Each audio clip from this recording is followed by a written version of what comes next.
And in today's Baba Samadhi Darshan, all of you will also be initiated into the yoga powers, into these extraordinary shaktis. And with the grace and blessings of the Supreme Pontifical, all of you will also be manifesting the following powers of the third eye, which is seen with eyes blindfolded, as well as many other extraordinary shaktis such as body scanning, materialization, teleportation shaktis, and much more.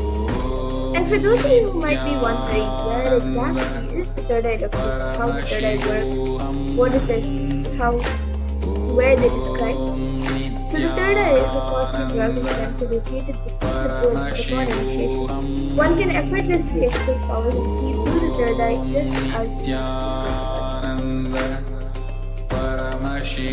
So now let us understand what are Shaktis. What exactly are these Shaktis that we are speaking about? What is their source and how they manifest? So in the Veda Kumar, the source scriptures of Hinduism, Paramashiva reveals in elaborate detail that every human being is hardwired to be able to manifest 463 plus extraordinary Shaktis to divine powers. And manifesting powers is described as a system, a method, and a science for human beings to explore the various states, the various possibilities, and powers to have access to various states. And these Shaktis manifest from the fundamental cognition that you are the divine, and you need to manifest the divine, not that you are a man.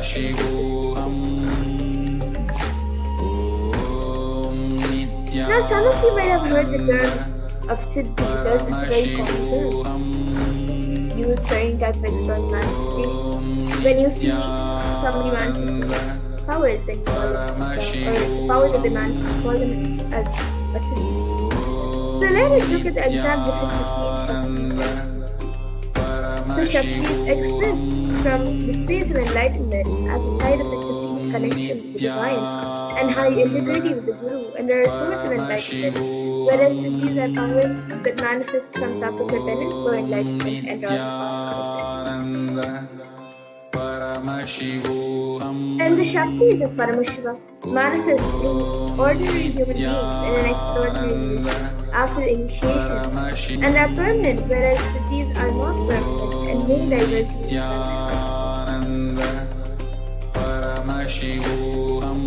And the source of all these Shaktis is Paramashiva, who is the primordial divinity of Hinduism, the ultimate reality of God, which is self-effulgent, Swayam Prakasha, all-pervading, unchanging beyond time, space, form, causality. And as the fundamental place of Avyakta, the unmanifest, and Vyakta, the manifesting, he performs the Panchakritya or the 5 cosmic acts of Shrishti, which is creation, Sthiti, which is sovereign rulership and maintenance, Samhara, which is elimination, Prabhava, which is putting out of conclusion, and Anugrah, which is the place for all. And now, the avatar of Paramashiva has come down on planet as the Supreme Pontifical Jagat Guru Mahasamritanam, which is divine holiness Bhagavan Shri Nithyananda Paramashivam, as the 1008th different incarnation and representative of Paramashiva and the reviver of Kailasa, a macrocosmic, ancient enlightened civilization nation, and the great service to the nation. And ever since the beginning of the civilization, the Sanatana Dharma has been a cradle of enlightenment and highly advanced. And it was where the science of third eye awakening, of the science of enlightenment and power manifestation was lived and taught as a science, as a lifestyle. And for the first time in the modern day, the Supreme Pontifical Hinduism is reviving these yogic sciences and transmitting it to the world at record-breaking pace, which is never accomplished. And the Guru Parampara is the lineage. So all of this knowledge and science is passed down from one generation to the next through the Diksha by enlightenment. And the Supreme Pontifical Hinduism being recognized as an incarnation at a very young age by his Guru, was trained and taught in sciences to revive the initiation and knowledge for billions to manifest the science of power manifestation from the disciplines of Vedanta, Tantra, Shri Vidya, Yoga and Yogic powers, Mantra Shastra, Siddha Vidya, science of Aushadha, Advaita, Bhakti Yoga, Paramashiva Jnana, and much more. now let us see how we can awaken these divine Shaktis in us. How can we manifest these Shaktis yourselves? So every ultimate truth, jnana, is mapped into your consciousness right here and manifests as possibility and power. Nithyananda Paramashivoham. Om Nithyananda Paramashivoham. Om Nithyananda Paramashivoham. Om Nithyananda Enlightened being through look, word, or touch.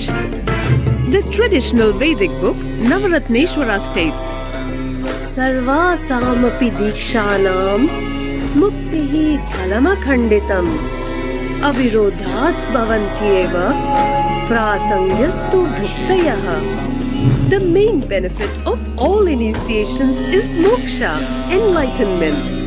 As a side effect, health, wealth, leadership and well-being happen.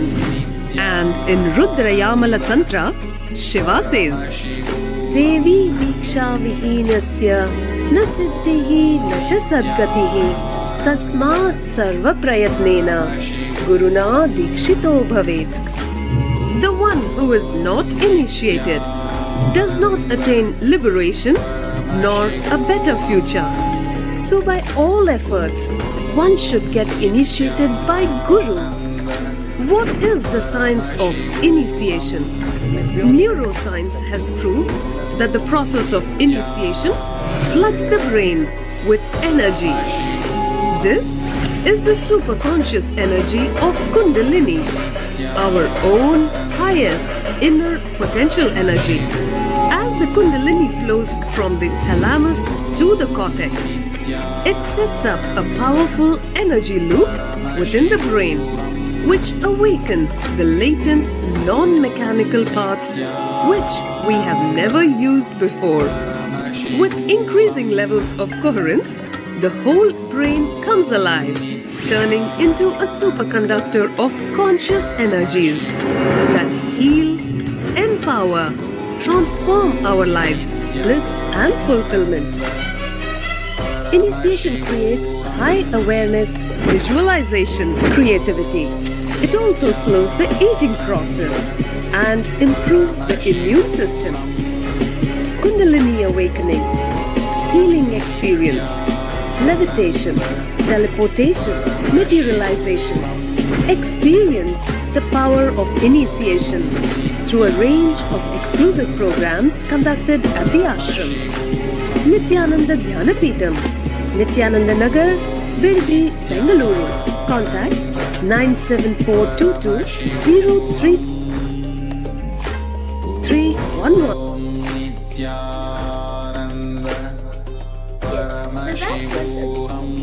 how the science of Diksha works for initiation.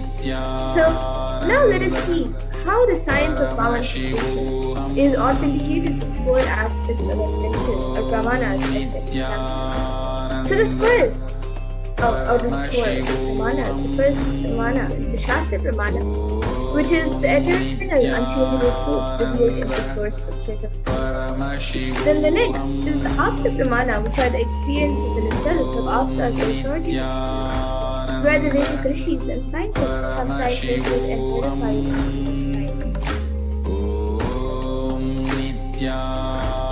And the next is the Atma pramana, which is an account of the supreme consciousness of millennium's avatars, personal experience of the manifestation. And then the Pratyaksha pramana, which is the empiric leverage from observation and scientific experimentation. Now, some of you might be wondering what exactly are these Vedas and avatars in which Paramashiva describes all of these sciences very elaborately. So the Vedas are the ultimate superior authority for Hindus, and they are pure science where the ultimate truth. And the Atmas are the scriptures where the applied technology and the applied sciences are expressed.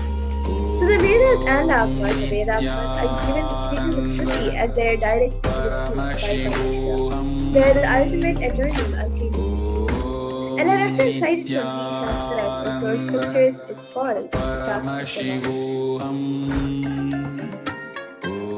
And now, let us all get ready to witness a very unique and very exciting demonstration of Paramashiva.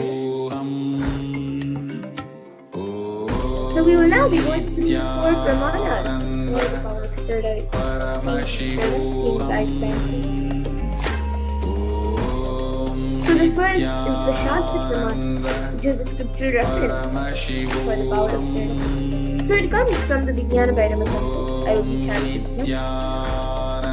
Kapalantarmano yasya tishtanniditalochanaha ramena manaso darya lakshaye lakshyamuttamam.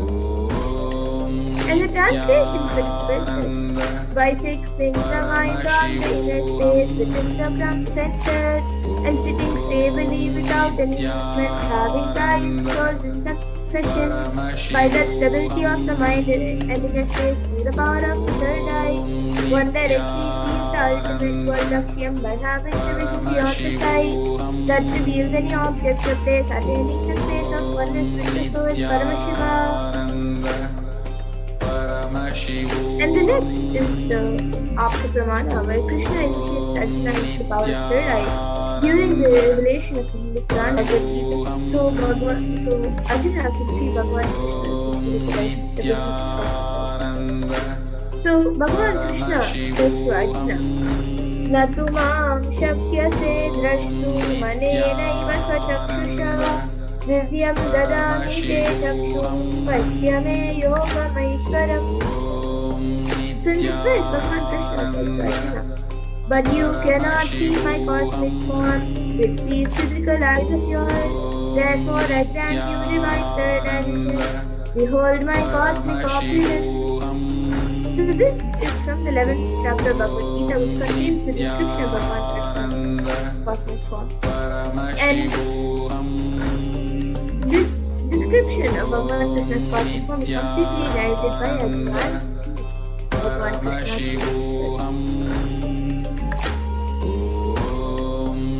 And the next is the Atma Pramana. Side and outside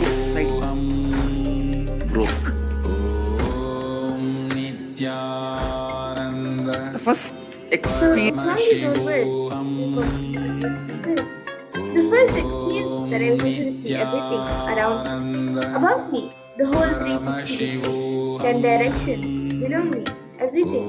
I realized not only I was able to see, I was able to feel and experience all of that.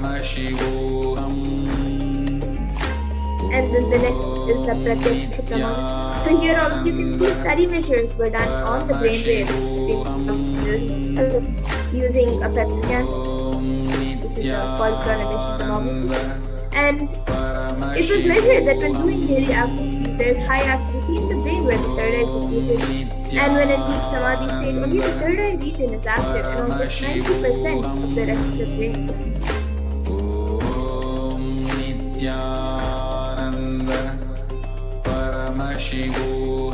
And now we will be witnessing the Sakshi Pramana, the live demonstration of these extraordinary powers, which is the rare sacred science of the devil.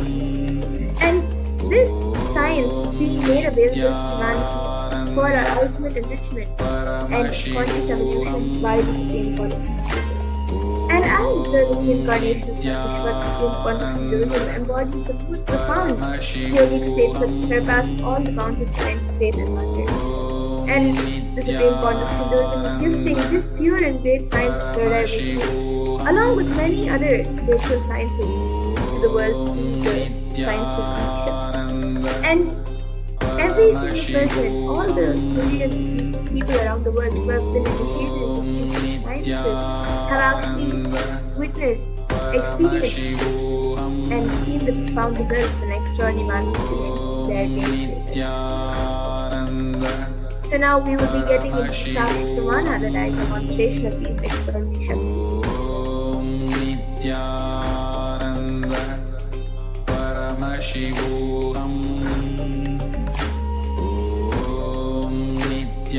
Nithyananda Paramashivoham.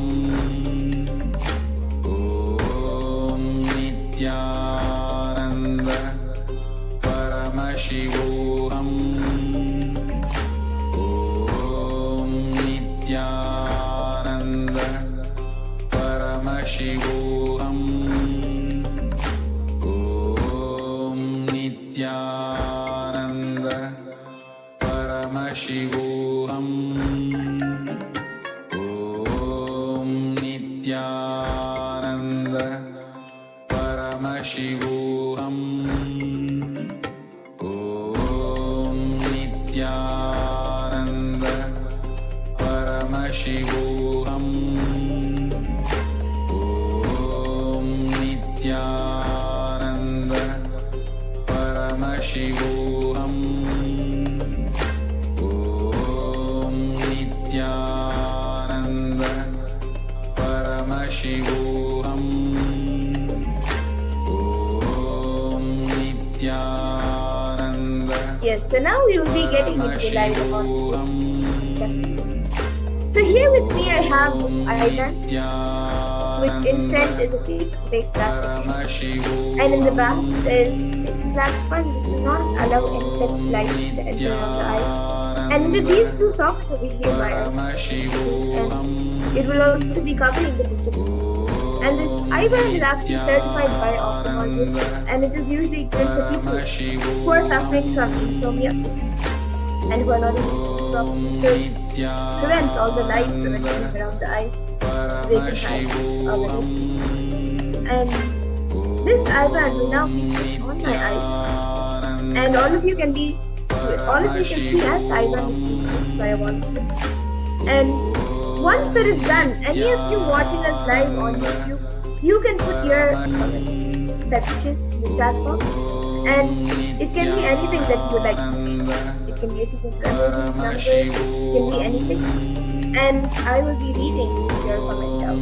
So now the volunteer will be putting on this eye band for me, and all of you can see as the eye band.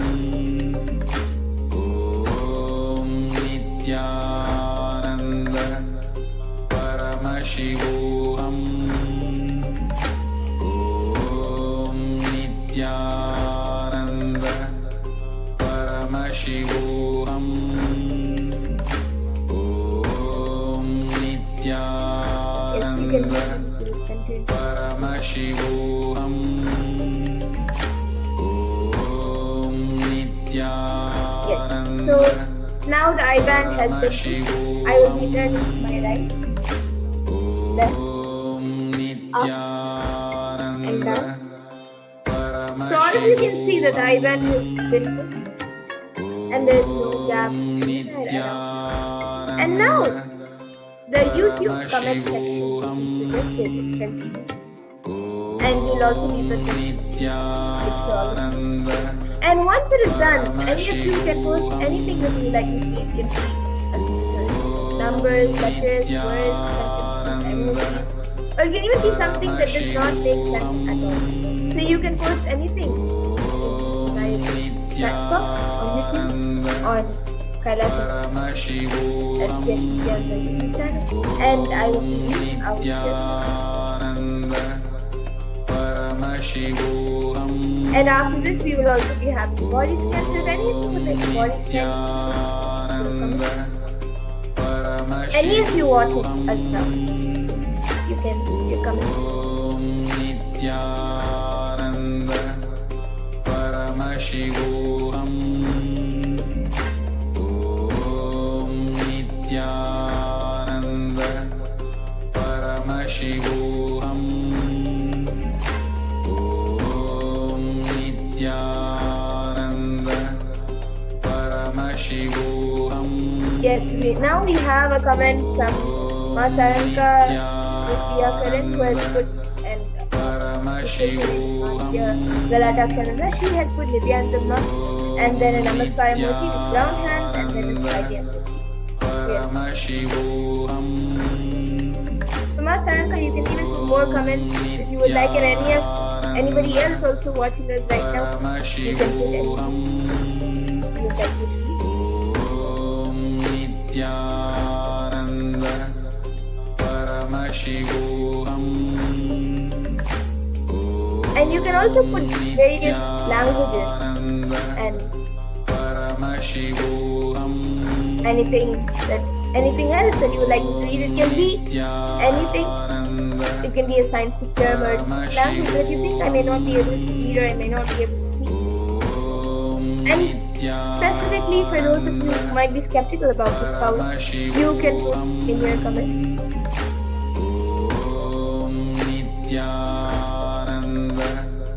Paramashivoham. Yes, now we have Kailasas Stephanie Vamdeva Shiva Shakti Gangadin, who has put there is a Mahavakya in the background. Yes, sorry not for the technical glitch, you will get it fixed. And yes, Ma Saranka has now put he has put something in a different language. It is Sikh and then a different language, I think Korean. And then Ma Stephanie has put of the live stream, and then she has put double sound, and then she has put Nithyananda. Yes, Ma Stephanie, we are getting it fixed. We're sorry about the difference.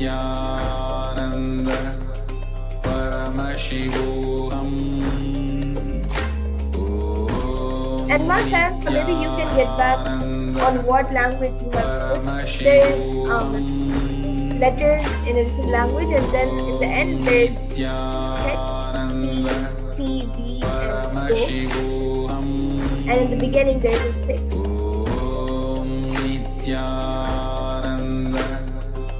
And before H there is actually a E,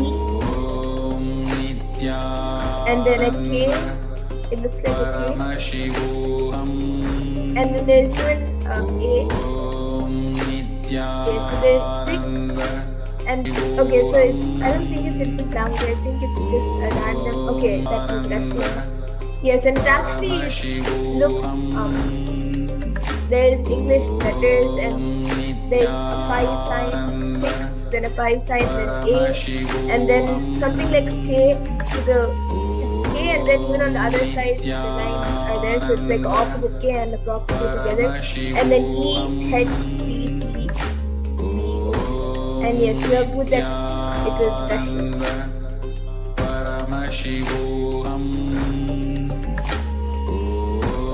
And all of you also, you can see the comments being projected.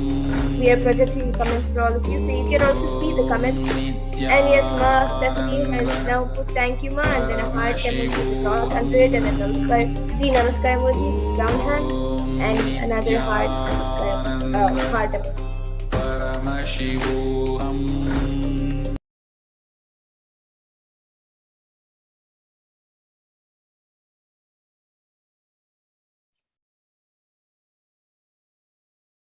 Yes, then if anybody else also watching this right now, you can put your comments. Ma Saranka has now put, it's the Russian word for bliss. Yes, that's great. So you can also experience bliss, Ma. You can manifest the Shaktis and experience bliss in the space of oneness with Paramashiva.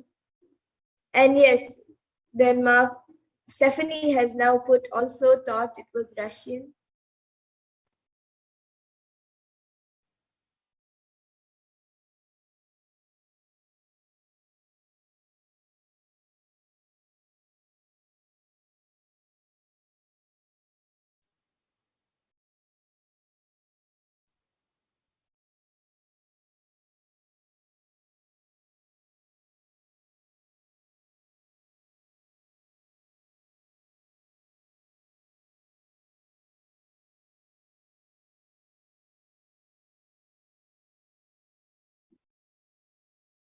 Yes, would anyone else also like to put in your comments?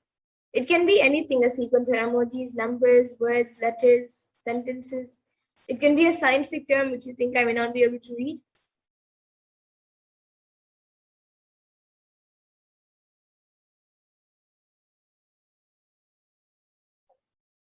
So anybody else watching this, you can put your comments in before we move on to the next power, the power of body scanning.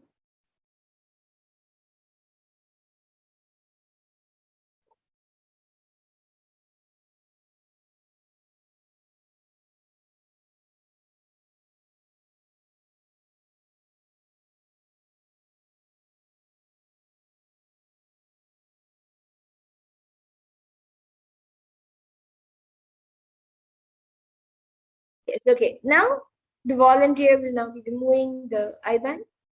And all of you can see as the IBAN is being removed.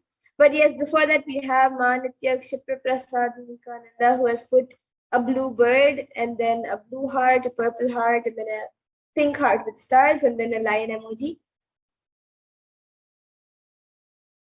And yes, so all of you can see that comment as well. Yes, and now we will next power, the power of body scanning. So I request the volunteer to now remove the IBAN. And all of you can see as the IBAN is being removed.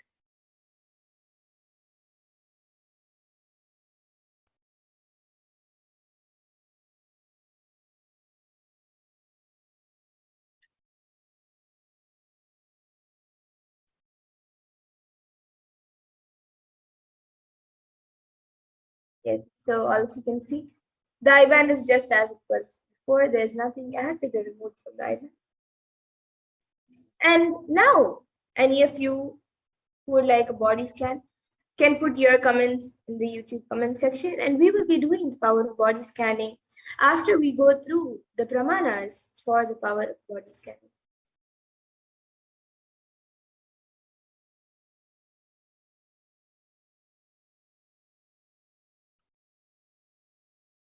So basically, this power of body scanning is where it awakens the ability to scan any type of illnesses, diseases, medically diagnosed issues, or any problem in the body, whether it's physically, mentally, or emotionally. And the best part is that you can get a solution for the problem through the awakened third eye.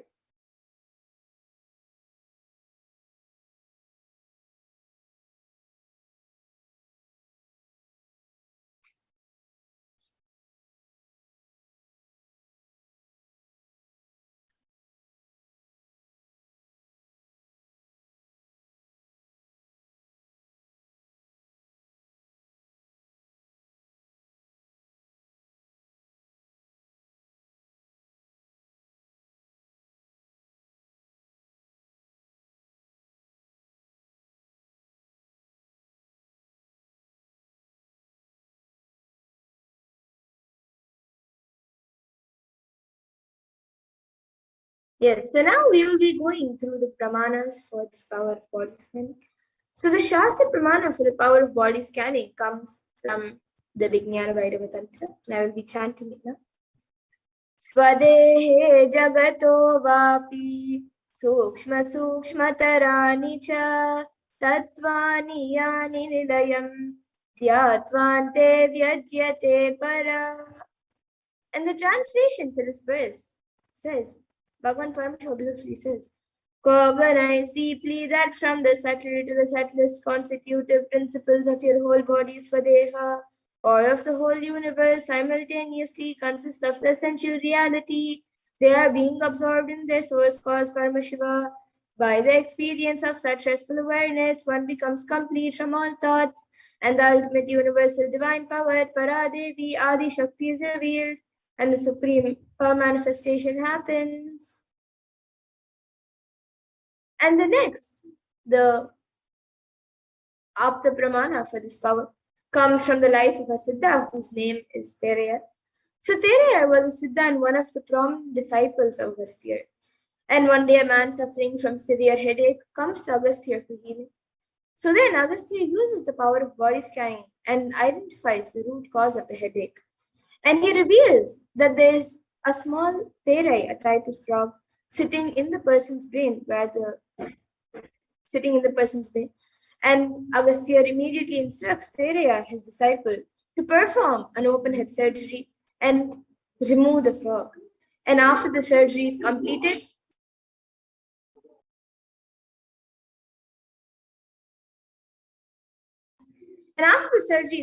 successfully, the person is healed and cured of the headache, thus gaining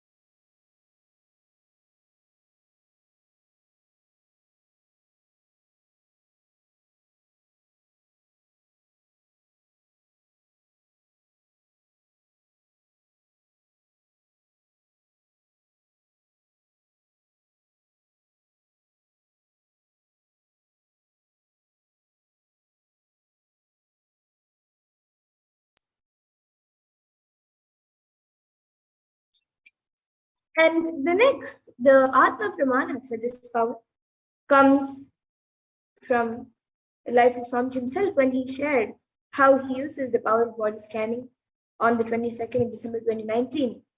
He revealed how he uses the power of body scanning, paraphrasing his words. Only when I had the multiple compound hand fracture, I was forced to go for surgery and therefore for medical checkups related to that. At that time, they detected heavy metal quantity in my different organs. It was revealed that I had been poisoned without our knowledge. I immediately used diagnostic methods instead of medical facilities to study the body condition due to the poisoning. Through body scanning, I found out what the problems, imbalances had happened and where balances had to be done. I used allopathy as findings.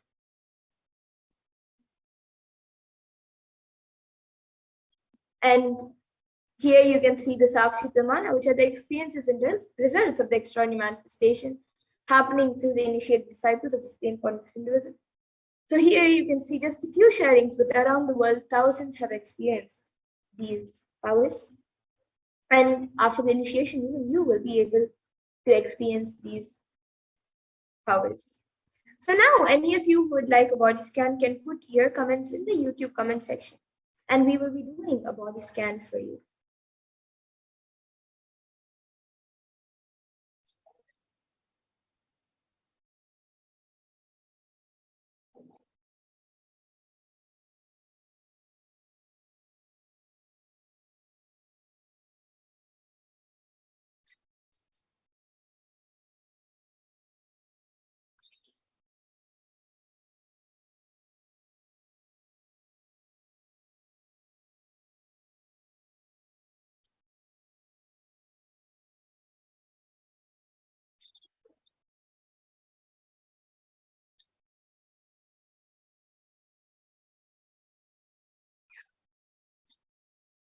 Yes, so any of you who would like a body scan can put your comments in the YouTube comment section, and we will be doing a body scan for you.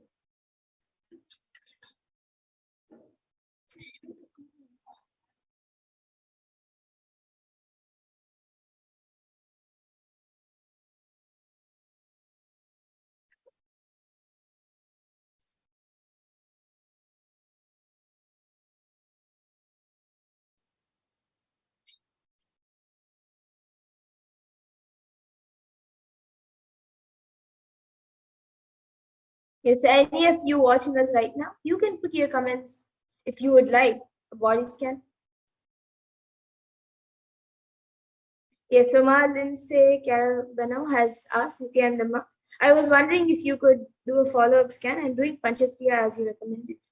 Yes, Ma, we can do another body scanning, and I will be doing a body scanning for you now.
Yes, Ma. So, Ma Lindsay Carabano, what I was able to see for you was just continue doing Panchakriya, and you can start doing yoga also every day, and you will see that you manifest the healthy body that you want. So this is what I was able to see for you, Ma. And Ma Kshipra Prasad Nityananda has also asked for a body scan. Yes, Ma, now I will be doing a body scanning for you.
Yes, so Ma Kshipra Prasad Nityananda, what I was able to see for you was that you are actually having some problems in the digestion.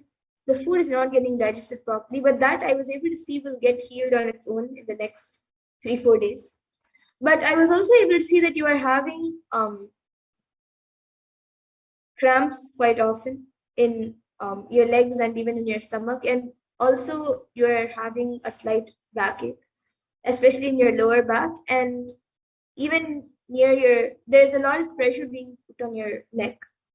So I was able to see that you should start taking castor oil every day. You can take it once in the morning, and if you want, you can also take in the night again, along with haritaki or any other thing. And also, I was able to see to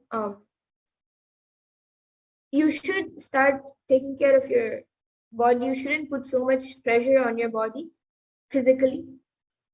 You should make your body healthy enough to uh, be do more physical activity. So you can do more yoga and you can do more physical activities to make your body more active and healthy to do all the work that you're doing. But right now, whatever you're doing is putting quite a lot of stress on your body that is creating pain.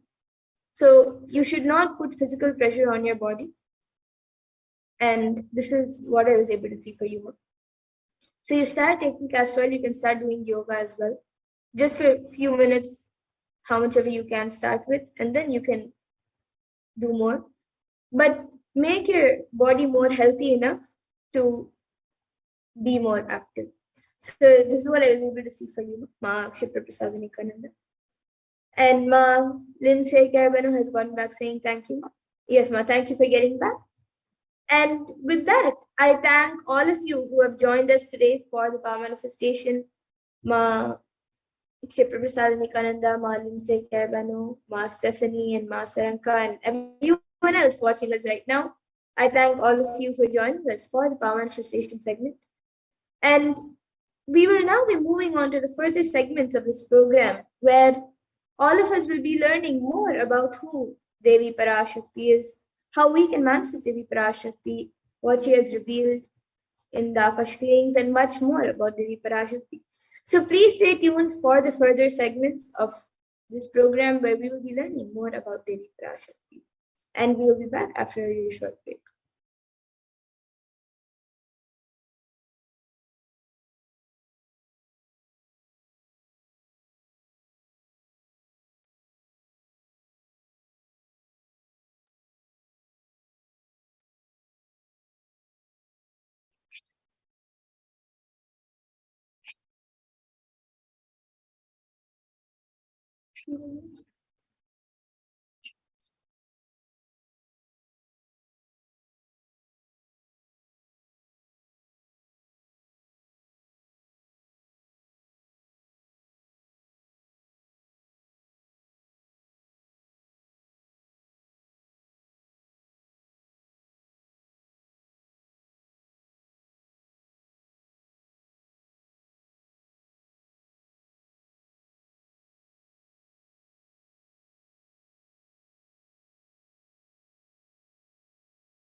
Yes. So now in the next segment, we will be learning about the divine feminine consciousness, about who is Devi Parashakti.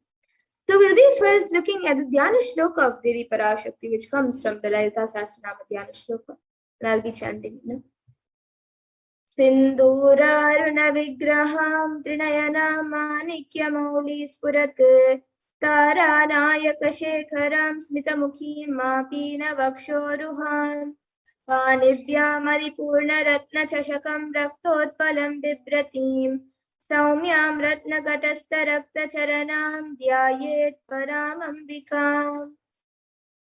And the translation for this verse is, the Divine Mother is to be meditated upon as shining in a vermilion-red body, with triple eyes, sporting a crown of rubies studded with a crescent moon, smiles, a splendid bust, one hand holding, other twirling a red lotus. And another verse from the Lalita Sahasranama Dhyana Shloka beautifully says, Arunam karunam tarangatakshim dhritapaşankuşapuşpabanachapam animadibhiravritam ayukaihi rahamityeva vibhavaye bhavanim. And the translation for this verse is, I meditate on the great Empress. She is red in color and her eyes are full of compassion. She holds the noose, the goad, the bow, and the flowery arrow in her hands. She is surrounded on all sides by powers such as Anima for days, and she is the self within me.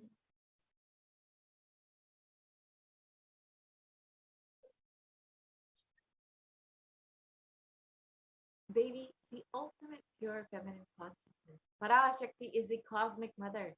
It is her cosmic womb from which billions and billions of universes come out and go in. Source where the Big Bang and black holes go on. Parashakti is the source Shakti, source energy, source power, from which all of us came, in which all of us are even now, in which all of us are going to merge.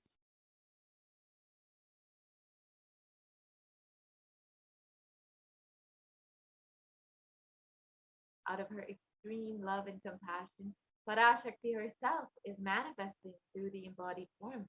As the Nijavatara of the supreme concept of Hinduism, Jagat Guru Mahasanidanam, His Divine Holiness, Bhagavan Nithyananda Paramashivam, gracing us, answering all of our questions, attending to our prayers, giving boons, healing us, revealing our past, present, and future, delivering profound spiritual truths, and ultimately giving us the experience of Paramashivoham itself.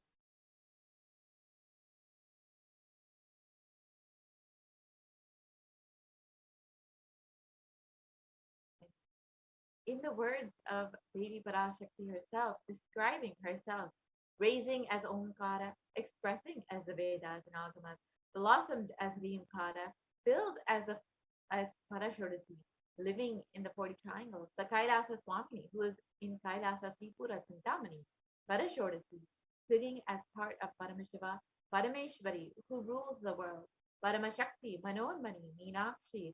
As Nithyananda, I took Nijavatara here to give good boon to everyone, to bestow all goodness. Hiranya Garbhasvarupini, Brahmandayoni, Shami, Chandramauli, Rapala, Aparna, Uma, Parvati, Savitri, Navayavana, Samraji Lakshmi, Parameshwari, Parashodasi, Meenakshi. Taking the form of Nithyananda, I came here as Nijavatara. With great compassion, I am blessing. Listen, people, to do good to all of you, I took the form of Nithyananda and came down as Nijavatara.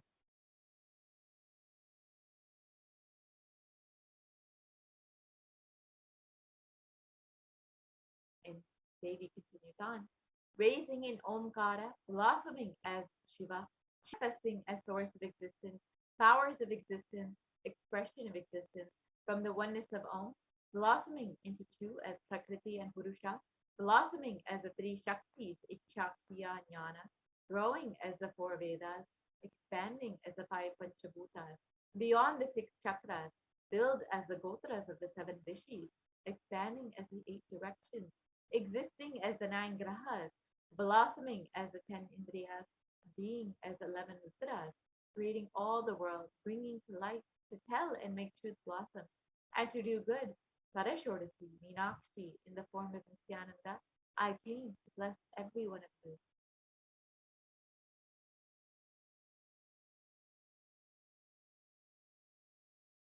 do we receive Devi Parashakti? In the words of the supreme concept of Hinduism himself, literally you are seeing Paramashiva and Parashakti at that moment. She is there in your screen. So always receive her very traditionally. Keep two betel leaf, one banana, one betel nut, and one coin in front of the screen. Watch Devi, and the coin is considered to be the traditional dakshina in the Hindu tradition. It can be even the lowest value. In India, it can be even one paise. In the US, it can be even 1 cent. I'm not trying to monetize. Keep even 1 cent, the Supreme Concept of Hinduism explains. It is okay. So for 100 days, if you have darshan, it will add up to $1. In India, even one paise is okay.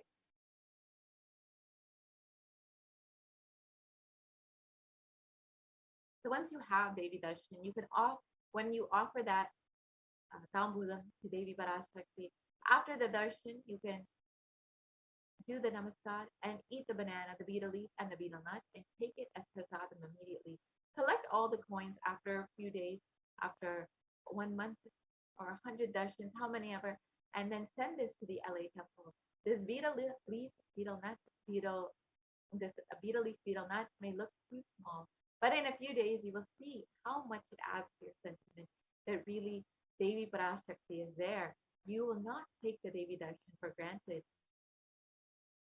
Rituals will break your monotonous, unconscious mentality and lifestyle and remind you and raise you to the next level consciousness. So how do you set up your tambulam? You can set it up with two betel leaf, one banana, one betel nut, as we stated earlier, and one coin. And you can see the photo here, how you can set it up very simply. And you can keep this in front of Devi every day that you have darshan. So now that we have understood how we can receive Devi Parashakti, let us now enter into the next segment and understand what Devi Parashakti has revealed over the last several months for all of humanity. Devi has been continuously guiding, blessing, and answering the prayers of individual devotees, but she's also been guiding us as a humanity as a whole. So let us look at some of Devi Parashakti's revelations, maybe how we can imbibe each of these revelations and benefit from following Devi Parashakti's guidance. So in this segment, we will explore what Devi Parashakti has revealed as the 8 methods to prevent yourself from COVID-19.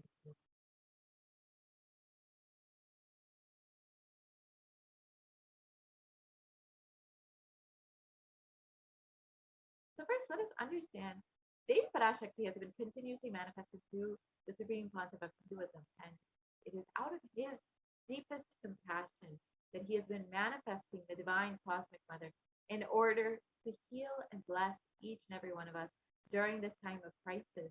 In the Guru Padika Stotram, composed by Adi Shankaracharya, the very first verse describes how the Guru Padika, the sacred feet of the Guru, is the boat that helps us cross the Ananta Samsara Samudra, the seemingly endless ocean of samsara or suffering. And Adi Shankaracharya extols the greatness of verse. Salutations to the sandals of my Guru, which is a boat which helps me cross the endless ocean of life, which endows me with the sense of devotion to my Guru, and by worship of which I attain the dominion of renunciation.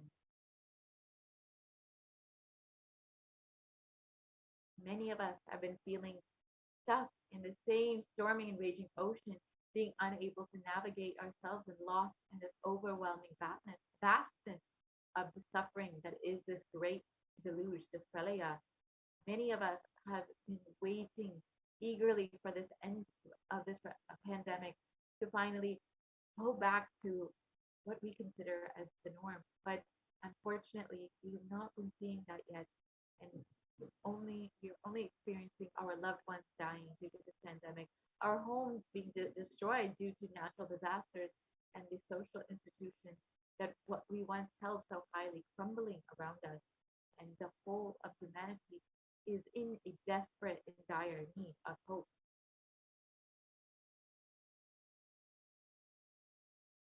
And it is at this time that the Cosmic Mother has come to attend to all of our suffering.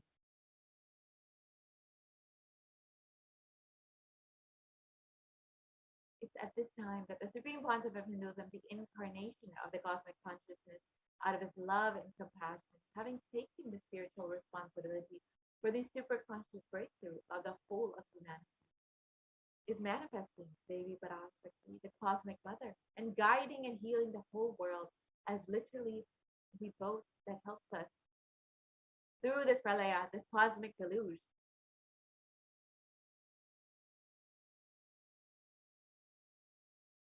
Devi Parashakti is herself manifesting through the Nijavatara and answering each and every one of our prayers, granting boons, healing us, manifesting miracles, removing all of our pain and suffering. The Devi has not just attended to us individually, but also guiding us as a humanity at large.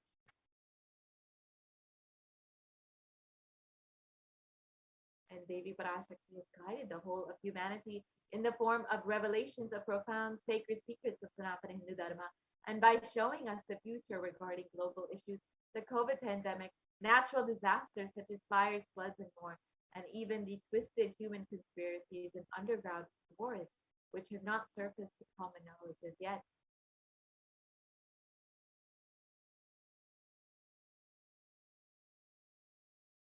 In this segment, we will be elaborating on the statistical, scientific, and spiritual references of each sacred revelation precisely as the same guidance emerged from Devi Parashakti for us to imbibe deeply and to start following as Devi Parashakti continues to protect us until the storm ends and we are safely harbored at the shores of our consciousness.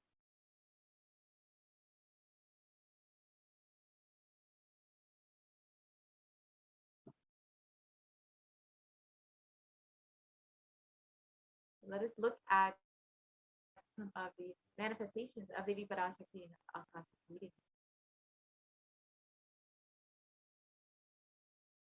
Let us look at the 8 methods that Devi Parashakti has revealed to protect herself from COVID-19. This is revealed on the 30th of April. Let us watch the video of Devi Parashakti's revelation first.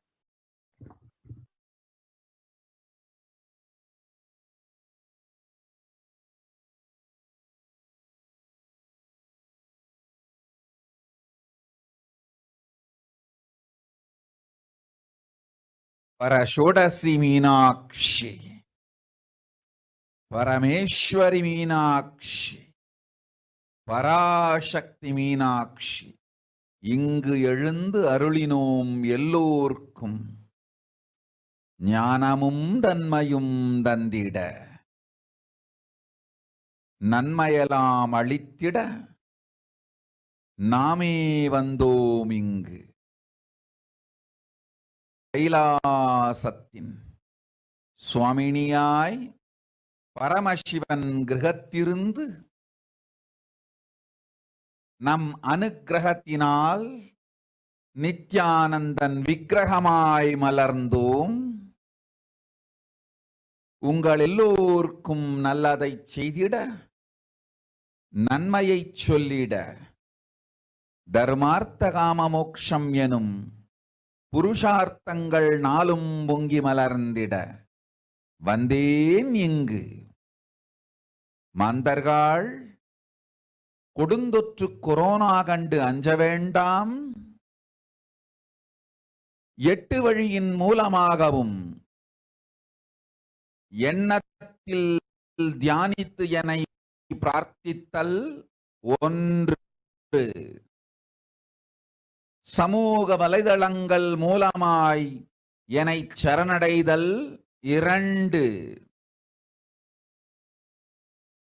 எங்கெல்லாம் என் மகமாயி வடிவத்தில் நான் குடிகொண்டிருக்கின்றேனோ அங்கெல்லாம் பூமிதித்து என்னை வழிபடுவது 3, நெஞ்சில் மஞ்சள் தடவி வேப்பம் சாரருந்தி தினந்தோறும் என்னை தியானிப்பது 4, நிர்விகல்ப நிலையிருந்து நித்யானந்தத்தை நிறைத்து உயிர்வது 5, சிவ சிவ சிவ எனும் பிரபஞ்ச பெரும் நாதத்தை அஜபா ஜபமாய் நிகழ்த்தல் 6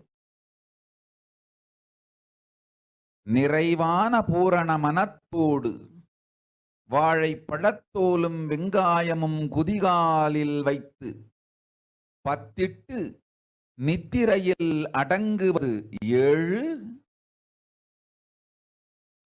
பூரணமாய் பரிபூரணமாய் அருணாச்சல ஸ்மரணையில் நினைப்பும் மறப்பும் அருந்த உணர்வு ஸ்மரணையில் அகம் அகம் என ஸ்புரிக்கும் அருணாச்சல ஸ்மரண ஆனந்த ஸ்புரணத்தில் இருப்பது 8 எனும் 8 முறையிலும் என எண்ணியோர் அத்துணை பேருக்கும் இல்லை கொரோனா கொடுந்தொற்றின் தாக்கமும்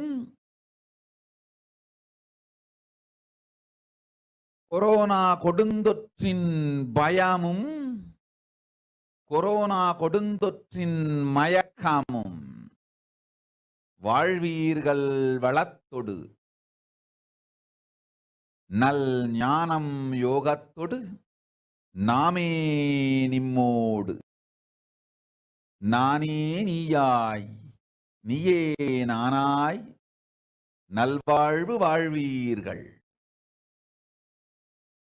8இல் 1 செய்தாலும் கொரோனா உங்களை எட்டவிடாது காப்பு.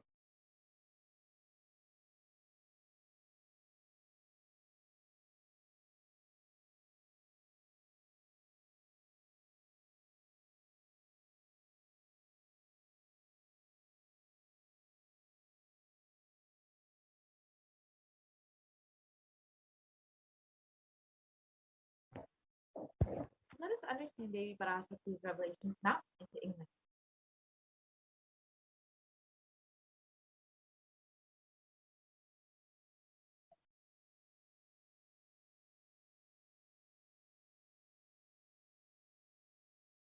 The Devi revealed, "O humans, don't be scared of the deadly infection of corona. Through these 8 ways, praying and meditating on me, surrendering to me through social media, wherever I am residing, worshiping me by doing fire walking, applying turmeric in the chest, drinking neem juice, and meditating on me every day, being in the unclutched state, filling with eternal bliss,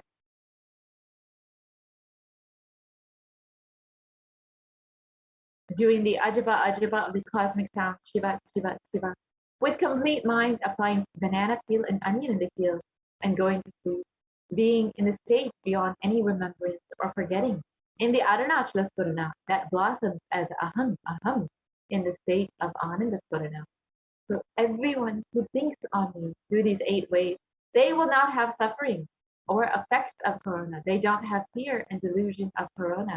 You will live with prosperity, with wisdom and fortune. Me with you, you as me as you.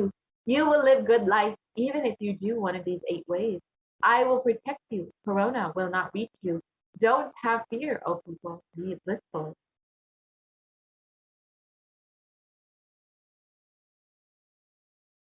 In the above revelations, Devi Parashakti has revealed the 8 methods to protect ourselves from COVID-19. So now let us understand each of these methods more deeply and the benefits and science behind each method.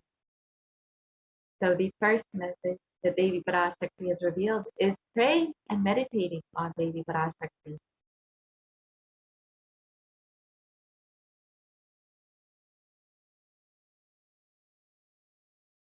So let us understand how we can do this and the benefits of prayer and meditation.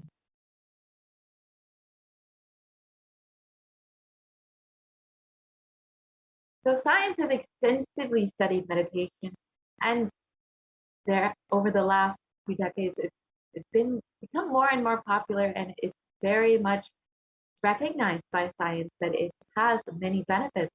And Helpline has listed out the 12 science-based benefits of meditation.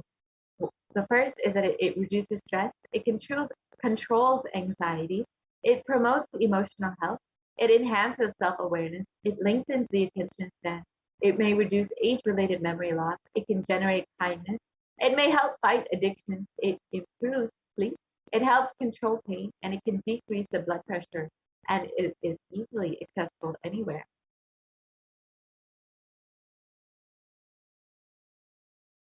And in one report by a study done by the U.S. Department of Health and Human Services has found that meditation has a direct benefit on both of our physical and our mental health.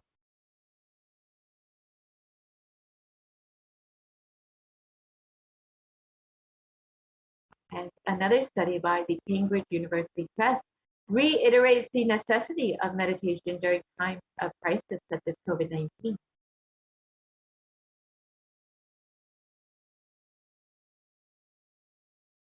And in Everyday Health, there was research published about how prayer and spirituality protect the emotional health by offering a bigger sense of purpose, by providing social support, by lifting the spirit, by helping you cope with difficulties.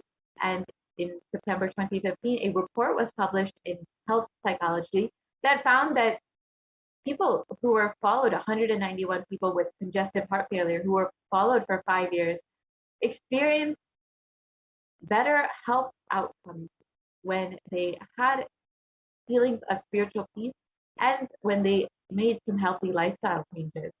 And people with major depressive disorders or chronic medical illnesses also report higher levels of religiosity, which includes daily religious experiences, generally become more optimistic than their peers. This was found in a study in Depression and Anxiety Journal.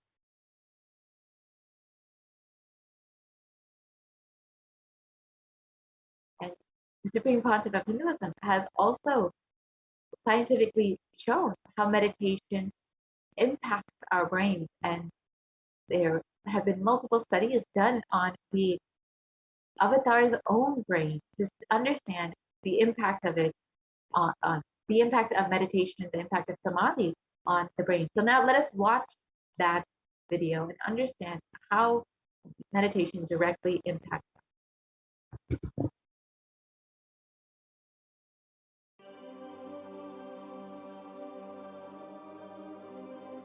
Nithyananda participates and encourages scientific researchers to derive evidences for meditation and healing through meditation. Dr. R. Murli Krishna, President, COO, Integris Mental Health and James L. Hall Jr., Center for Mind, Body and Spirit, Oklahoma in US, and his team invited Nithyananda to derive scientific evidences for meditation and the state of his enlightenment. When Swamiji came, I have requested him to do one thing. I asked him, would you be willing to undergo some scientific investigation of the meditation process? He very cheerfully agreed without one complaint. He went for 3 repeat sessions for PET scanning and 3 repeat sessions for quantitative EEG sessions. And these are really not very easy tests to go through. It requires a lot of patience and a lot of willingness to do that. So we did that, because if a meditation process is doing something to your brain, we should be able to detect that. Scientific findings are verifiable. They're replicable. You can replicate them, duplicate. Swamiji went through those sessions and we found some interesting findings. In PET scan, they inject a radioactive dye which goes and sits in parts of the brain that are active. In the normal, non-meditative state, the brain is very active. And when we are seeing someone, the rear end of the brain, the visual cortex, is very active, as shown in the diagram. Usually the brain is so active, there are 100 billion brain cells there. But what meditation does is something very interesting. It shows the frontal lobes getting more active. The frontal lobe is where you have judgment, wisdom, reasoning. Here are some of the brain scans I'm going to share with you. This is alert, non-meditative state. The second one is 30 minutes into this one. 30 minutes meditation. Look at the frontal lobes, how they light it up. They light it up big time. 60 minutes of deep meditation, and here is a deep, deep level of meditation where it lights up significantly right here. Right in the middle. Probably an inch and a half, 2 inches deeper.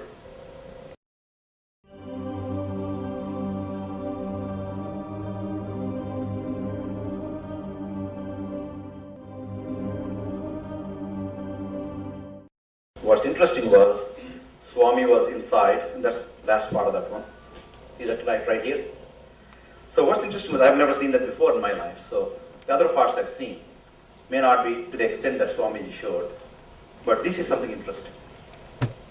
There is something called dopamine, which is a chemical our brain is involved in.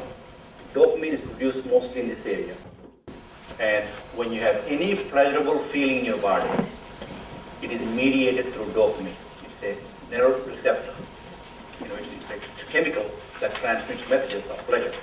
It basically evokes pleasure chemical. If you eat the same thing with visual pleasures you have, beautiful people, beautiful sceneries, nature, whatever gives you pleasure, it's mediated through dopamine. Everything that human being experiences involves dopamine. But what's interesting is that you and I have the potential to create our own dopamine in a big way. So I named it, for lack of a word in the past, the D spot, which is the dopamine spot. If you can discover your D spot, you got it made in life. The D really stands for divine spot. The D also stands for delight, and the dopamine spot. What's also interesting is that he could, at will, go in and out of those states. Those are some of the findings I want to share with you. There's so much more talk about physiology of mind and brain and the body. It's a fascinating field that this is something that all human beings can relate to, can apply in our own lives. Not only a sophisticated knowledge, but these things have application in daily life for all of us. Nithyananda's system of free healing, known as Nithya Spiritual Healing, has been baffling the medical world, curing diseases from migraine to cancer. Qualified people are also initiated to become healers. The complete report of the research conducted on Nithyananda's neurological system can be found in the book Mystic Phenomena, Scientific Data.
So now that we've understood how meditation directly impacts our brain, let us understand the benefits of puja as revealed by the Supreme Concept of Hinduism.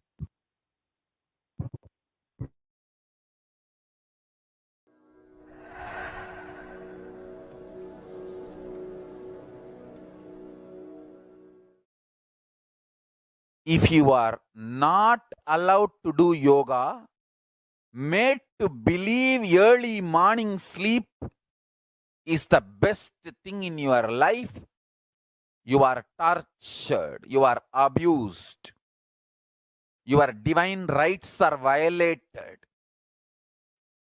If you are constantly inspired to do yoga early morning and everyday puja.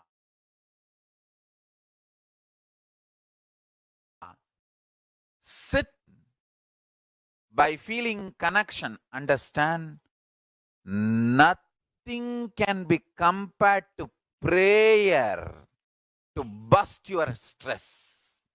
I tell you, prayer is the best stress buster. Deep feeling, tears rolling in your eyes and melting down. Prayer to intense yearning, Vyakulata, talking to Paramashiva, relating to Paramashiva. Nothing can be compared to that to bust your stress. I tell you, everyday puja is an ultimate recharging experience. If you do everyday puja,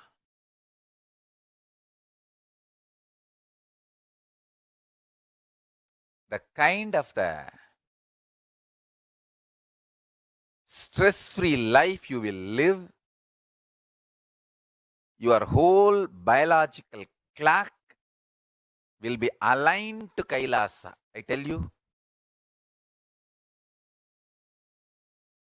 I have seen the people who have the habit of Nitya Puja live long. Not just long, happy. In my whole life, it is Nitya Puja, Puja, that gave me all the best things of life. Puja.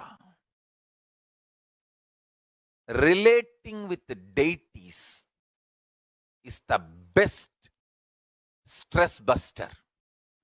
Touch the deities, do decoration, dress up. Even now, my best time of the day is when I sit with my deities. When I sit with my deities, dress up the deities, jewel them, spend time with them, talk to them, intensely pray, deeply connect and pray. Understand? You do not know the power of Archavatara.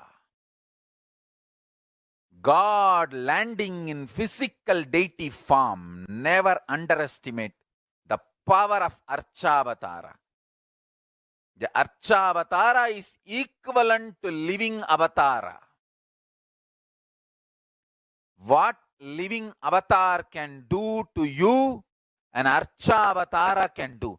Atma Linga I am giving to all of you is literally living Archavatara. It's a piece of God. Literally. Now we think how prayer can be such a blessing. It just by prayer we can rid ourselves of stress. So now let us understand how we can pray and surrender Devi Parashakti to the next method, which is, as Devi revealed, surrendering to Devi Parashakti through social media. During the Akashic readings, Devi Parashakti gives us the opportunity to connect with her, to pray to her, to relate with her through various social media platforms, and attends to us individually through our prayers and showers us with blessings and food. So let us now see how we can connect with Devi Parashakti through social media.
Sorry for the technical glitch.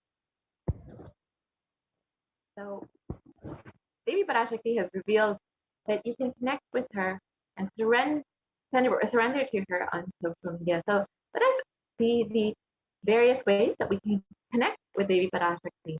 So the best way to connect with Devi is through YouTube.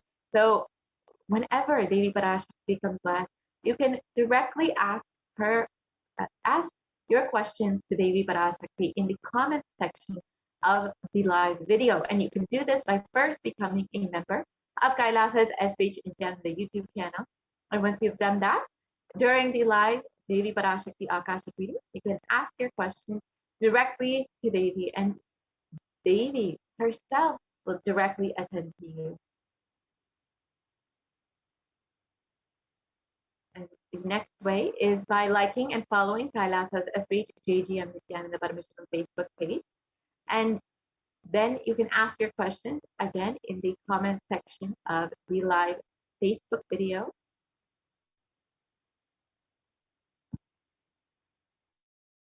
Following at Sri Nithyananda on Twitter, and you can ask your questions in the reply section of the tweet with the hashtag AskTheAvatar.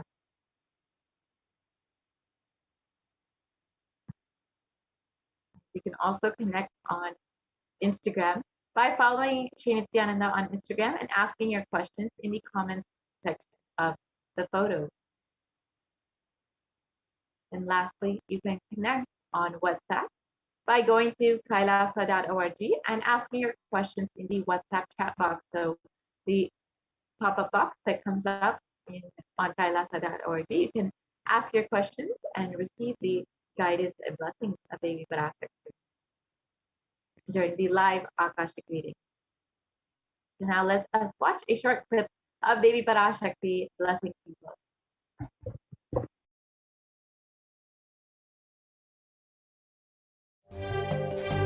காளியின் ஆட்டத்தை ஆனந்தத்தை ஆனந்தத்தொடு ஆடிய ஆட்டத்தை கண்டோர் உயிருக்குளெல்லாம் இறங்கி குண்டலினிவில் உயிர்ப்பிக்கச் செய்து மாய மனத்தின் இருளை அகற்றி மாயம் அழித்து மங்களம் தந்து குரு பக்தியும் சிவ பக்தியும் பரமசிவ பக்தியும் பரமசிவ சக்தியும் அளிக்கின்றேன். மனமாயை விடுத்து குரு பதத்தை பற்றுங்கள். நித்யானந்தமாய் நிஜாவதாரமாய் வந்துதித்த என்னை பற்றி வாழ்வில் எல்லா நலமும் பெற்றிடுங்கள். ஓம் ஓம் ஓம். யாதுமாகி நின்றாய் காளி, ஓம் காளி ஓம் சக்தி, ஓம் காளி ஓம் சக்தி. And the next method to connect with Devi Parashakti to protect yourself from Corona is by worshipping Devi Parashakti wherever she resides.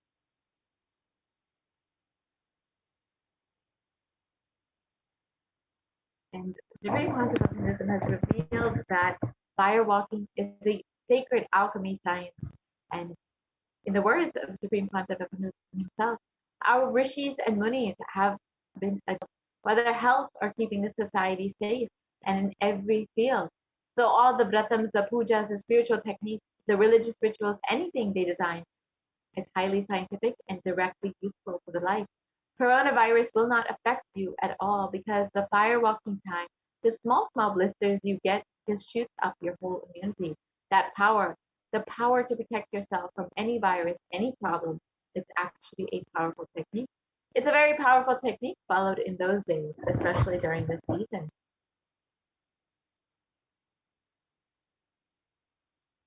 And especially that is done very traditionally, systematically.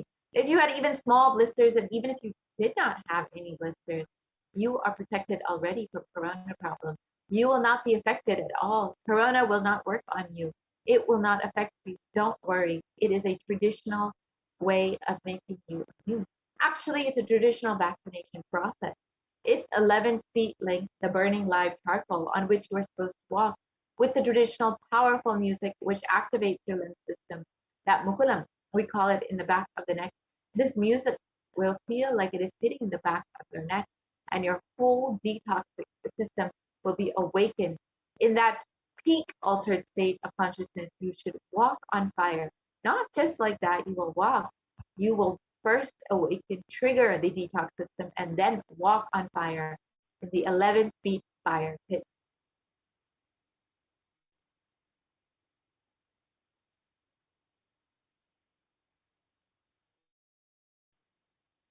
And if you do just one fire walking, you are absolutely protected from corona. Pray to Mahamariamman and do the fire walking. That is it. It is like a traditional, powerful vaccination.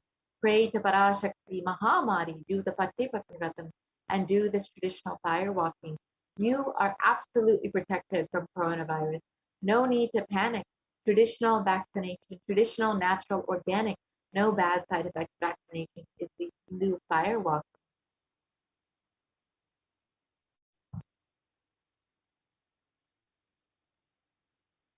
Yes, so now let's watch the science behind fire walking as explained by the Supreme Concept of Hinduism himself.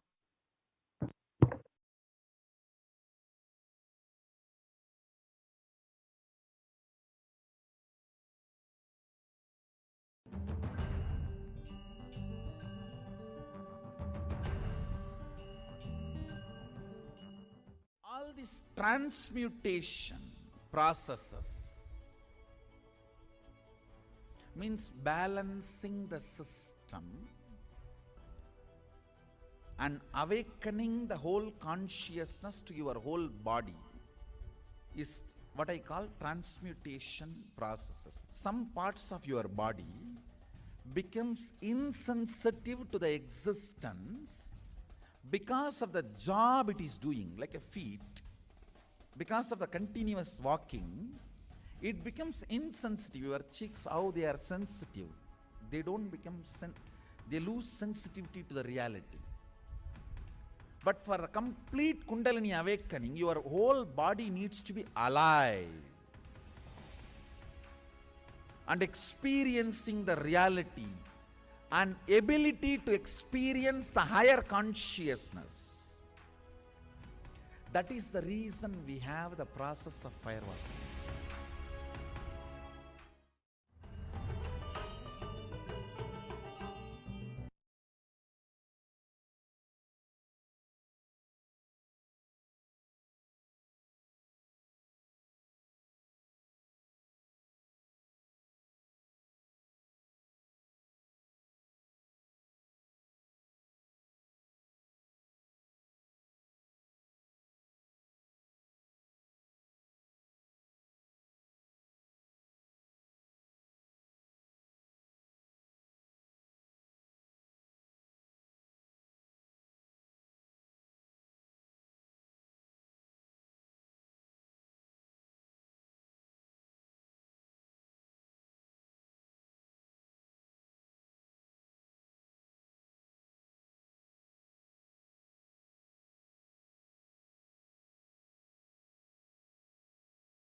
Yes.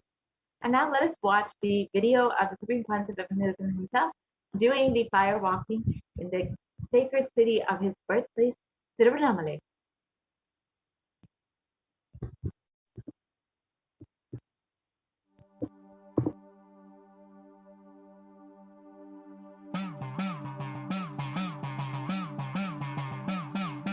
சத்தியம் காத்திடும் உத்தமத்தியே சத்குருவாய் வந்த நித்திய தாயே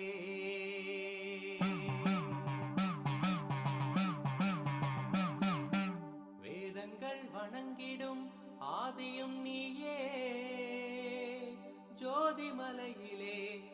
ஆதரித்தாயே.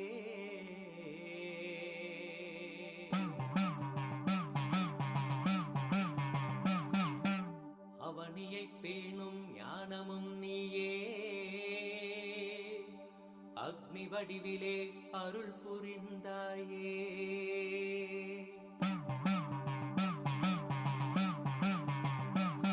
தீயினிலே பிறந்தவளே நித்ய ஆனந்தத்தியே நித்யானந்தேஸ்வரி.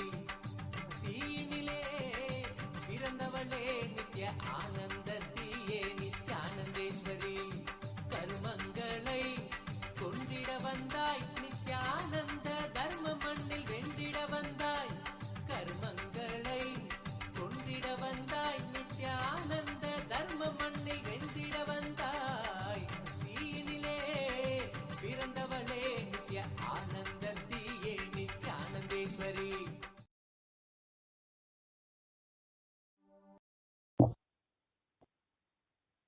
Yes, now let's understand the science behind fire walking.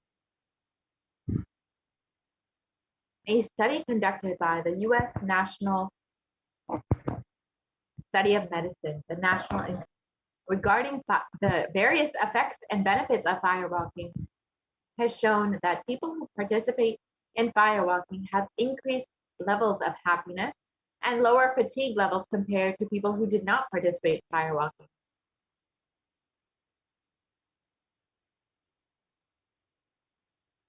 So yes, now let us look at the next method to protect yourself from coronavirus.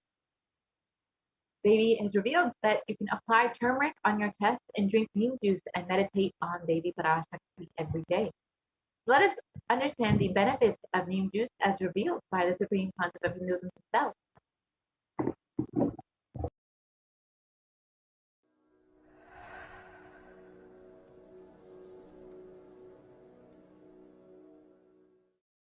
Bididi.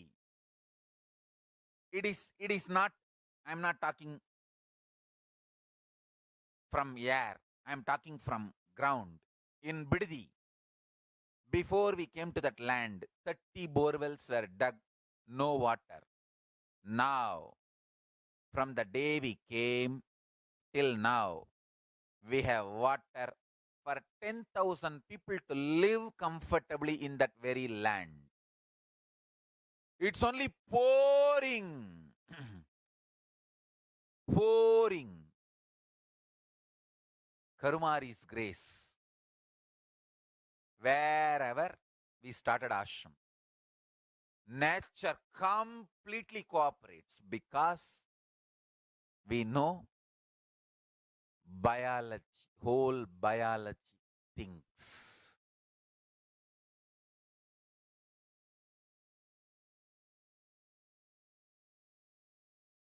If you are having bitter relationships in your life, just start drinking bitter neem juice every morning. The problem will be solved.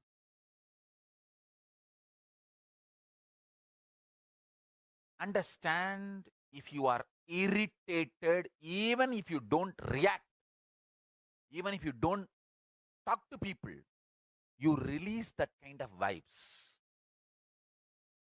Take Haritaki. You will see you release sweet kind of vibes. Take neem juice. You release healing, compassionate vibes. A woman who applies neem powder and takes bath, who applies turmeric powder and takes bath, is equivalent to Karumari Mahamayi.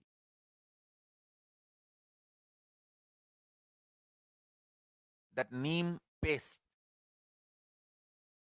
and turmeric powder, if a woman takes bath with that, she is equivalent to Mahamayi.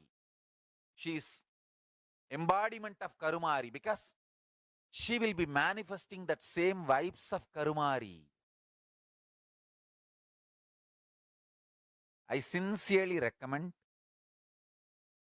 people start doing all these activities like applying neem paste and taking bath, applying haritaki powder and taking bath, applying turmeric powder and taking bath, applying basma and taking bath, especially for men, basma, for women, neem paste and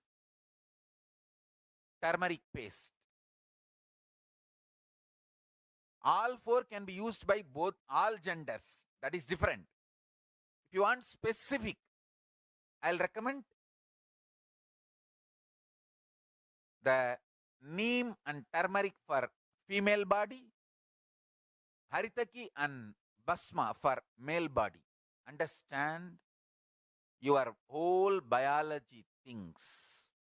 Working on whole biology changes the whole life.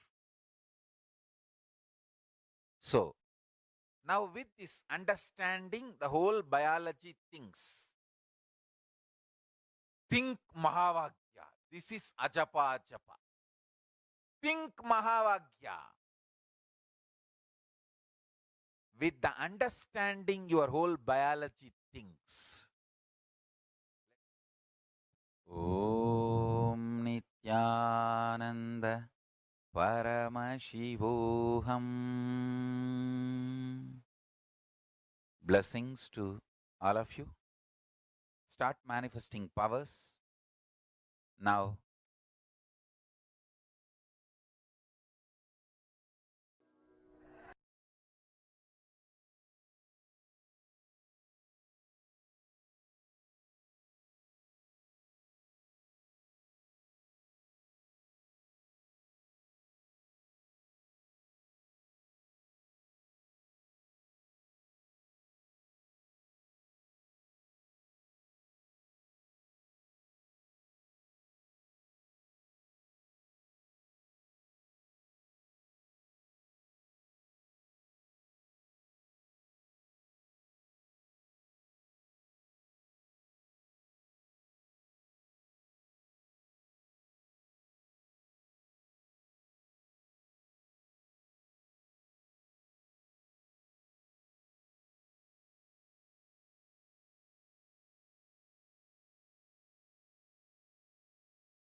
Yes, and science has also studied the benefits of turmeric extensively. Traditionally, it is known for its anti-inflammatory effect, but curcumin has also been shown in the last few decades to be a potent immunomodulator agent that can modulate the activation of T cells, B cells, macrophages, neutrophils, natural killer cells, and dendritic cells, which are all immune cells.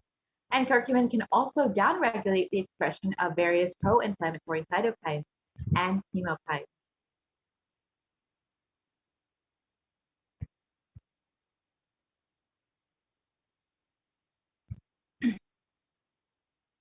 And this research that was published in the U.S. National that was published by the U.S. National Center for Biotechnology Information has shown that turmeric can modulate the activation of T cells, B cells, of various immune cells, as well as enhance the body's antibody response. So with this, you will have a strengthened immune system and you will be more likely to stay healthy for longer and be able to maintain an active lifestyle.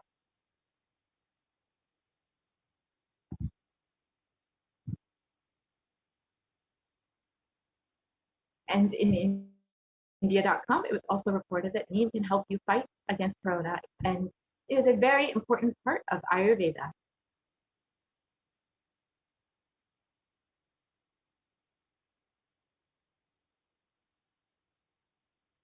And it was also reported that turmeric and neem are effective against coronavirus, according to a KGMU study.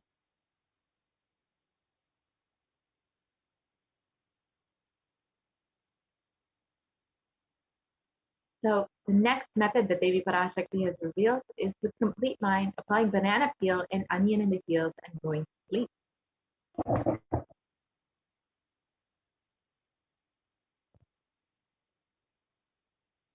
So this is how you can put the banana peel or an onion on the peel, put a stopover, and you can sleep at night. And this will completely detoxify your whole system. And as per Devi Parashakti's revelation, it can protect you from coronavirus.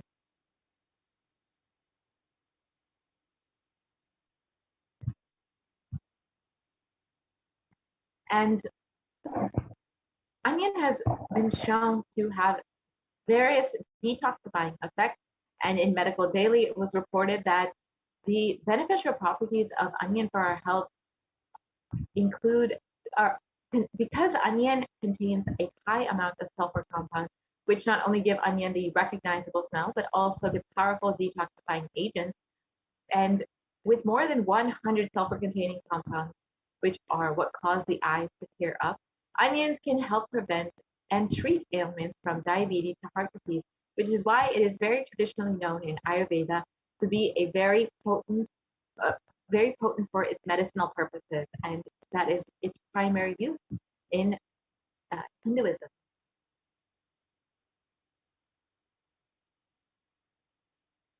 And in a review in the Journal of Phytotherapy, it describes the detox effects of onion, and it states that the downstream products are a complex mixture of sulfur-based compounds, and these compounds from onion have been reported to have a range of health benefits, including anti-carcinogenic effects, anti-platelet activity, anti-thrombotic activity, anti-asthmatic, and antibiotic effects as well.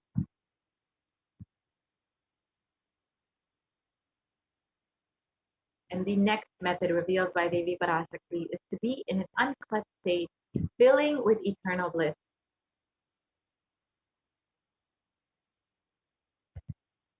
Yes, so let us understand the science of unclutching as revealed by the Supreme Concept of Hinduism himself.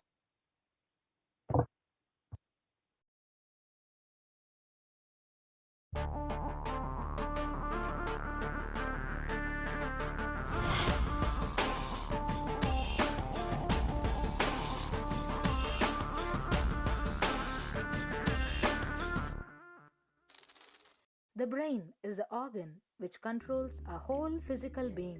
Once our brain has been imbalanced, it will then transmit that imbalance throughout the whole body. Thought forms are pure energy that have the ability to influence people and everyday events in life. According to science, our brains generate an electromagnetic field which may be measured by such instruments as an encephalograph. This electromagnetic field is generated by the brain every time we think, and as our mind is never still, we may be compared to perpetual power generators.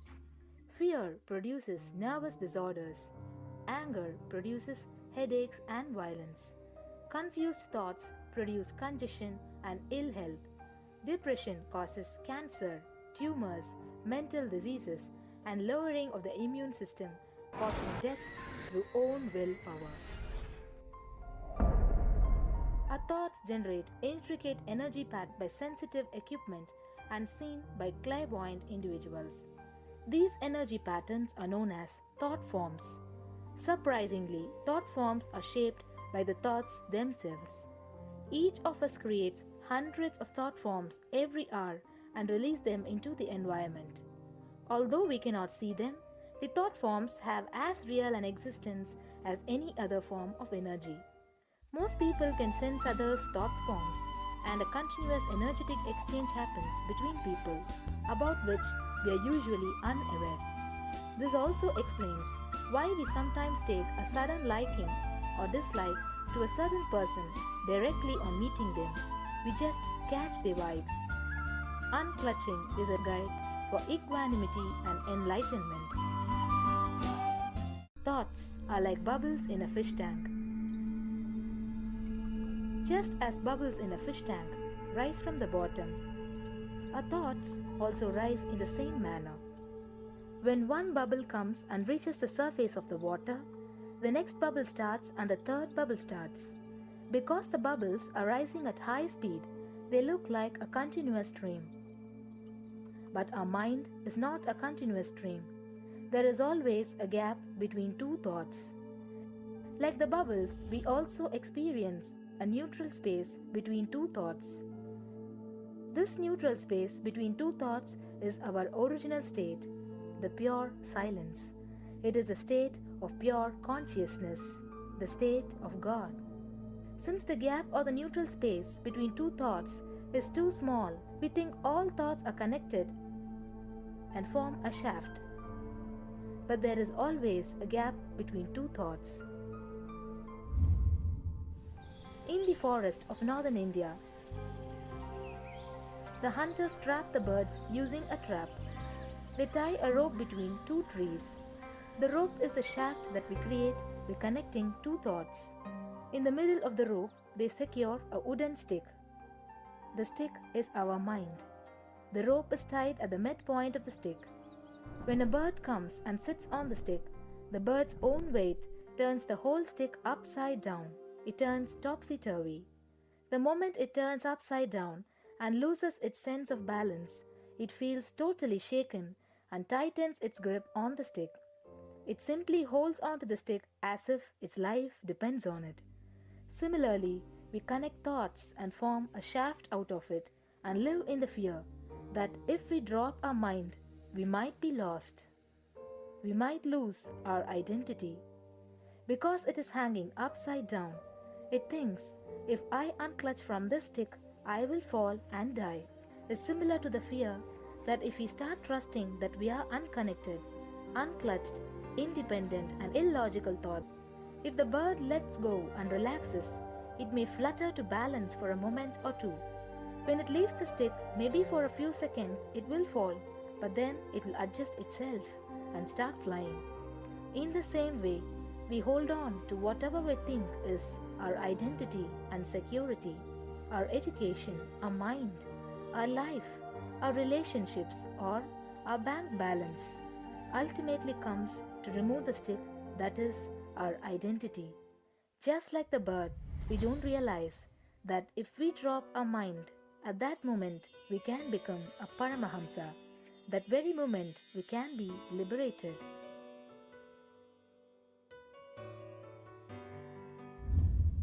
In Mundaka Upanishad, there is a story which explains there is a huge tall tree, and in the tallest branch of the tree, there is a golden bird sitting unclutched from everything in bliss, like Dakshinamurti.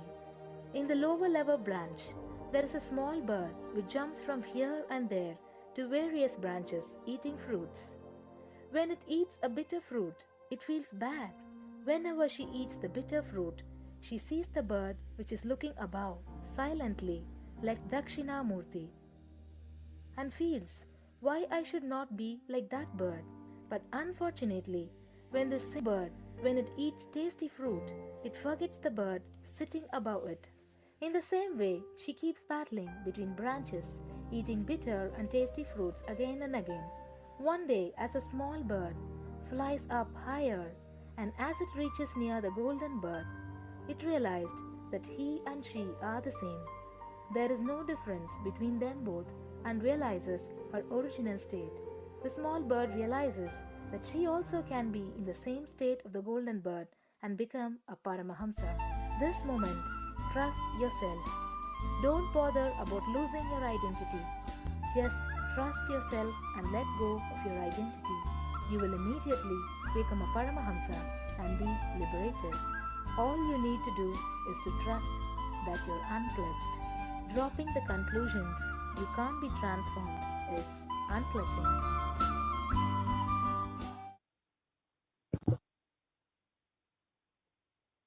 So now that the science of clutching, you can take a few minutes when you find the time in your day to experience this state of unclutching. So you can sit with your head, neck, and spine in a straight line, and with your eyes closed, intensely chant Mahavakya, and do not engage in any thought or emotion. Purely let the state of unclutching manifest in you. Chant the Mahavakya, Om Nithyananda Paramashivoham. And you can take some time when you are available in your day at your convenience and experience the state of unclutching.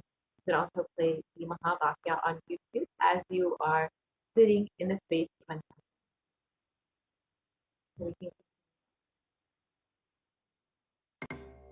Understand the next method, which is doing Ajba Ajba of the cosmic sound Shiva Shiva Shiva.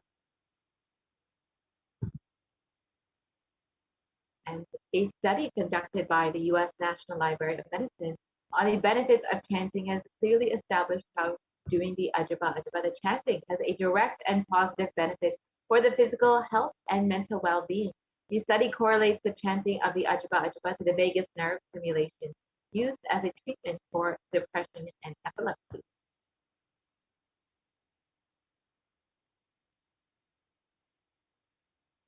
Here is the rest of that article.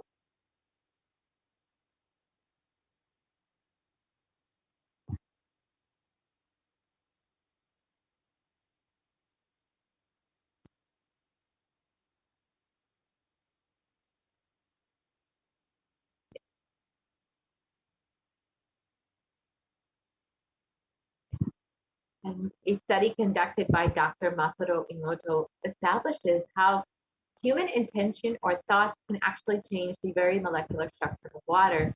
And this interesting research clearly shows that when the water is exposed to positive sound vibrations, the molecular formation of the water actually changes to a very beautiful crystal-like structure.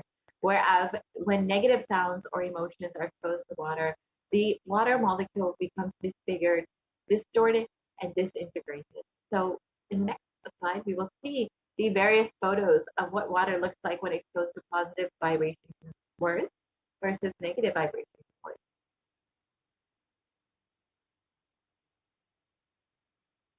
So when words like compassion, thank you, and wisdom are used on water, you can see the beautiful snowflake-like structures that are formed in the water molecule. However, when words like I will kill you, you fool, and heavy metal music is played to water, the water becomes completely disintegrated. The water molecule becomes disintegrated and disformed.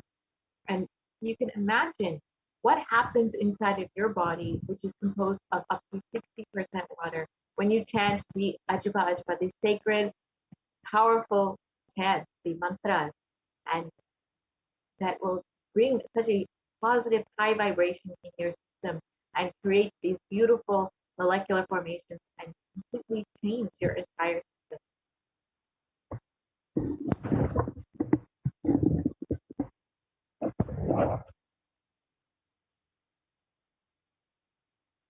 And so you can come and become a part of the Unclutching Initiative. And when you are chanting the Mahavakya, you can go ahead and sign up to become a part of Kailasa.tv/minutes for peace. So whether you are practicing unclutching or you are chanting the Mahavakya and continuously doing the Ajba Ajba of Shiva Shiva, you can log your minutes for peace at Kailasa.tv/minutes for peace. And the Supreme Council of Hinduism has revealed that if 10,000 people can do this just for 3 months, we can give such powerful superconscious breakthrough to the whole of humanity. Because all of us are interconnected. We are not islands. These are all fundamental truths. When you start unclutching, Kailasa starts experiencing the joy, the bliss of you unclutching. Nothing goes to waste in this cosmos. So whether you are doing the unclutching or the chanting of the Ajba Ajba, the sacred sounds of Shiva Shiva Shiva, you can go ahead and log your minutes for peace and give all of the benefits of your unclutching, your Ajba Ajba to the world. And the last method that Devi Parashakti has revealed to protect yourself from COVID-19 is being in the state beyond any remembrance or forgetting in the Arunachala Surana that blossoms as Aham, Aham, the Ananda Surana. So just being in that complete unclutched state beyond any remembrance or forgetting in the pure bliss of the Arunachala Surana that blossoms in the Ananda Surana. So these are the 8 methods that Devi Parashakti has revealed to protect yourself from COVID-19. And each of these methods is independent onto itself. Each method can be used independently to protect yourself from COVID-19. And any of these methods is enough to protect you and ensure that you are staying safe during this pandemic. And one of the methods that Devi Parashakti has revealed in these 8 methods is by praying to Devi Parashakti. So in this next segment, we will understand how we can pray to Devi, how we can connect with her, meditate on her, and receive all of her blessings and grace through the various offerings that you can make to Devi Parashakti. So anytime you make an offering to the divine, it is not out of any fear nor out of any greed. It's not that the divine will gain anything from you offering something. It's not that you will lose something if you don't offer. Regardless of your offering, you will continue to be blessed and showered upon by Swami, by Devi Parashakti, as they are the infinite compassion and infinite love and grace will always be upon you. But it is only when we decide to open ourselves up, when we decide to offer something in order to receive, be able to open ourselves up to receive everything that Devi Parashakti, that the Supreme Concept of Hinduism has to offer, will we be able to benefit fully, and will we be able to experience the oneness with Devi, with Swamiji himself. So now let us enter into this offering segment and understand some of the various offerings that you can make to Devi Parashakti.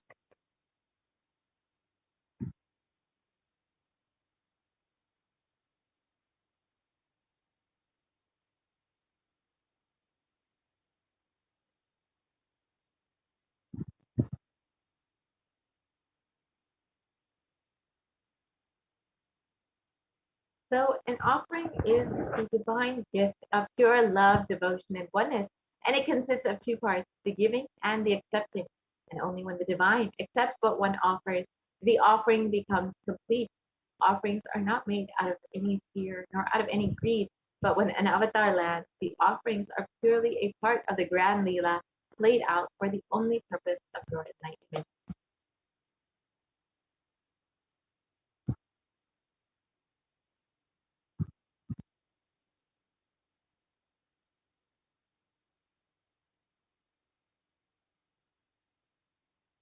So this is the Dhyana Shloka for Devi Parashakti. And the Dhyana Shloka is to invoke Devi Parashakti herself, the presence of Devi Parashakti herself. This is from the Mula Manormani Dhyanam. And it states that moonlight face holding the Vedas in one hand, fire in eyes with the lotus flower, gracing and blessing hands in one hand with the Japamala, beautifully decorated with jeweled ornaments in wonderful clothes and shining crown. Her name is Manonmani.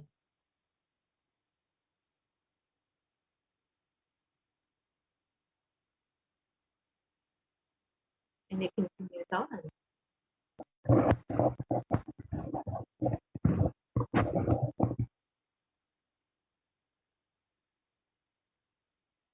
I meditate on Devi with 3 eyes glowing like a moon and holding the Vedas, the lotus embracing with blessing and gracing hands.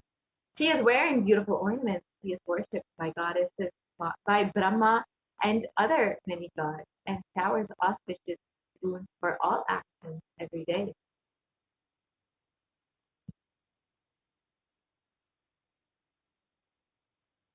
So you'll notice in many of these offerings, they are made in gold. And this is because gold is a very significant divine element in Hinduism. It is the origin of gold is described in the Atharva Veda, and it translates, triply born by the birth is this gold from the atoms of Agni as one. It became dearest to Agni. One fell away from the Soma when it was heard. One they call the seed of virtuous and powerful Apaha. Let that triple gold be for your long life. And gold is a divine element. It purifies anything that it touches. It is an element of great spiritual significance and great spiritual power of healing and enlightening. The vibration of gold has the power to infuse sattva energy and positive thought currents in anyone who wears and anyone who sees or operates in its vicinity.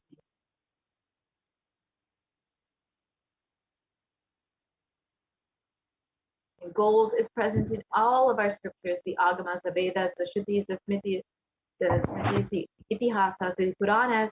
In all our Hindu scriptures, it is abundantly displayed that gold is the most auspicious and purest metal to make any offering. And in the Hindu civilization, everything was built in gold, exchanged in gold. Ritual feasts were even offered in gold. When one was to be saved from life-threatening illnesses, gold was offered as a ritual fee, and gold was in abundance and used for weighing equivalent amounts of commodities, including cows. Kingdoms were built with huge doorways of gold. The streets would have huge columns and huge archways made of gold, and horses and cows were even dressed in gold.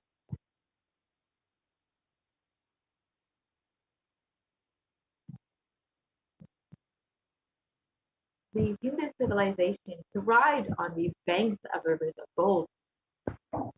The Indus River was called the Hiranyamaya, the river of gold in the Rig Veda, and the river Saraswati was called the Hiranyavartini in the Atharva Veda. And gold is the supreme element for offering gifts to the ones we love and revere, especially the divine. And temples were constructed in gold and paved in gold. Deities were made in gold and decked in gold ornaments. And because it preserves the enlightenment energy for thousands of years, it lasts forever.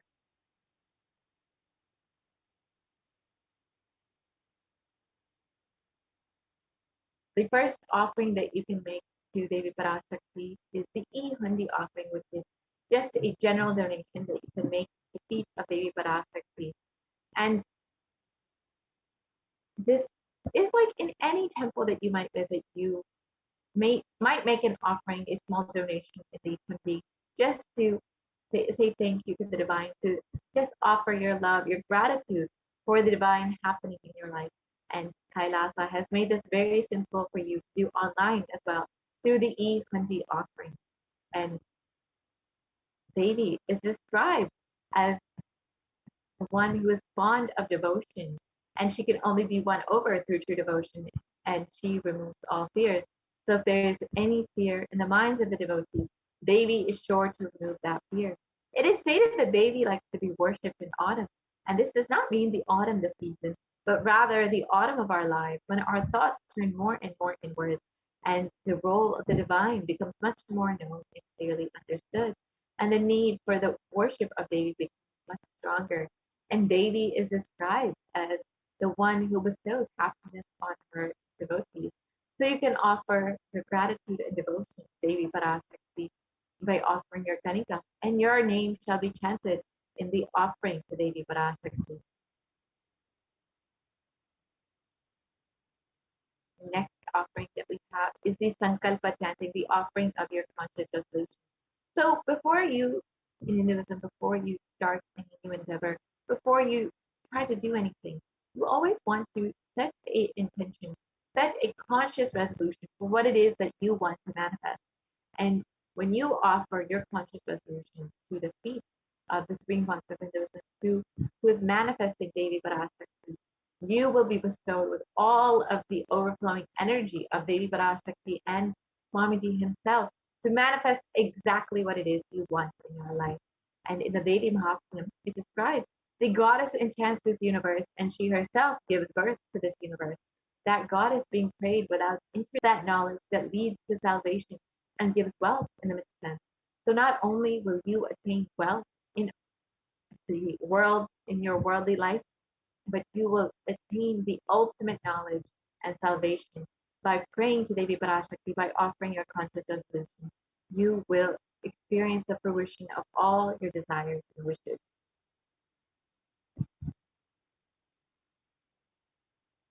Is the Sahasranama Swarnakasu.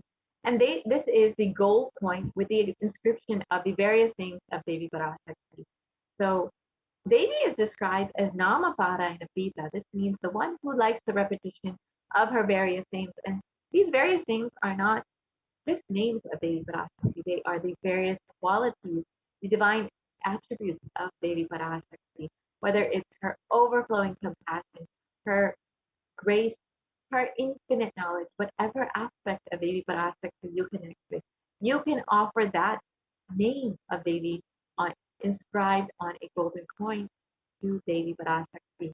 And you can offer as many as you would like. And this is a very special and unique archana offered to the Mahameru of Devi Parashakti. So you can, when you offer this gold coin with the various inscriptions of Devi Parashakti's name, you will be blessed with the Ananta Kalyana Gunas, the various divine qualities of Devi Parashakti herself to manifest in you.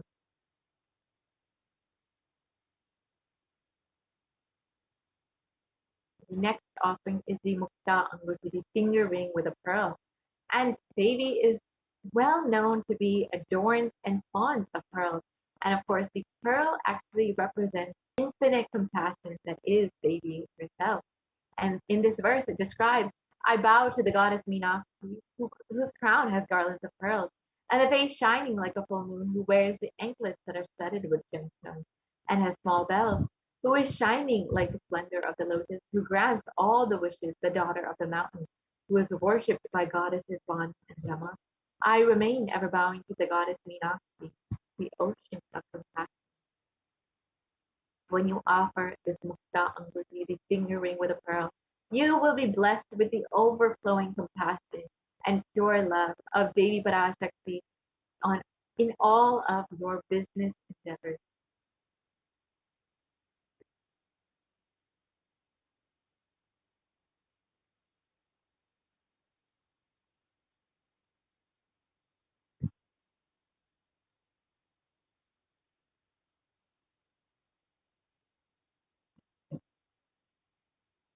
We can see the next offering, which is the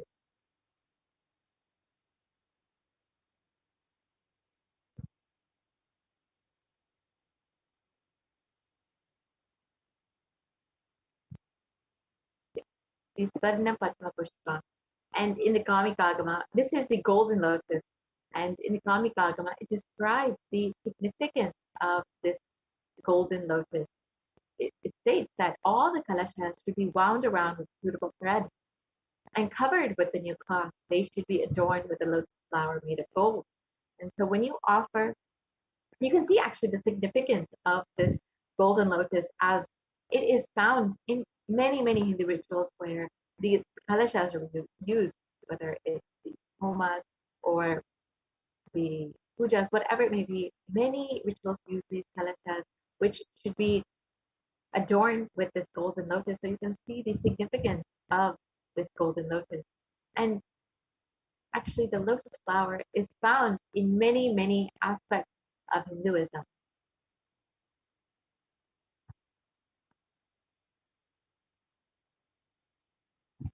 There are numerous scriptural references for using the lotus in the worship of Paramashiva and Parashakti.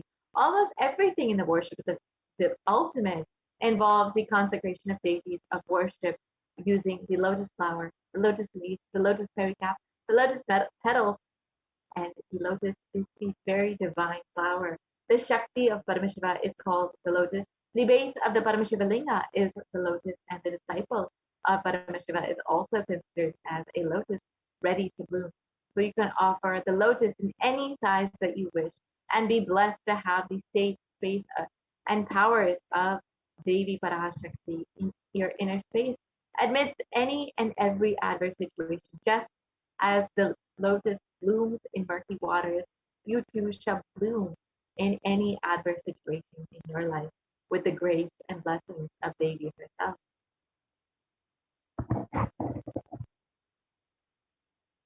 And the next offering that we have is the Saranameti, the gold toe ring.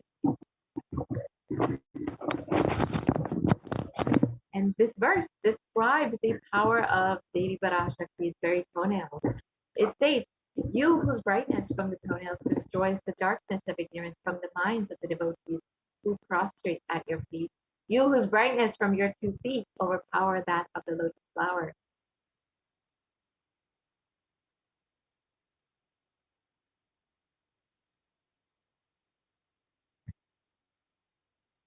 You can offer the toe ring to Devi to adorn her sacred feet. So you can just see from this the power of Devi's very toenails that have the ability to destroy the ignorance in your life. So you can offer this Varnameti to take your feet of Devi Parashakti and be blessed with the removal of all the ignorance from your mind and to be blessed in every difficult aspect of your life.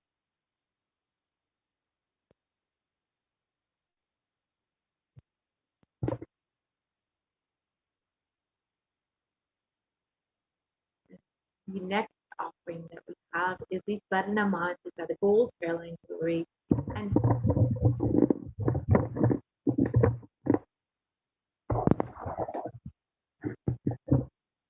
represent the nectar flowing from the Sahasrara Chakra, which is fully open.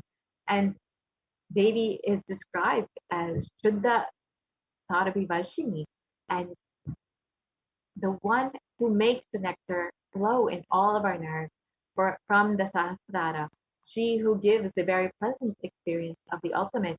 So when you offer this Varnamantika, you will be blessed with the overflowing bliss from your Sahasrara and the ultimate experience of the enlightenment lifestyle.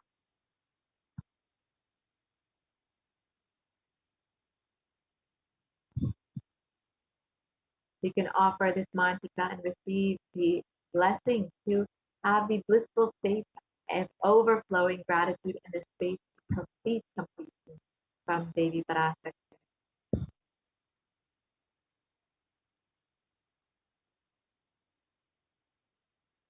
The offering that we have is the Pratyaksha Puja, which is the most favorite offering of all the devotees and disciples of Swamiji.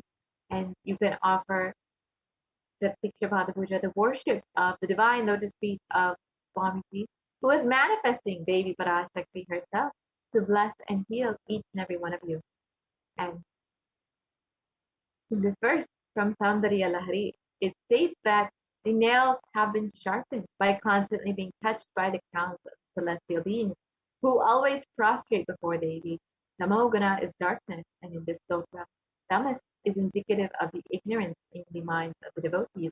And by constantly prostrating before Devi, their ignorance is removed and they attain the knowledge. When you offer this Pratiksha Pada Puja at the feet of the Supreme Pastor, you will be blessed with attaining the ultimate knowledge, the path to enlightenment.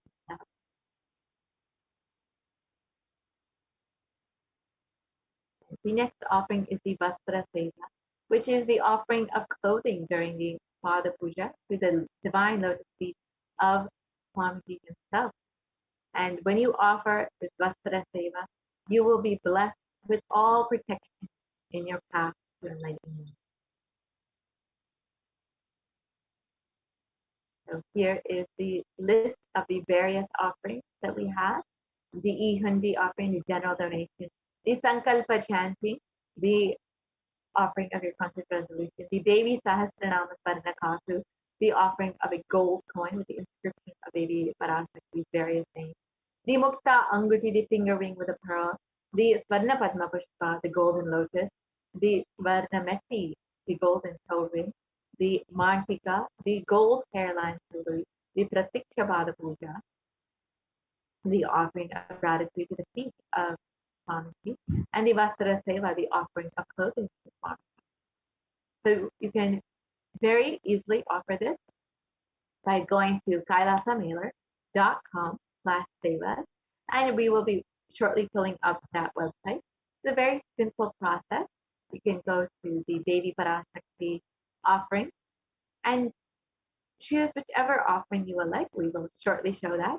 Again, the link for that is kailasamailer.com/sevas. You can also visit the link tiny.cc/Devi offering, Devi-offering. So both go to the offerings for Devi Parashakti. So we will be shortly showing what that offering page looks like. So you can choose whichever offering you would like, and we can guide you through how to make your offering very simply to Devi Parashakti.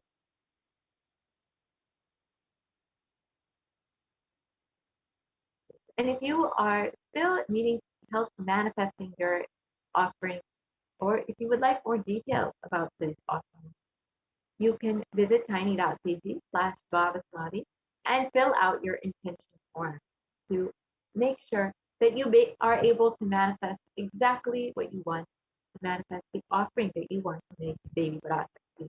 Yes, so now we will visit tiny.cc/baby-offering.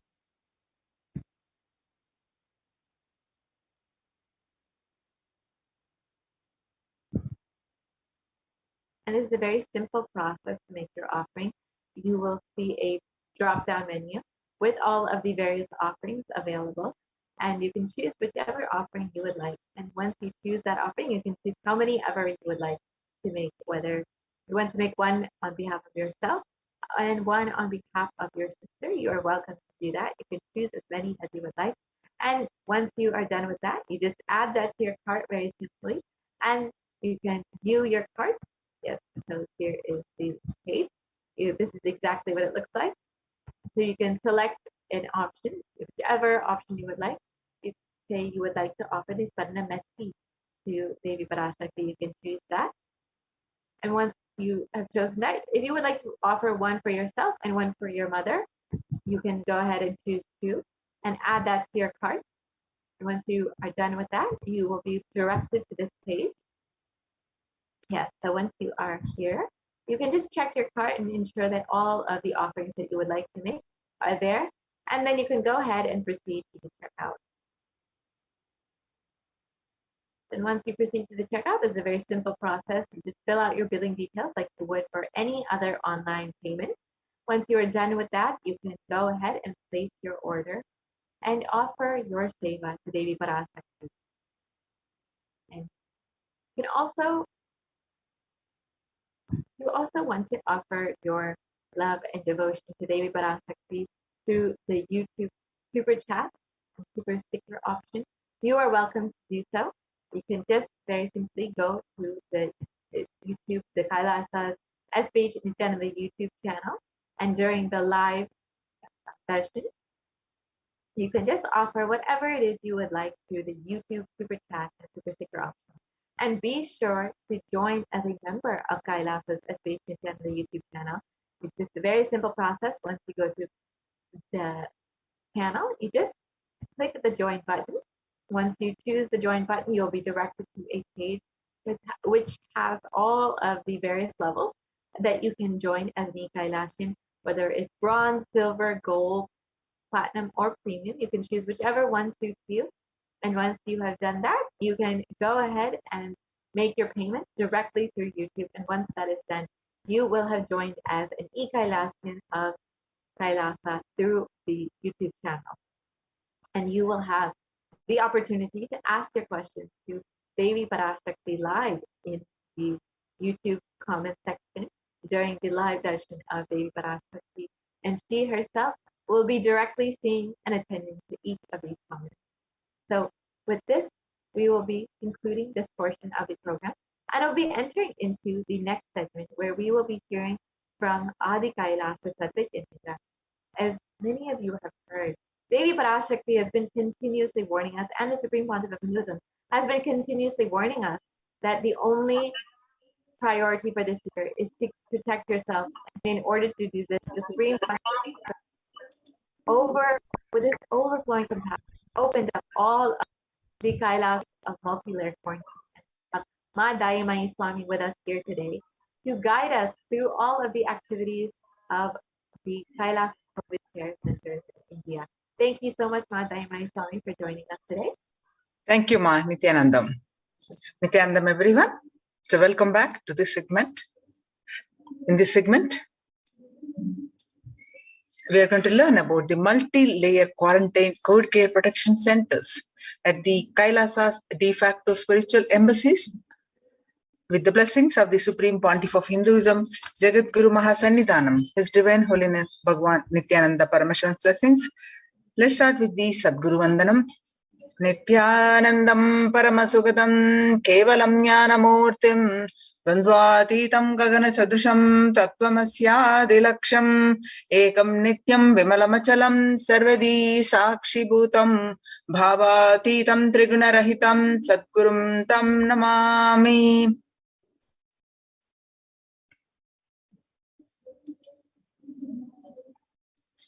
So what we learn from this segment today? Concerning statistics on mental health and global peace across the world due to COVID-19 pandemic, what are the Supreme Pontiff of Hinduism and Kailasa's contributions for global peace? The Supreme Pontiff of Hinduism's spiritual solutions for COVID-19, Kailasa's COVID care protection centers, glimpses, why temple-based ecosystems. UN recognizes Kailasa's contributions and join Kailasa's COVID care protection centers. Today, people around the world are trying to grapple with the grim reality that the pandemic is far from over. The aftermath of the current calamity promises to be much more devastating. The greatest economics of the world are facing disastrous futures. Countries are facing off each other in deep mistrust. Now, let us see some of the concerning statistics and current news. The statistics are around due to the pandemic. What are the not only the physical health, but how this pandemic now health and most importantly global peace. The World Health Organization makes a big statement about Delta variant of COVID-19. The World Health Organization on Tuesday said that the Delta variant of coronavirus has elbowed out all the three other COVID-19 variants of concern that now represent a tiny fraction of the samples which are being sequenced. The less than the 1% of alpha, beta, and gamma are currently circulating. It's really predominantly Delta around the world, said World Health Organization's technical lead on COVID-19, Maria Vankarkove. The Delta variant, which was first detected in India last year, has become more fit, it is more transmittable, and it is out competing. It is replacing the other viruses that are circulating, she said, and added that the variant has been detected in more than 185 nations till date.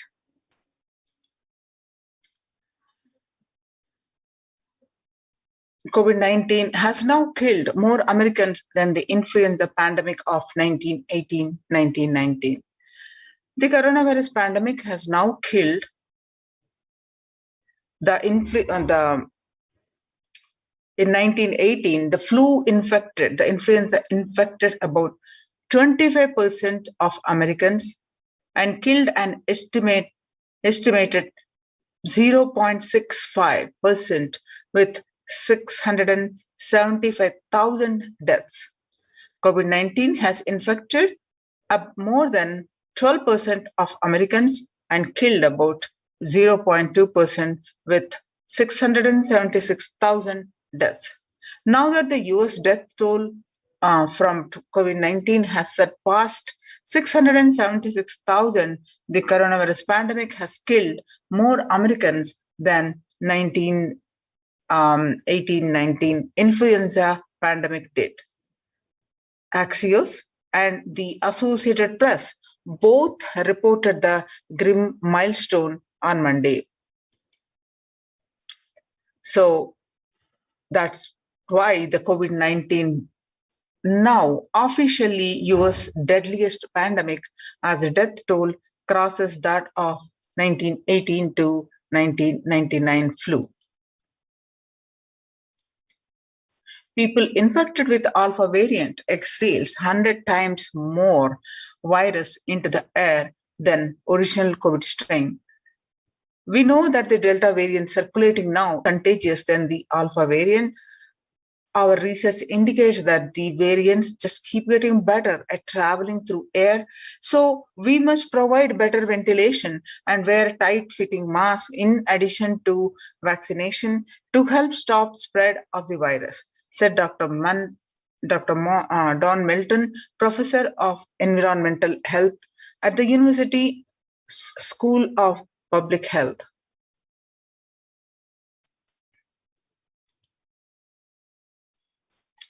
Six-feet distance may not be enough to prevent viral transmission indoors. According to a study in Washington, the physical distancing of 2 meters, about 6.5 feet, may not be enough to sufficiently prevent transmission of virus carrying airborne aerosols indoors, according to a study. So the research published in the journal Sustainable Cities and Society suggests that the physical distance alone is not enough to prevent human exposure to exhaled aerosols and should be implemented with other control strategies such as masking and adequate ventilation. COVID-19 Delta variant is still most concerning, says World Health Organization experts. Even with the emergence of the new more COVID-19 variant, the Delta strain remains the top concern globally, appearing to outcompete others, senior officials with the World Health Organization said recently. Then COVID-19 pandemic is now under the control in the United States, says Chief Medical Advisor Anthony Fauci. He said, right now we're still in pandemic mode because we have 160,000 new infections a day. That's not even mostly in good control. In an interview with Axios, the US has reported 40 million cases of COVID-19 outbreak of the virus with over 4 million infections adding up in the past few weeks. The increase in COVID-19 cases comes as a US administration earlier this month announced that it is planning to provide booster shots of the vaccine as the Delta variant has become dominant in the nation and is wreaking havoc. The surge in Delta variant is driven by the low vaccination coverage in many communities across the US, according to the US Center for Disease Control and Prevention. In the country of our size, you cannot be hanging around and having 100,000 infections a day. You have got to get well before 10,000 before you start feeling comfortable, Mr. Fauci said.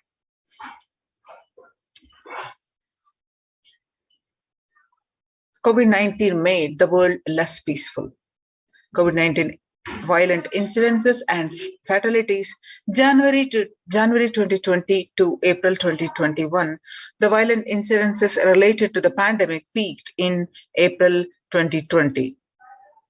The younger adults are more likely to report symptoms of anxiety and a depressive disorder during the COVID-19 pandemic. And the average share of adults reporting the symptoms of a disorder and a depressive disorder January to June 2019, what it was 11% in a period of 6 months. Now, in just 1 month of this beginning of the year, it rose up to 41.1% in just 1 month. And some more statistics showing the same, that the share of adults, younger adults, this reported more on anxiety and a depressive disorder during this pandemic. COVID-19 is a significant stressor for most Americans. And nearly 8 in 10, that is 78%, say the coronavirus pandemic is a significant source of stress in their lives. Nearly 7 in 10, that is 67%, say they have experienced increased stress over the course of the pandemic. And more than 60,000 US healthcare workers have contracted COVID-19, 300 have died. Of the health workers who treated patients during the China's COVID-19 outbreak, 50% showed signs of depression, 45% showed signs of anxiety. The before COVID-19 pandemic, depression, what it was 15%, and now it rose to 40.7%. And the anxiety, what it was 29%, now rose up to 72%. 8 in 10 students are struggling with focus on school or work and avoiding distractions. And 55% of the students do not know where to go for help for their mental health. Nearly understanding the pandemic's impact on working women nearly 82% of women surveyed said their lives have been negatively disrupted by the pandemic. The global economic outlook during the COVID-19 pandemic, a changed world. The pandemic is expected to plunge most countries in recession in 2020, with per capita income contracting the largest fraction of countries globally since 1870.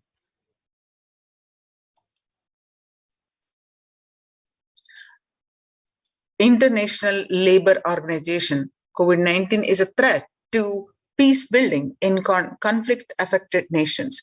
COVID-19 crisis has worsened already fragile situations. The ILO is more aware than ever of its responsibility to promote peace and resilience in the time of this global pandemic. And coming back to India, it is the Mumbai mayor says the third wave is already here. Mayor said it is not coming, it is already here. And advised that the Kishori Patnekar, adding that an announcement regarding the matter had already been made in Nagapur. Speaking of the coming festive season in Maharashtra, the mayors urged people to remain in their homes.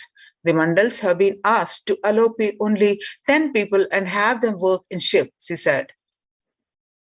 A little over 25% of healthcare workers were infected with coronavirus despite getting fully vaccinated, a recent study has revealed, giving an insight on the breakthrough infections due to the Delta variant. The study, jointly conducted by the Institute of Genomics and Integrative Biology, Maximum Hospitals in Delhi NCR, found that the vaccination breakthroughs were far more common during the Delta outbreak in Delhi than previously reported.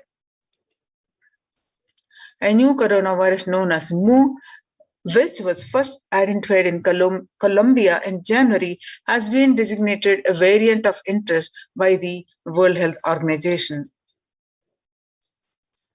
Now, how to cope up with this current COVID-19 pandemic? It is important to address the COVID pandemic, which is seeing another wave, destroying many more lives.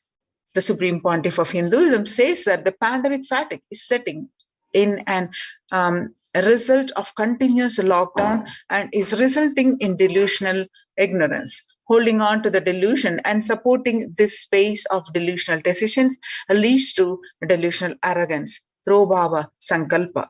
Continuous lockdown leads to delusional thoughts like, so what? If I die, it's okay. I can't live forever in this lockdown. Going out, then exposing oneself and putting the risk on yourself and others with irresponsibility and insensitivity in the delusional arrogance. The global COVID virus pandemic has left the whole world desperately looking for answers. Life as it had been experienced even back in February 2020 is no longer recognizable. Drastic change is the order of the day, with people having to redefine their world, new paradigms of economy, society, faith, religion, and health. Blessed are those who have had the greatest fortune to be with the incarnation of Paramashiva, the Supreme Pontiff of Hinduism, in their lives, to carry them through this crisis. Join the COVID Care Protection Centers. Register now through the link below, https://kailasa.org/kailasa care. Making peace with nature is possible if we start now. Making peace with nature is possible if we start now. Even amid pandemic, 2021 can go down as the year which we made peace with nature and set the planet to healing. Our environmental, social, and economic challenges are interlinked. They must be tackled together. For example, we cannot achieve sustainable developmental goals, including ending poverty by 2030, if climate change and economic collapse are undermining flood and water supplies in the world's poorest countries. We have no choice but to transform our economies and societies by valuing nature and putting its health at the heart of all our decisions. Now let's watch a small clip on making peace with the nature. It's possible if you start now.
World Health Organization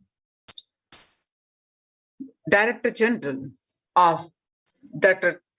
Tedros says health and peace are interrelated. There cannot be health without peace.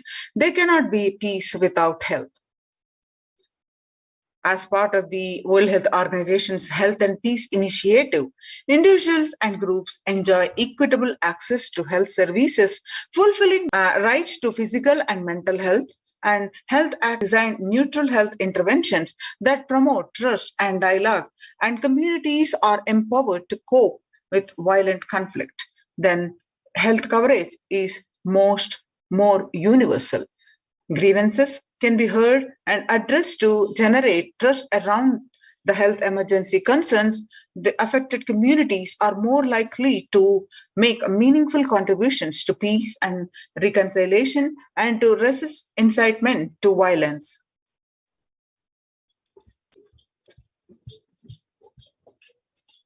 Amid COVID, we need enhanced international coordination, pandemic and building resilience in fragile states, and requires concerted international action at local, national, and global levels.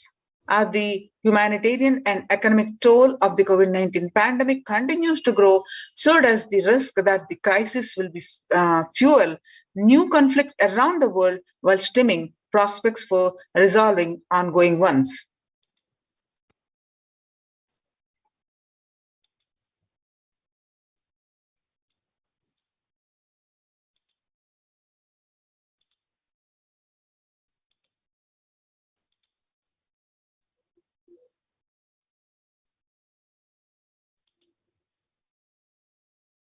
The stronger health systems and universal health coverage must be a priority. For the first time since 1945, the entire world is confronted by a common threat, regardless of nationality, ethnicity, or faith.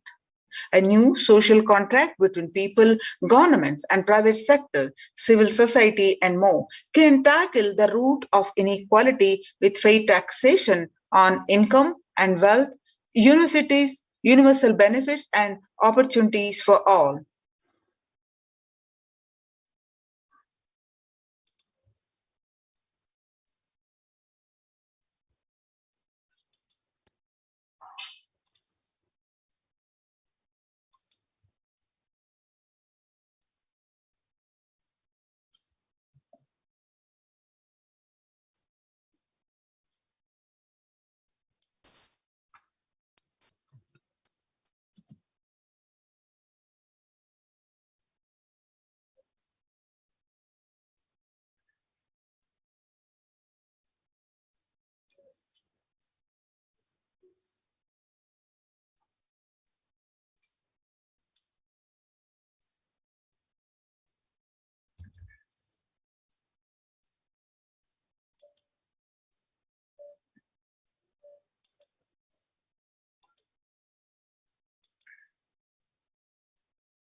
On the day of International Yoga 2021, the theme is Yoga for Well-being. The day will be marked at a time when COVID-19 pandemic continues to open lives and livelihood of people globally. Beyond its immediate impact on physical health, the COVID-19 pandemic has also exacerbated the psychological suffering and mental health problems, including depression and anxiety, as pandemic-related restrictions continue in various forms in many countries. This has highlighted the urgent need to address the mental health dimensions of the pandemic in addition to the physical health aspects. The message of yoga in promoting both the physical and mental well-being of humanity has never been more relevant. A growing trend of people around the world embracing yoga to stay healthy and rejuvenated and to fight social isolation and depression has been witnessed during the pandemic. Yoga is also playing a significant role in the psychosocial care and rehabilitation of COVID-19 patients in quarantine and isolation. It is particularly helpful in allowing their fears and anxiety. UN spotlights health benefits of yoga, the ancient practice that can ease stress of our modern laptop lives. Yoga is a practice that can be relevant to all ages, relevant to all cultures, irrespective of what socio-economic status people represent. It can be used to unite our complex and difficult world, to promote not only healthy lifestyle, but to promote peace and security in the world, said Dr. Nata Manadde, Executive Director of the New York office of the World Health Organization, at an event entitled Conversation Yoga for Health. Our contemporary world is showing no signs of decline in the intensity of violent conflicts, the crime, displacement, and the prevalence of a continued state of tension in many regions of the world. According to a UN report, in the year 2019 alone, about 35% of political conflicts worldwide involve the use of violence. Geopolitical tensions, which have been on the rise even before the COVID-19 pandemic, have only prolonged violent conflict, making it difficult for policymakers to come together and resolve their differences peacefully and amicably. The last decade witnessed the highest number of people internally displaced by conflict and violence. Now let us see what are the Supreme Pontiff of Hinduism's contributions toward the global peace and in general, the global pandemic. Vedic tradition beautifully describes Yastu sarvani bhutani atmani ivana pushyati sarva bhutesha chatmanam tadona vigupyashati. Isha Upanishad, verse 6. The global peace is the byproduct of individual bliss. Whenever an individual goes through a spiritual bliss, he manifests a beautiful peaceful life for him and everyone around him. If he is powerful enough, he moves the whole city and manifests peace. He is more powerful, he moves the whole village or whole country.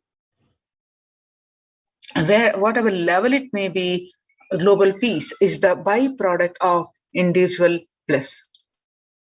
Now let us see the Supreme Pontiff of Hinduism speaking on the secret to self-transformation is the secret to achieve global peace. Social answer means I'll tell, oh, you should all work for global peace.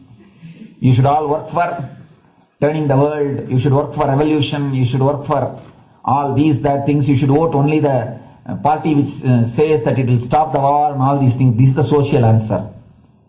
Nonsense. If you want the honest answer, I tell you, simply transform yourself. You can't do anything. If at all you can do, you would have done it. Be honest. If you can do, you would have done it. You are raising this question because you are not able to do. Am I right? So let us be very clear. Let us be honest. We are not able to do. Socially. That's the truth. That's the reason you are sitting here and raising the question. I tell you, understand few important things. There are a lot more attached to this question. There are many things which is attached to this question.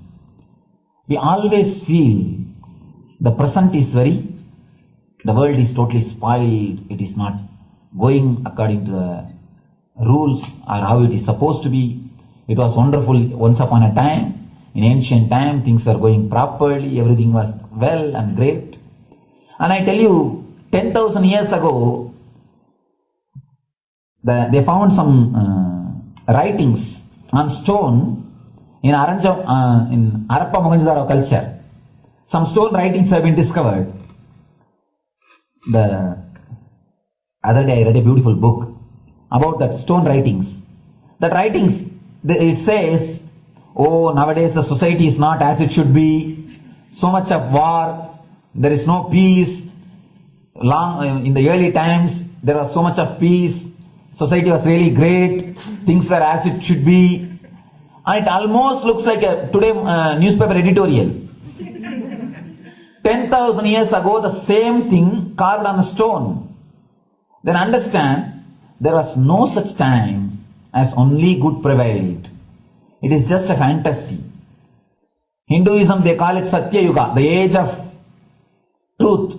There was a time only truth prevailed.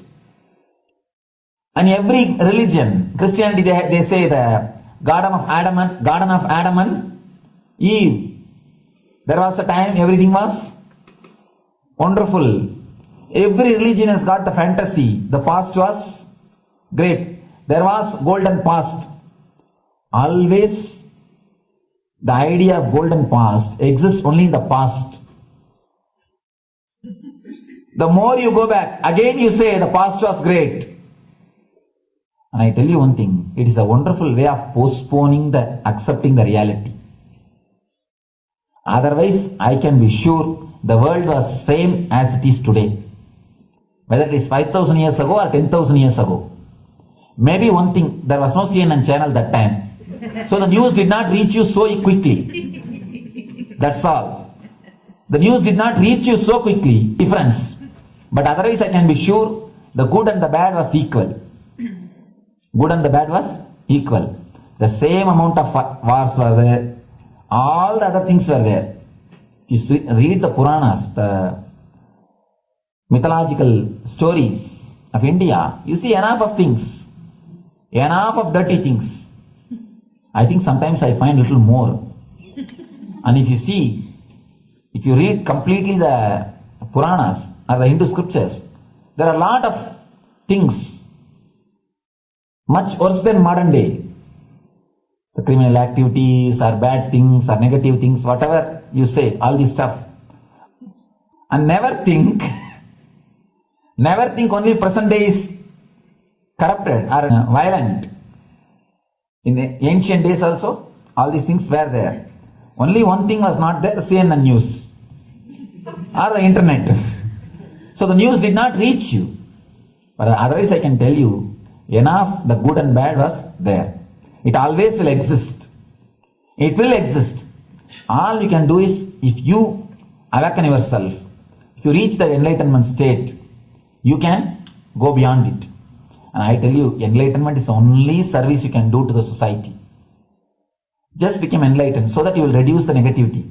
Now, as of now, you are also the part of negative group. Naturally, we will be a negative group. As long as we are unenlightened, we will be the part of collective negative consciousness. So if you become enlightened, at least you will reduce your weight. That's the only thing we can do. Nothing else can be done. So all I request you to do is just become enlightened. Realize that you are a lion. That's the only way to help yourself and the society. Otherwise, all revolutions, you see, all revolution again end up as one more tradition. In last 2000 years, 3000 wars have happened in the humanity. In 2000 years, 3000 wars. Human beings have not done anything except doing wars, except fighting. Everybody claims he wants to do revolution. He wants to spread peace. You see, every country claims their army is a defensive army. Then who is offending? Tell me, Every country says defensive army. Then who is offending? These are all just, games. The idea of peace is a pure game. Everybody wants to spread the peace according to them, not according to the other person. They want peace according to them. The other day I was in one interreligious gathering.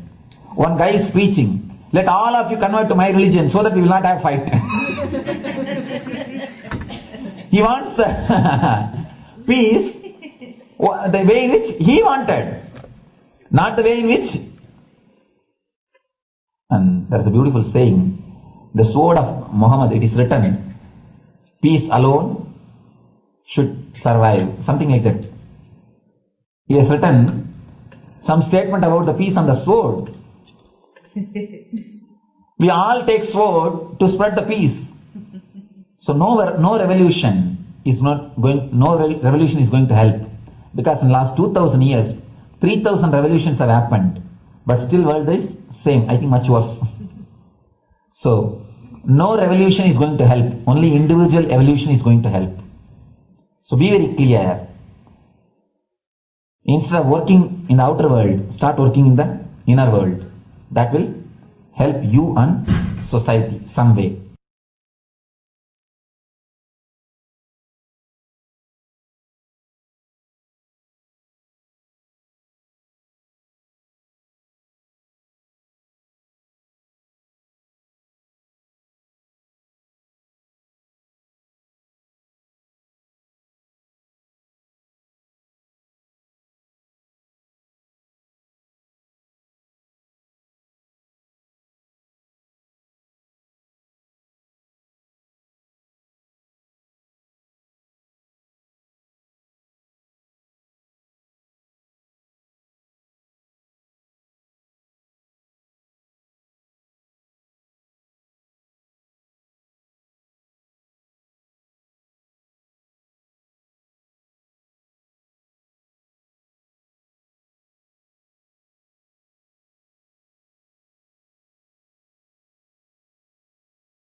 Social answer means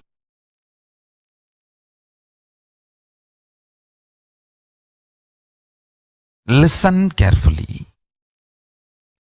The space of Shanti,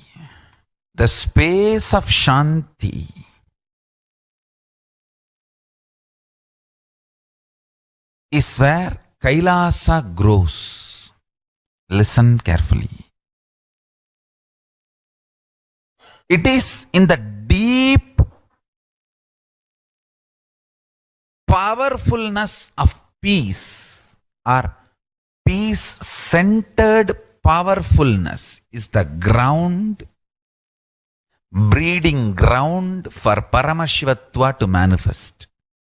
Please understand. Like how pure mirror reflects everything,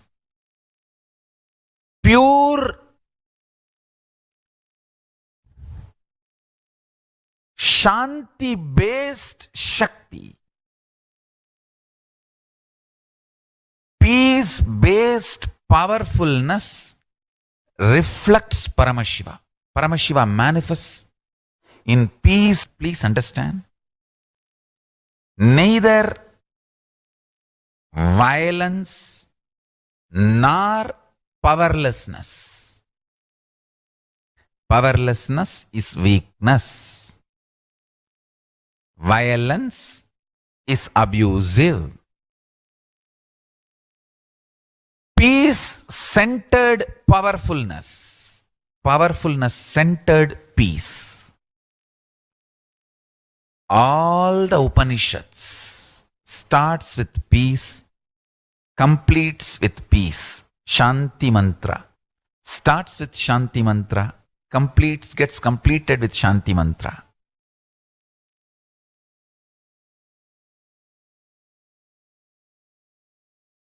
Peace-based powerfulness is a fundamental requirement for Paramashivatva to manifest. That is why people who don't want us to manifest Paramashivatva or power manifestation do not want to allow the peace in our life or do not want peace in our campus. Understand? But only if you are peaceful, which cannot be shaken even by the demons and devils and rakshasas, we can be in eternal peace. So, remember this very clearly.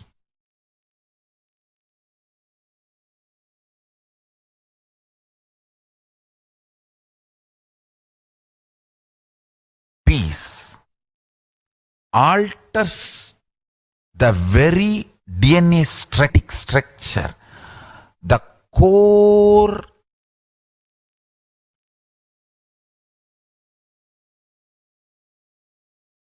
Anu Mahat structure. Understand? Anoraniyan Mahato Mahiyan. The consciousness in you is atom inside the atom, Mahat, more than Mahat. That Anoraniyan Mahato Mahiyan, that consciousness starts growing in you with more and more peace-based powerfulness developing in you. Nothing can be compared to unclutching. Spend more and more time, energy in unclutching. It will never be wasted. Time spent on unclutching is the most productive time for you in your life, because unclutching completely makes you altogether a different material. Understand? It makes your very biomemory, muscle memory, core structure, molecular structure, genetic structure, DNA structure, everything.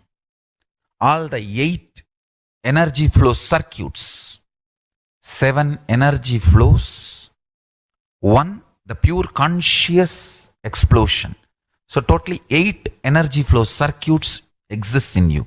All the 8 explodes when you unclutch. Understand? Unclutching is the space of Sri Kailasa.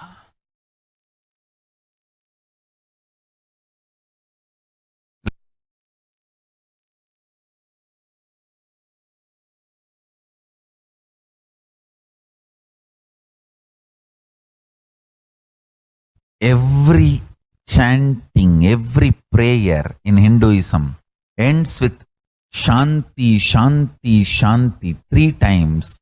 Means peace, peace, peace. Hinduism is the real religion. Loving peace, living peace. individual level, social level, global level. Understand? Hinduism lost all its 56 nations, 200 states, 10,000 kingdoms, samsthanas. Is not a loss to Hinduism, it is a loss to planet Earth, human beings. Wherever Hinduism is practiced, kept alive, the ideal of global peace is kept alive. Just do this one simple statistics. You yourself study. Google and study. Take the top 10 religions and list how many people they converted in last 200 years, how many people they killed. List for each religion.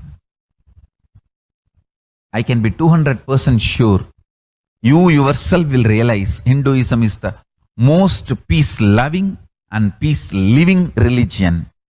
Neither conversion nor terrorism. Neither conversion nor terrorism. Being the supreme pontiff of the most peace-loving, peace-living religion, I give you all my blessings on this International Peace Day. Understand? It is we Hindus need to keep the global peace as a living possibility, and we need to make this global peace as reality. Just talking about global peace will not work. Working for global peace only is the responsibility of the real living Hindu. Anyone who wants to claim themselves as a Hindu or practicing Hindu should work for global peace. Global peace is our responsibility.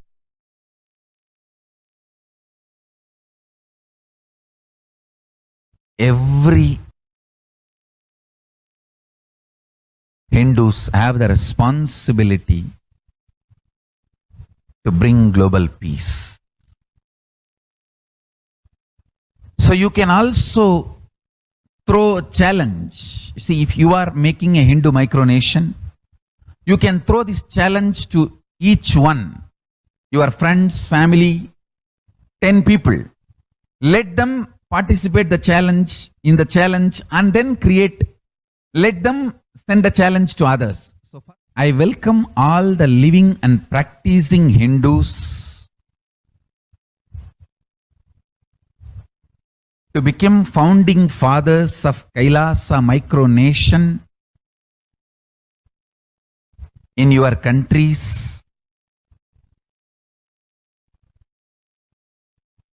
You can also make a challenge, like how they made ice bucket challenge and all that. We can make a challenge. You form Hindu micronation and claim, I am the founding father of the Hindu micronation Kailasa. And then you can invite your family, friends for a challenge. 11 people. You form and you challenge 11 people and they also form and they spread. So let us start spreading. This project is my message on this International Day of Peace. Let us start working for global peace instead of just talking. The work we do will talk for us. The talk we do will not work for us. This is the message. The work we do will talk for us. The talk we do will not work for us. Global peace is the responsibility of Hindus. We living, practicing Hindus, not only we should achieve the individual peace through unclutching, yoga, meditation. We should also create an ecosystem where the global peace starts manifesting.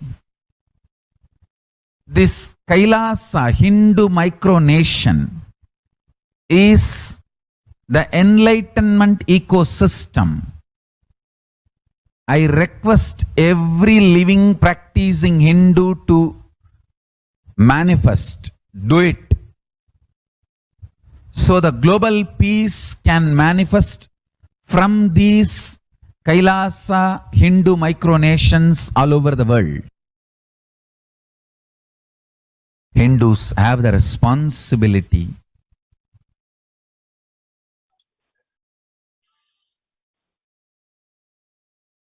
Now let us see the Kailasa's mission of global peace and super consciousness breakthrough. This Kailasa, led by the Supreme Pontiff of Hinduism and Nithyananda order of monks, nuns, and Hindu diaspora, are working for global peace and to give a super consciousness breakthrough to humanity.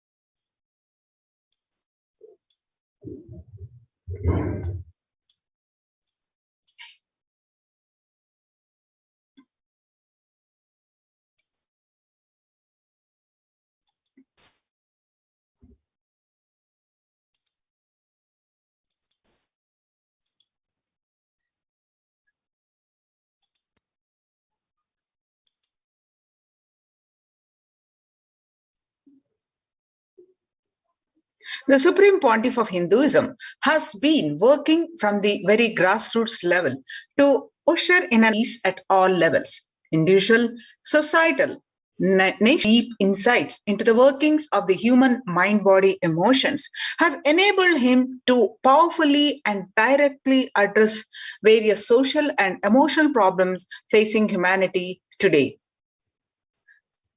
The Supreme Pontiff of Hinduism provides spiritual solutions to combat the pandemic and other issues. Let us see some of the ways. Since the beginning of the global lockdown, the amount of contribution and the activism of Kailasa has increased multifold through the Paramashivoham program, bringing super consciousness breakthrough to the whole humanity. By starting the Akhanda Nirvikalpa Samadhi Jnana Yajna and contributing almost 3 million minutes now. Paramashiva Sankalpa chanting, the sacred Sanskrit chanting to heal 24/7 via Zoom sessions. The spiritual healing to one and all 24/7, helping humanity to cope up with insecurity, fear, disease by empowering individuals to heal themselves, learn to cope with emotions like depression and tough situations in relationships. Providing alternative solutions to worldly problems through power manifestation.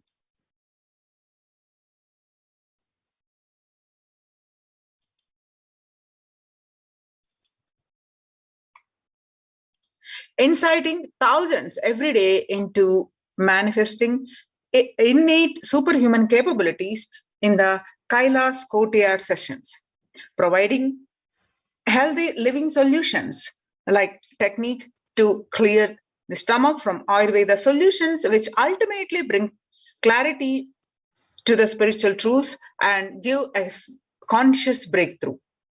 In the long term, establishing self-sufficient communities. Continuing and intensifying the service of Annadan, the free food to Nithyananda Annalayas around the world, including Tiruvannamalai and Los Angeles, paving way with the New World Order, starting the agriculture-based communities in Adikaila and several other locations. Peacekeepers of Kailasa offering various life solutions from the teachings of the Supreme Pontiff of Hinduism, offering Maheshwara Puja to the natural calamities hit victims, Bhava Samadhi Darshan to raise the individual consciousness breakthrough.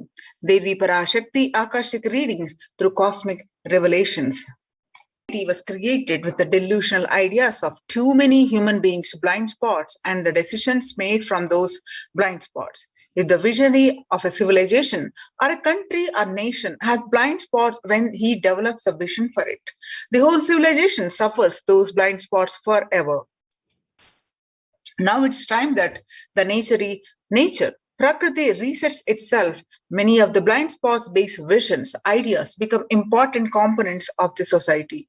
This pralaya which is happening is melting down everything which is delusion based. The world as we know is gone. Let us celebrate God. This isolation, which is seemingly endless with an unknown future, which is compelling humanity to make 100% lifestyle change and is something to be deeply dwelled upon. All problems need to be addressed only with spiritual solution and powerful cognitions. To stop people having mental breakdown, pandemic fatigue, collapsing, depression, destruction, and also give them the super consciousness breakthrough and revive the enlightened civilization, the Supreme Pontiff of Hinduism continuously gives spiritual solutions and powerful cognitions. Some of the spiritual solutions and powerful cognitions are unclutching, practicing completion, practicing oneness, practicing ajapa japa of Mahavakya, Om Nithyananda Paramashivoham, consciously building deep feeling connection, and yoga, puja, vegetarian diet, and nirahara samyama. It's a time we all take responsibility to save the humanity, to protect people from the pandemic fatigue and destruction. Let's try to enrich people for every one of these great spiritual solutions. Open this link and start sharing with as many people as possible. The link is tinyurl.com/unclutchinginfo.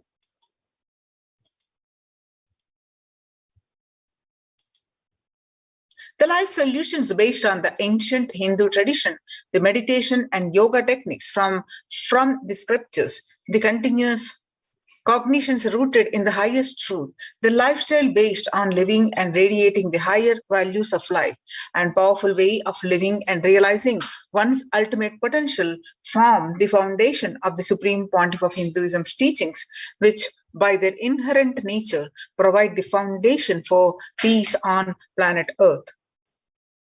The Supreme Pontiff of Hinduism launched the Minutes for Peace initiative, which aimed to reduce crime globally by conducting mass meditations around the world in parallel.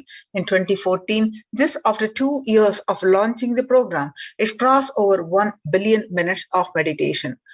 The scientific studies have shown a reduced crime rate after participation in the meditation and completion techniques. In 1976, it was found that when 1% of community practiced meditation, the crime rate reduced by 16% on an average. The current tally on the Minutes for Peace website is more than 4.3 billion cumulative minutes of meditation logged, including all of the events, programs, and festivals where people have gathered in large numbers and participated in meditations and rituals.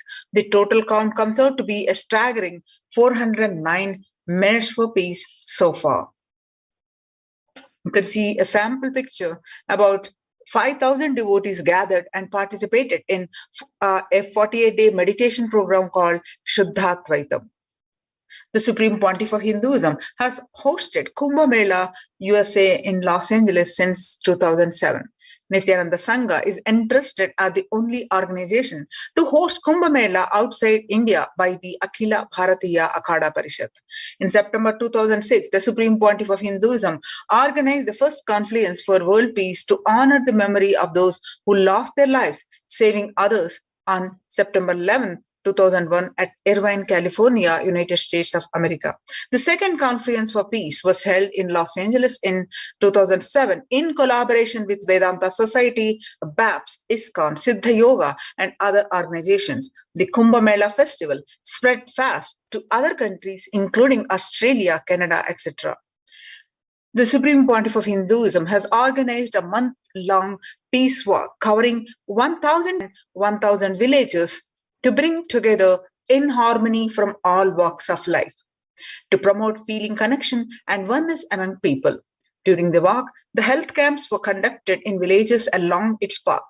The Supreme Pontiff of Hinduism has conducted the large-scale collective meditations on September 21st, International Peace Day, to raise the collective consciousness.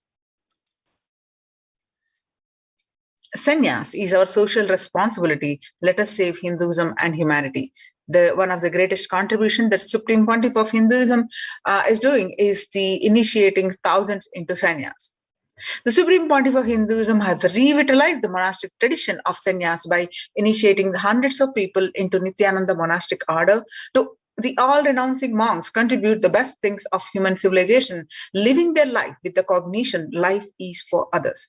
These monks and nuns act as the hard beginners of peace and empowerment for the human society distraught with violence, depression, and other forms of life's negativity.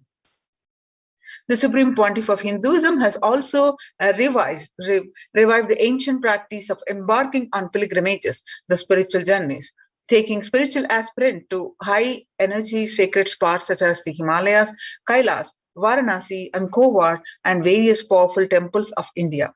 Even though prevalent in India, this practice is rapidly losing its original context, turning into a recreational family vacation, reviving the original spiritual context. The Supreme Pontiff of Hinduism has made it possible for modern-day human beings to benefit from the spiritual energy present at these centers and accelerate their journey of spiritual evolution, hence ensuring individuals peace as a natural consequence.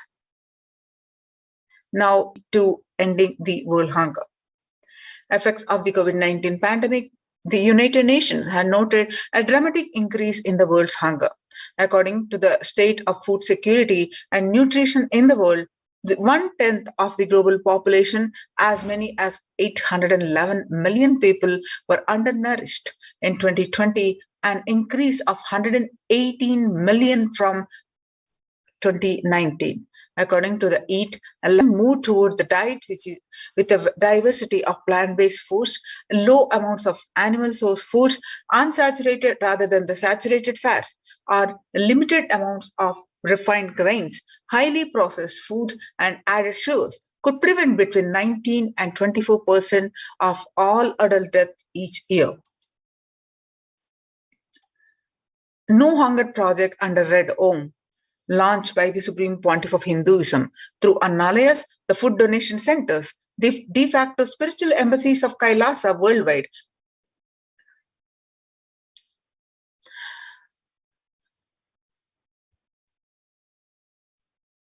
Under the guidance of the Supreme Pontiff of Hinduism, has served over 2 million organic sattvic vegetarian meals so far. Giving free food to all the citizens is the economic policy of Kailasa, deriving the reference from Vedas and Agamas. And one of the recent contribution is Kailasa's COVID care centers. Recently, the humanitarian initiative launched by the Supreme Pontiff of Hinduism is the opening of Kailasa COVID care centers in India, where the monastery campuses have been turned into a multi-layer quarantine facility to safeguard the inmates against any possible point of contact with the outer world. The Supreme Pontiff of Hinduism has opened this service free to all people, regardless of any differences in age, gender, caste, creed, ethnicity, color, or socio-economic status. Food, shelter, internet, and all basic facilities, including medical care, are provided at these centers, free of cost and for an indefinite time. The outcome has been splendid. Zero infection rate so far among the participants, a feat not achieved anywhere else in the world, let alone in India. This response model of handling COVID-19 pandemic as a community level, along with the guidelines and recommendations for governments, have been recognized and accepted by the United Nations as well. Now you can see some of the COVID care participants enjoy the life The participants of the Code Care Center program offered by the Supreme Pontiff of Hinduism are enjoying a healthy, blissful, and spiritual lifestyle in multi-layered protection. They enjoy a stress-free life, following a spiritual morning routine, doing yoga, doing puja, temple seva, kara seva, and celebrating festivals. Join the Kailasa's COVID Care Protection Centers by register the link below https://kailasa.org/Kailasa Care. Now let us see the revival of the temple sciences and ecosystems by the Supreme Pontiff of Hinduism. In the times when the COVID-19 is rampant and the ancient temples are in a lockdown because of the risk of the widespread corona disease, the devotees of these temples were visiting and having darshan of their gods and goddesses for thousands of years. At all these ancient sacred sentiments have come to a harming halt after the lockdowns have taken place. The religious fervor of the devotees is being lost due to the pandemic. The Supreme Pontiff of Hinduism is reviving the e-Kailasa ecosystem and bringing all the ancient traditions of the online platforms on Kailasa TV, YouTube, and Facebook. Now let us see the Supreme Pontiff of Hinduism explaining about the science of temples.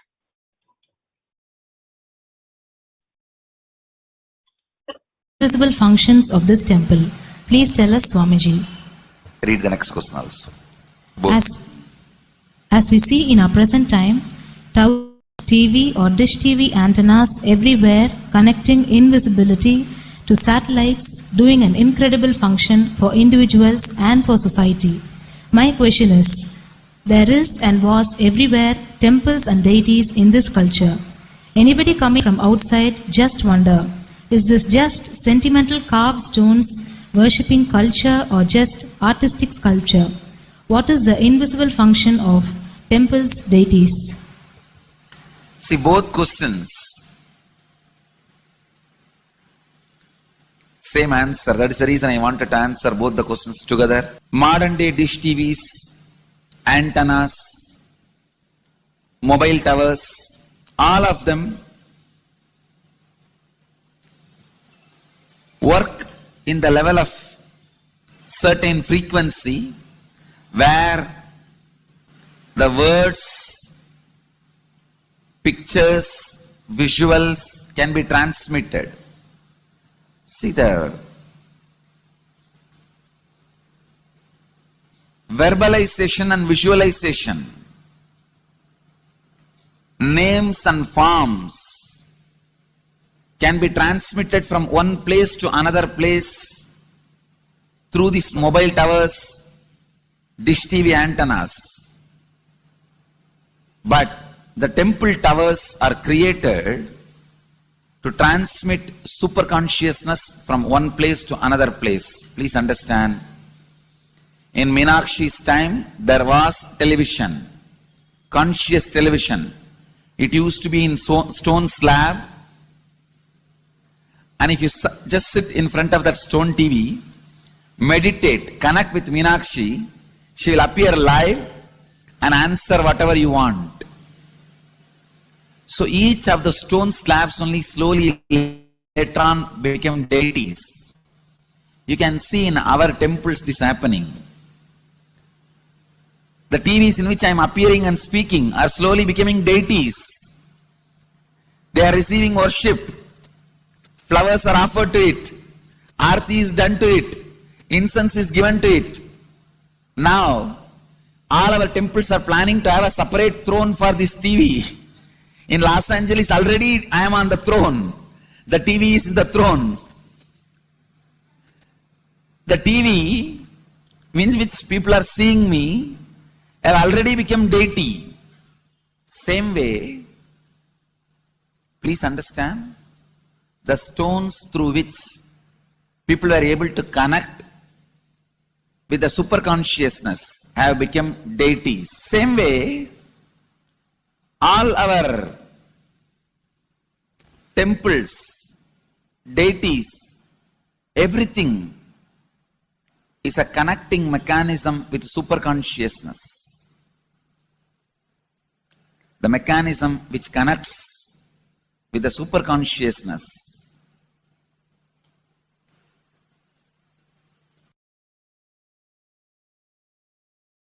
Please understand, the deities and temples are not sentimental carved stones, or they are not just artistic sculptures. They are conscious transmitters. They raise you to the superconsciousness. In each house in Vedic tradition, we have a puja room. All the puja rooms are your private conscious airport, are conscious transmission centers. The main temple is the place from where continuous superconsciousness is radiating. So if you just sit and connect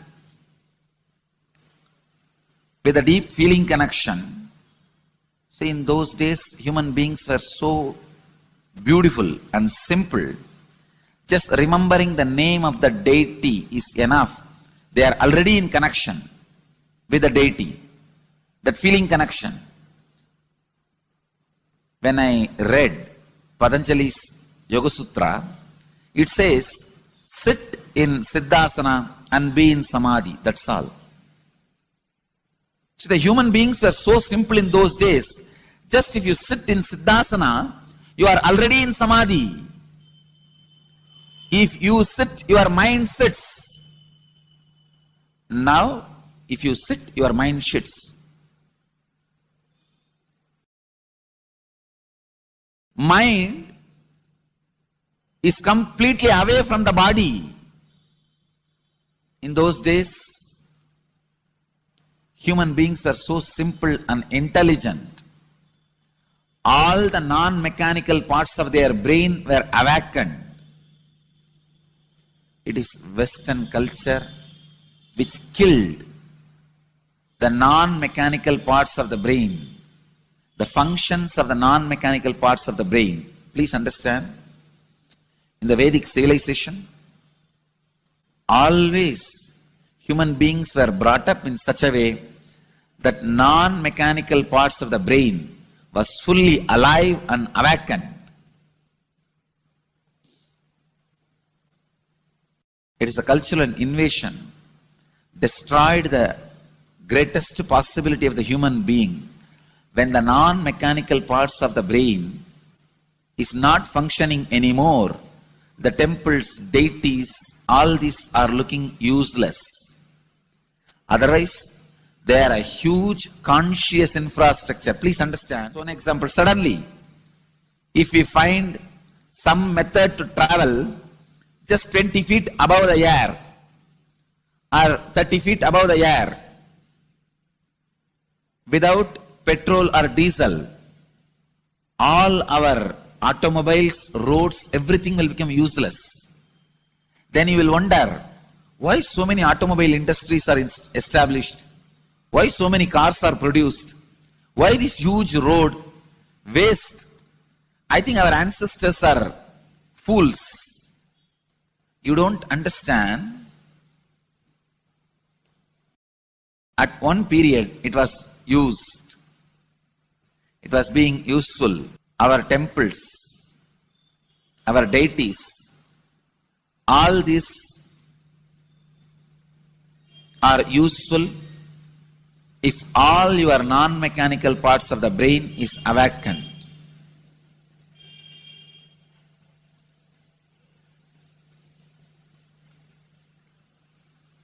Unclutching is the process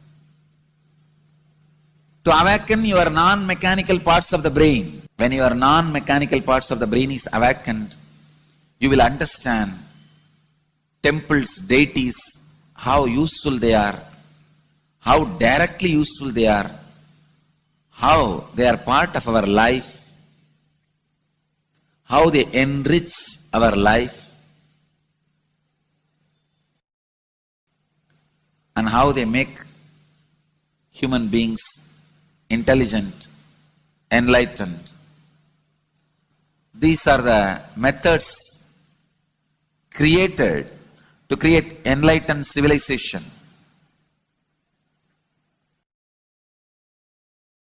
These grand temples are not built as an just monument. They are built as a conscious movement.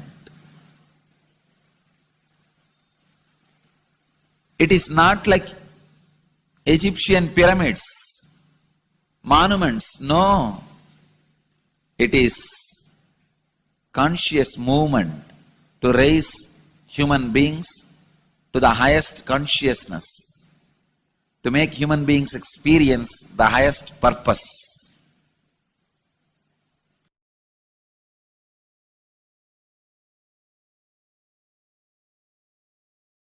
Understand, unclutch, use the temples to achieve the highest consciousness.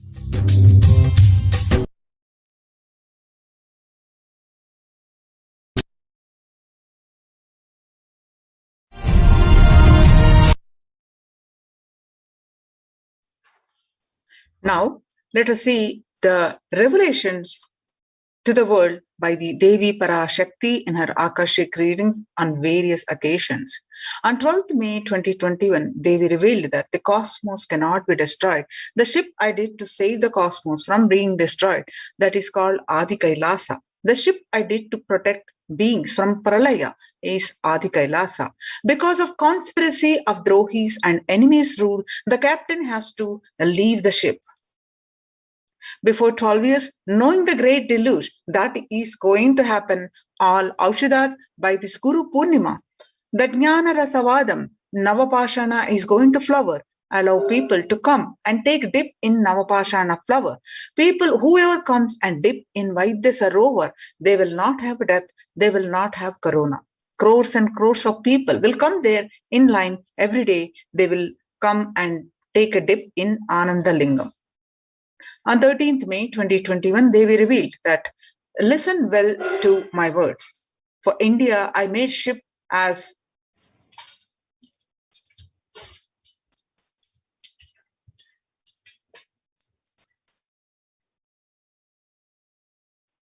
protection. The Nithyananda Navapashana Linga. Go to Adi Kailasa. O Indians, listen. All those regretting losing Nithyananda Nija Avatara without confusion and without talking, just as a lip service, go to Adi Kailasa. Crores of people will come there looking for health, Navapashana, water feast and medicine, to get health and protection and enlightenment, to protect India from the great destruction. I, Paramashiva,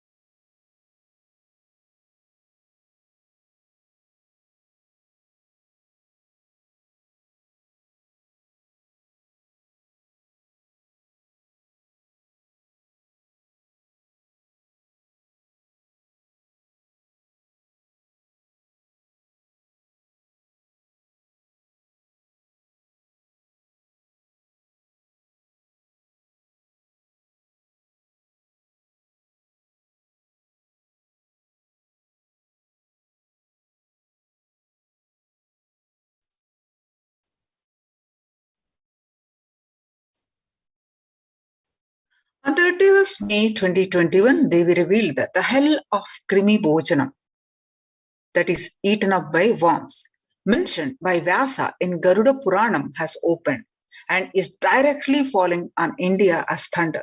Running to Adi Kailasa and preventing it is the only way. I have opened Adi Kailasa for those who want to save their lives. All of you run to Adi Kailasa. Drop the foolish mind with business motive of bargaining and attain surrender. and go to Adi Kailasa, be in Adi Kailasa, I will do good to you.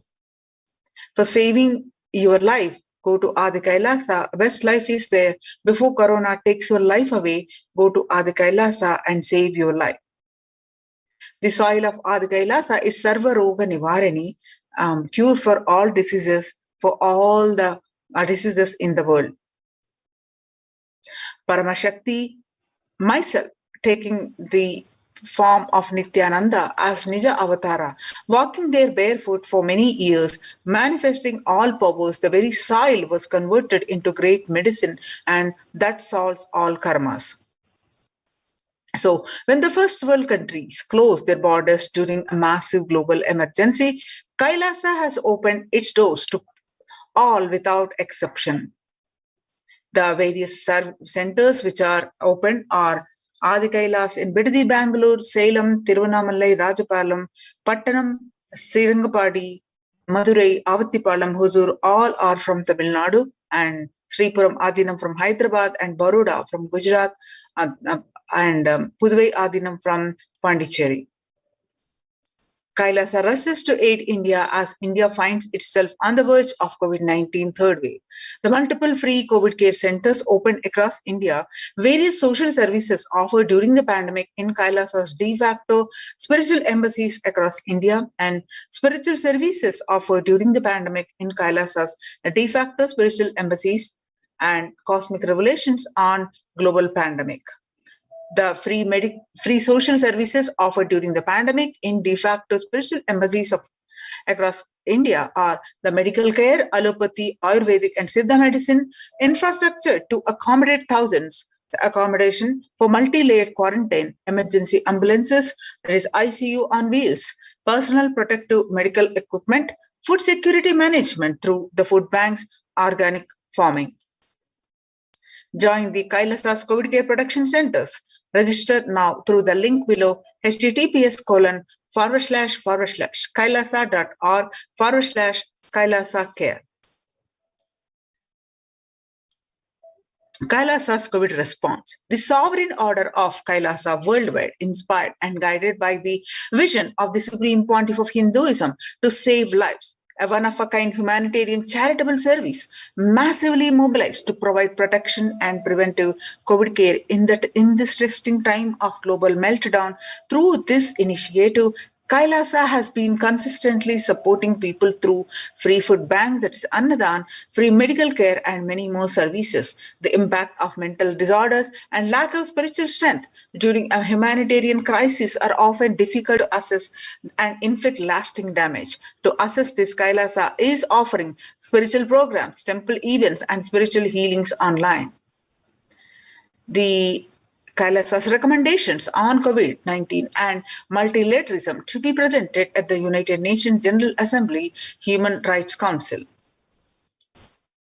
Kailasa's report on and recommendations on an international treaty on COVID got accepted and published by the United Nations. Surviving the highly contagious COVID-19, where the world is only as resilient as the least resilient country, and persons require true multilateralism, governments, organizations, and people collectively address the crisis.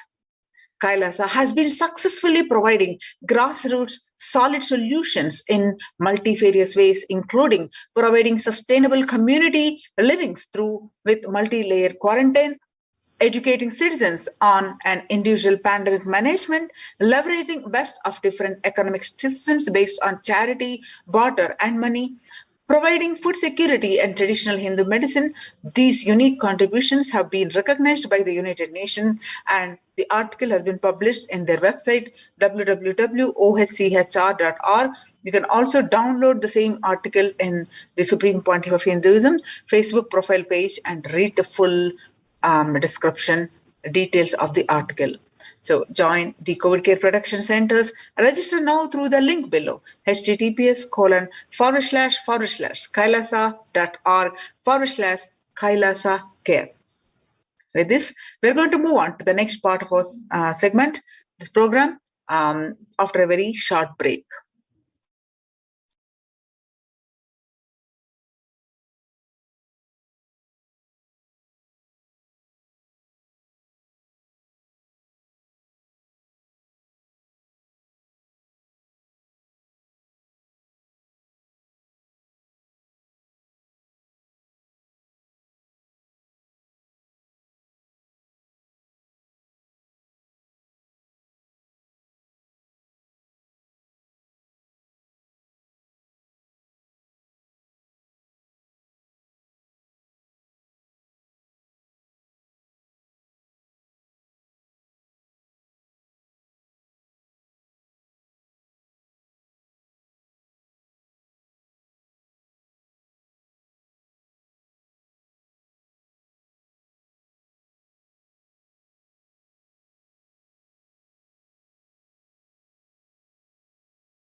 Paramashiva is protecting me.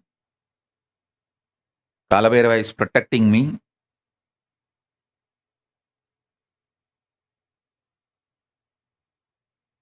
I am safe, so I am even uttering these words.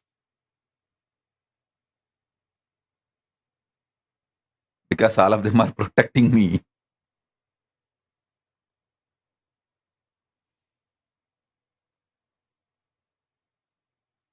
Listen.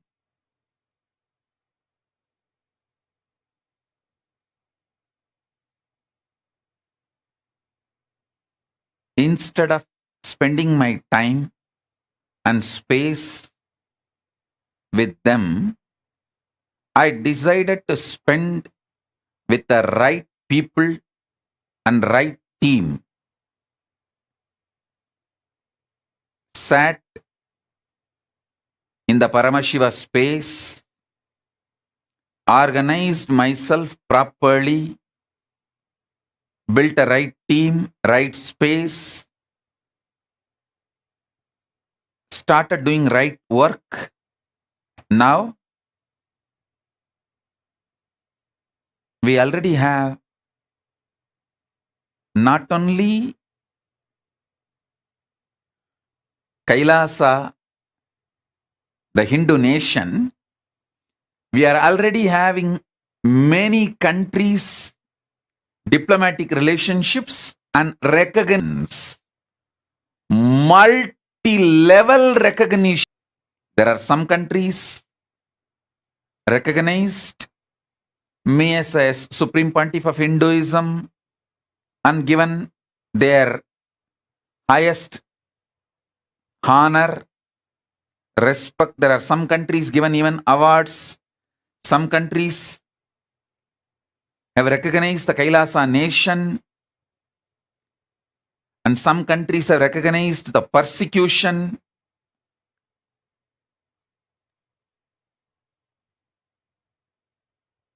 Many of the international global bodies, including United Nations, many of the international entities, global entities, we have got multi-layer recognitions. The secret is only one. Listen. The secret is I decided to spend my time and space in right direction. That's all.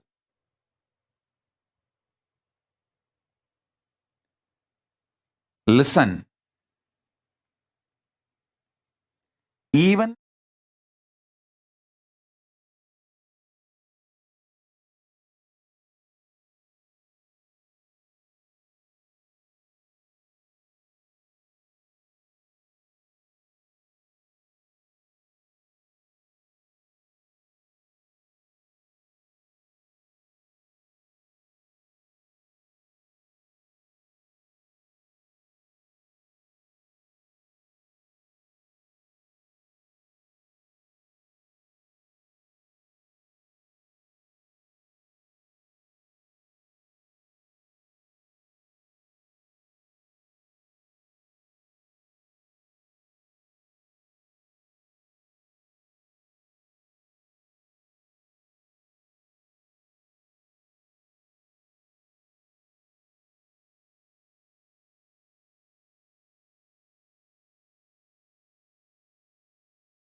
Paramashivoham.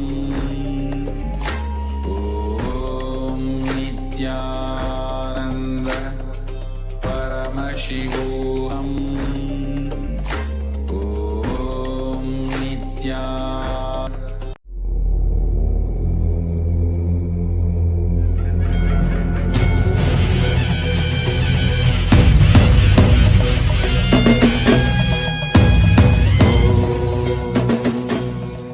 Connecting with the divine with your eyes closed is meditation. Connecting with the divine with your eyes open is darshan. Come, let us all now move from meditation to darshan. Slowly very slowly. Please open your eyes.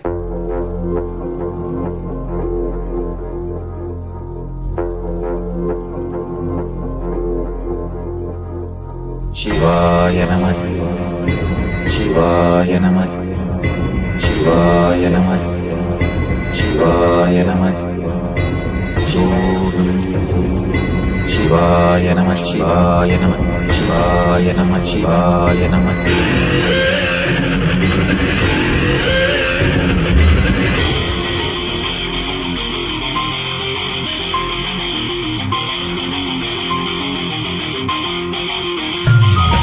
சிவாய நம உபாயம் தரும் அனுதினம் விடாது வினை தொடாது விடும் பணிந்திட சிவாய நம மந்திரம் மறவாத ஒரு நாள் மனமனம் சிவாய நம உபாயம் தரும் அனுதினம் விடாது வினை தொடாது விடும் பணிந்திட சிவாய நம மந்திரம் மறவாத ஒரு நாள் மனமனம் எம்மையாகின்ற அருணை மலையானே கருணையில் அருளவாராய் பஞ்சபூதத்தில் ஆட்சி புரிகின்ற நித்யனே இறங்கி வாராய் துணிலும் துருந்திடும் எனதுயிரிலும் நிறைந்து ஆட்கொண்டவா கனவிலும் நினைவிலும் இரு பொழுதிலும் எம்மை காக்கின்றவா தூளிலும் துருவிலும் எனதுயிரிலும் நிறைந்து ஆட்கொண்டவா கனவிலும் நினைவிலும் இவை பொழுதிலும் எம்மை காக்கின்றவா தடைகளை உடைத்து எதிரிலை ஒழித்து சிவமயமாக்கிடவா உன் தரிசனம் காட்டில் கொடி தடை நாட்டு ஈரானையின் நாட்டின் ராஜாதி ராஜனே சிவாய நம உபாயம் தரும் அனுதினம் விடாத வினை தொடாது விடும் அணிந்திட சிவாய நம மந்திரம் மறவாத ஒரு நாள் மனமன சிவாய நம உபாயம் தரும் அனுதினம் விடாத வினை தொடாது விடும் அணிந்திட சிவாய நம மந்திரம் மறவாத ஒரு நாள் மனமனம்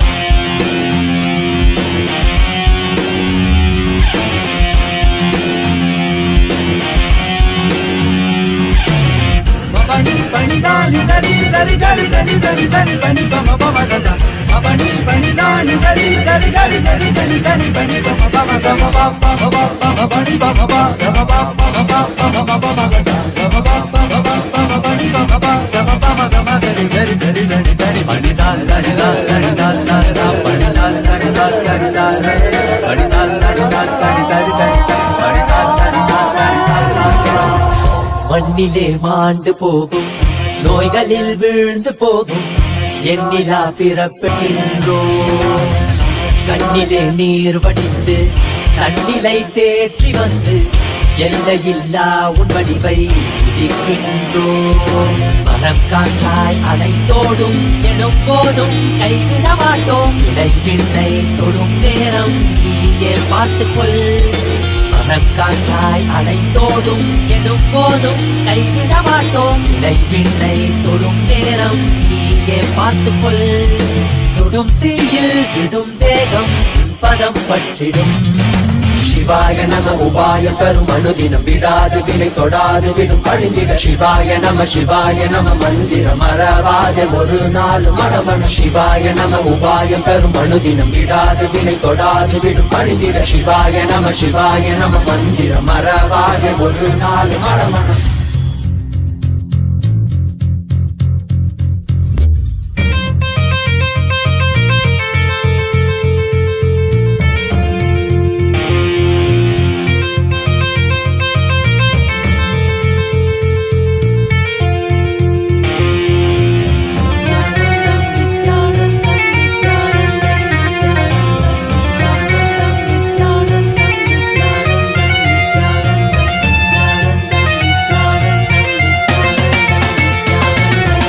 காணல் நீரிந்த உடலையாது தடைகளில் தேங்கி நின்றேன் வழி தெரியாது காணல் நீரிந்த உலகம் எண்ணிலையாது தடைகளில் தேங்கி நின்றேன் வழி தெரியாது என்னுள் வினா எழுகின்ற போது உன்னில் விடை இருந்திடுவல்லவா வானம் மழை தடுக்கின்ற போது சேரும் மழை உடத்திடும் அல்லவோ நீக்கி வழியாக்கி உன்னை நோக்கி வந்திட அருள்களை தருவாய். சிவாய நம உபாயம் தருமடாது வினை தொடாது விடும் பணிந்திட. சிவாய நம மந்திரம் மறவாத ஒரு நாள் மடமனு. சிவாய நம உபாயம் தரும் அனுதினம் விடாத வினை தொடாது விடும் பணிந்திட. சிவாய நம மந்திரம் மறவாத ஒரு நாள் மடமனு. எம்மையாகின்ற அருணை மலையானே கருணையில் அருளவாராய். பஞ்சபூதத்தில் ஆட்சி புரிகின்ற நித்தியனே விலகி வாராய். தூணிலும் துரும்பிலும் எண்ணும் இறைந்து ஆட்கொண்டவா. கனவிலும் நினைவிலும் இமை பொழுதிலும் எம்மை காக்கின்றவா. தூணிலும் துரும்பிலும் எனதுயிரிலும் இறைந்து ஆட்கொண்டவா. கனவிலும் நினைவிலும் இமை பொழுதிலும் எம்மை காக்கின்றவா. தடைகளை உடைத்து எதிரியை ஒழித்து சிவமயமாக்கிடவா. உன் தரிசனம் காட்டில் கொடி தடை நாட்டில் நீரானே இந்நாட்டின் ராஜாதி ராஜன். சிவாய நம உபாய தரும் அனுதினம் விடாத வினை தொடாது விடும் பணிந்திட. சிவாய நம மந்திரம் மறவாத ஒரு நாள் மடமனு. சிவாய நம உபாய தரும் அனுதினம் விடாத வினை தொடாது விடும் பணிந்திட. சிவாய நம மந்திரம் மறவாத ஒரு நாள் மடமனு. சிவாய நம உபாய தரும் அனுதினம் விடாத வினை தொடாது விடும் பணிந்திட. சிவாய நம மந்திரம் மறவாத ஒரு நாள் மடமனு.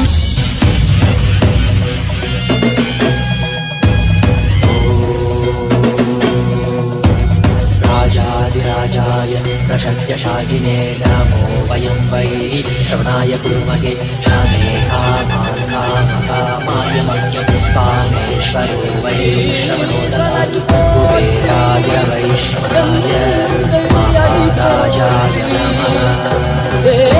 சரணி போற்றி சிவன் சேவடி போற்றி நேயத்தே நின்றறிமலனடி போற்றி பிறப்பருக்கும் மன்னனடி போற்றி ஸ்ரீராம் பெரும் துறையிடம் தேவனடி போற்றி ஆராத இன்பம் அருளும் மலை போற்றி ஈசனே சிந்தை கவனம் நேசனே நீ வருவாய் பூவோடு கனிகளை கொண்டு உன்னை பூஜித்தோ அருள் தருவாய். கலி என்னும் கடலினில் மூழ்கிட்ட எம்மை நீ கரம் வந்து காத்திட்டு கருணையும் பொய்கையில் அலர்ந்திட்ட அளவர்க்கும் போல உன் திருவடியில் வாழ்ந்திட வாராய். அருணாச்சலனே நீ வாராய். அகண்ட ஜோதியனே வாராய். அல்லல் நீக்கிடவே வாராய். அகிலம் போற்றுகின்ற ஈசனே சிந்தை கவர்ந்த நேசனே நீ வருவாய். பூவோடு கனிகளை கொண்டு பூஜித்தோ அருள் தருவாய்.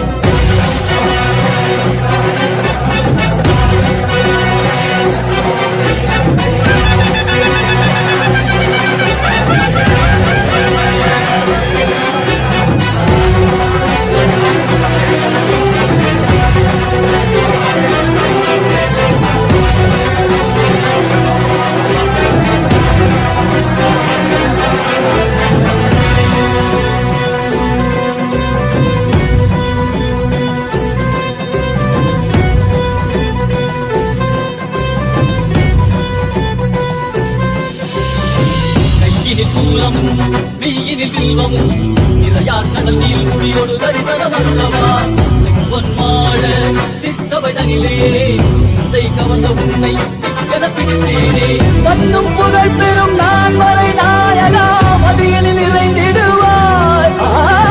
மதி உணராதவர்க்கு மதி உணர் செய்திட வான்பழனி ஏந்திவாய். அறவாடிட உடை சூழ்ந்திட பிறர் சேரணியாய். அகம் உணர்ந்திட புறம் மகிழ்ந்திட புலித்தோலோடு நீ வருவாய்.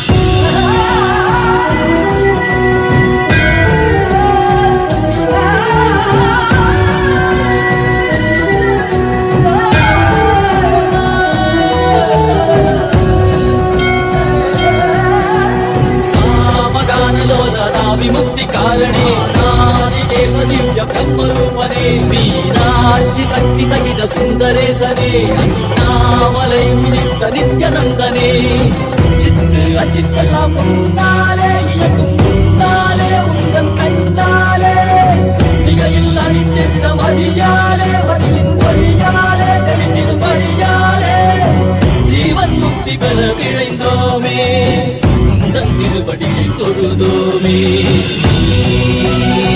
ஒளியாகினாய் ஒளியாகினாய் கேள்வி காண பதிலுமாகினாய் ஒளியாகினாய் ஆகினாய் அதுவாகி அறுபடை கல்வ விதைகள் தீர்க்கும் காசிநாதனே எங்கள் கல்வம் நோக்கி எப்பயாலும் நேசனே ஏகாந்தமாக ஏக பாதம் தூக்கியே மதியாரை காக்க வேண்டும் நித்யநந்தனே ஈசனே சிந்தை கவர வந்த நேசனே நீ வருவாய் நயே கதிகல கரணதையோ நயே காத்திரவா அருணாச்சலனே நீ வாராய் அகண்ட ஜோதியனே வாராய் அகிலம் போற்றிடவே வாராய் நித்யானந்தனே ஓம் நித்யானந்தேஸ்வர பரமசிவ சமாரம்பாம்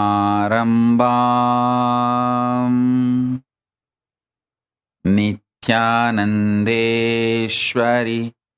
பரமசக்தி மத்யமாம் அஸ்மதாச்சார்ய பர்யந்தாம் வந்தே குரு பரம்பராம்.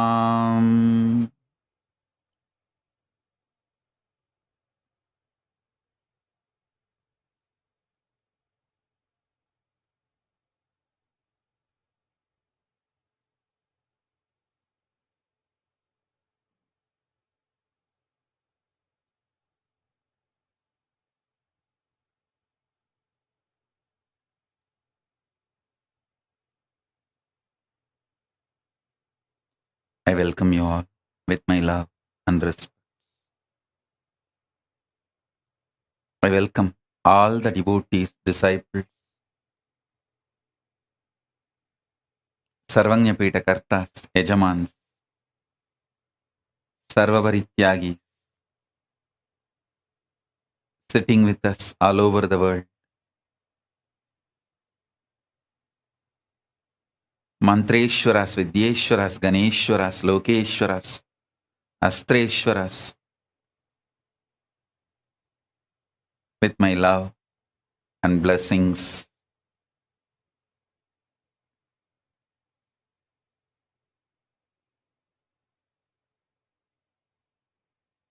Paramashiva's message directly from Kailasa. Listen.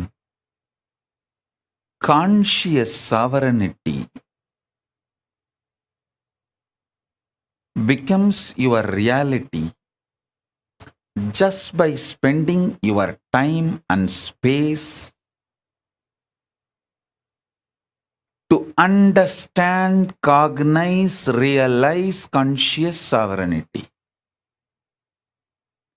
No other pre-qualification is required. Listen.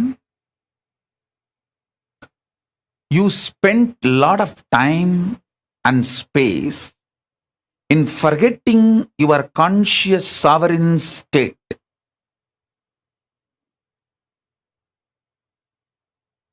So at least 1% of the time you need to spend now. Listen, the time you spent to forget your conscious sovereign state, if it is 100 hours, now at least you need to spend 1 hour to remember your conscious sovereignty. You don't need to spend 100 hours again, because to bring ignorance, it takes a lot of time. To bring enlightenment, it doesn't take much time. It doesn't take same time. 1,000 years, A room was in darkness. You don't need 1,000 years to light that room. Just one candle is enough. One lamp is enough. The room is lit. So, you need to spend at least 1% of the time, but you need to spend time and space. Be very clear.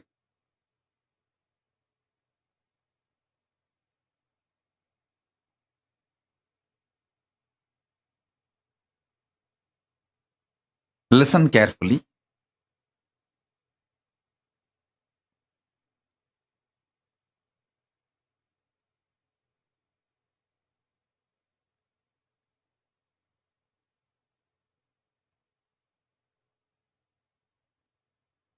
With whatever you spend time, that will become part of you. For example, if I was sitting in India and spending time waging a stupid war imposed on me by these yellow journalists, and this actually in Indian yellow journalists they run porno added with violence in the name of journalism. That's all. They just run pornography and violence mixed in high dosage and use celebrities as the characters and sell pornography material to common mass and keep the common mass in a very cheap, low standard of the mentality. That's all. So if I spent my time and space with them, waging war with them, by the time I am 50, even if I win the war with them, purpose of my life would have been defeated. Because I spent all my time on stupid war forced on me with the stupid people. And if I was there in India, they would have killed by now. Either through the mob lynching. There are so many methodologies. They have a clear toolkits. How to do this mob lynching. How they have done that. Two sadhus and his assistant in Maharashtra or Madhya Pradesh, I don't know, some sadhus, how they have been murdered. First they told that these sadhus are child kidnappers. They spread the lies and false information and killed them.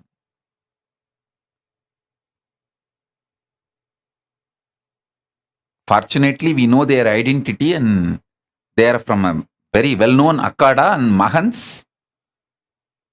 And they have come just then to that area. They were actually crashing. So all that information was available, including the video of police handing them over to the criminals for murder. Palghar district, Maharashtra. This. So because we got so much of evidence, we were able to prove it is a lynching, mob lynching. So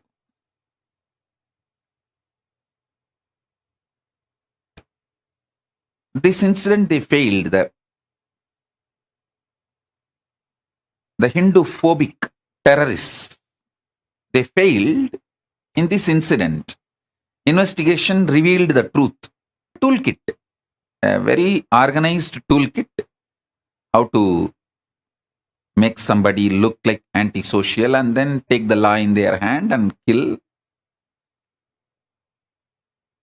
If I was sitting in India and waging this stupid war, even if I won, the purpose of life would have been lost. By 50, I'll be sitting with them.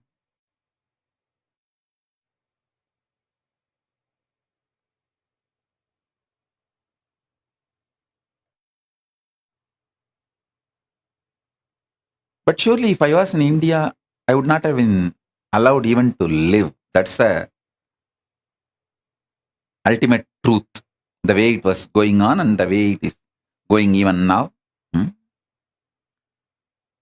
Anyone who revives that original indigenous, ancient, that enlightened version of Hinduism. See, Hinduism has multiple versions. In the modern day, the Christianized version, Islamized version, Westernized version, materialization, the materialistic version. Hinduism has multiple versions.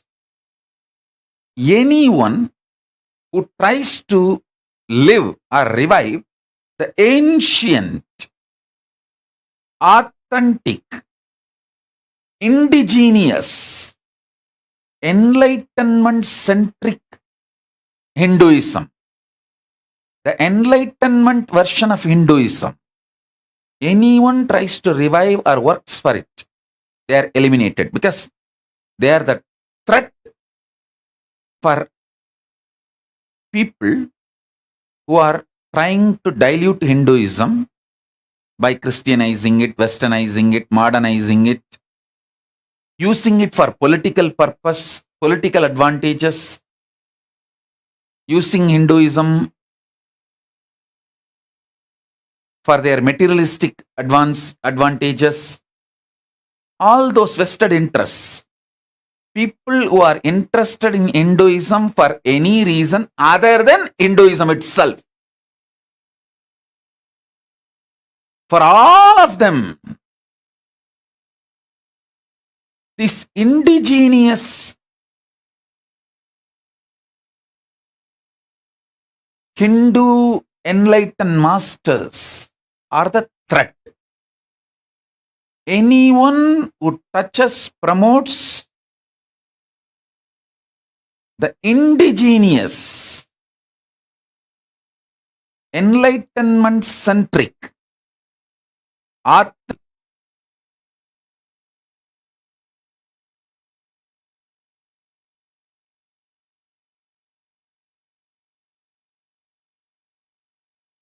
Hinduism, the enlightenment version of Hinduism, will not be allowed to live in India. They won't be able to live. You will be surprised. Recently, in Tamil Nadu, the government officials have ordered the kids of the parents, even along with parents, cannot do any of the Hindu rituals like firewalking or that spear piercing in the tongue. It's our family custom. I still remember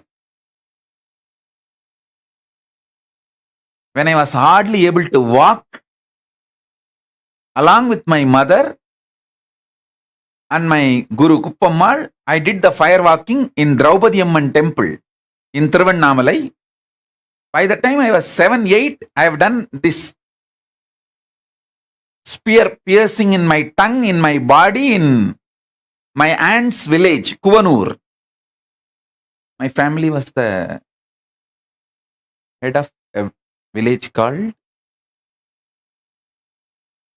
Chamundi, and my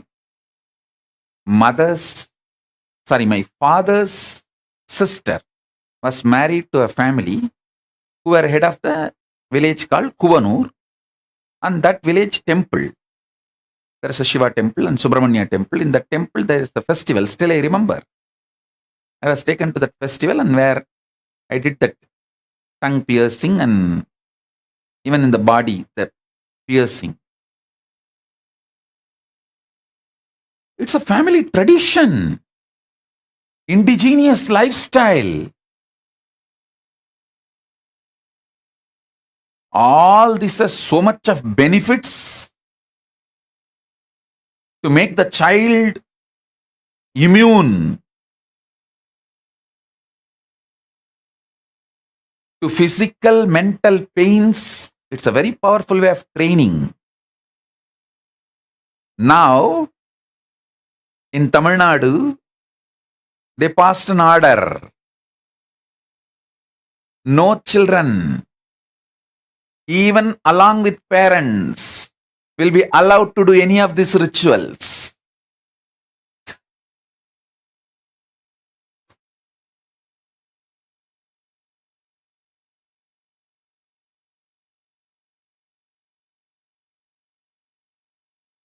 How much all this has done good to me, I know. Firewalking, this Alagu Guttudal, all this, how much good it has done to me, I know.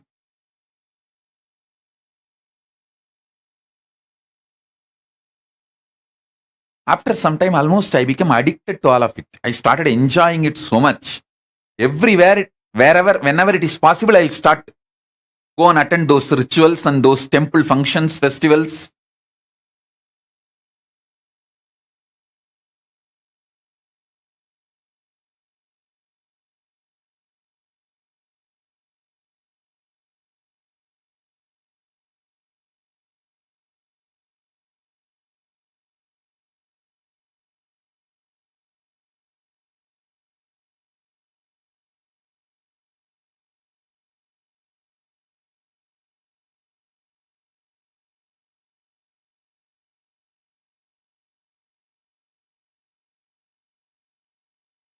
In India, we have the tradition of invoking Mother Parashakti in children. Those kids, not only they walk on fire, they dance on fire and they give Arulvaku.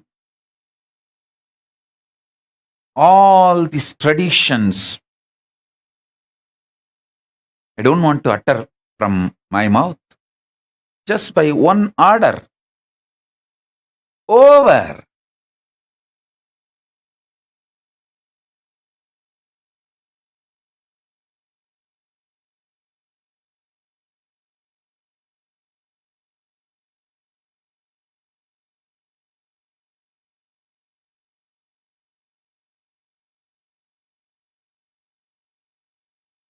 In the name of human rights. So, now, what will happen? Already, like now, this present generation, how the kids are, give them gadgets, 24/7, they will be addicted. By the time they are 13, having boyfriend, girlfriend, breakup, bestie, all this, they already know and they are going through it. They are experiencing. By the time they are 15, already two boyfriend or two girlfriend breakup, and 16, depression, psychiatric drugs. So this is the human rights. All the indigenous practices are destroyed.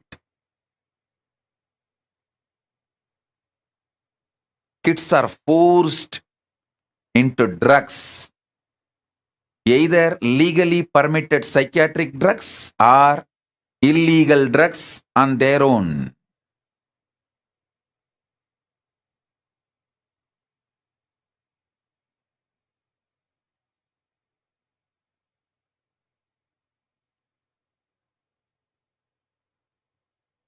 Listen, if I was in India and uttering these words, in few hours they would have arrested me.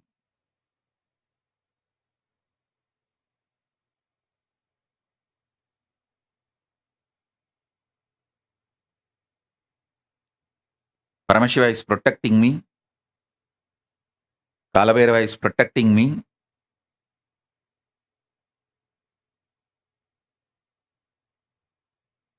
I am safe, so I am even uttering these words. Because all of them are protecting me.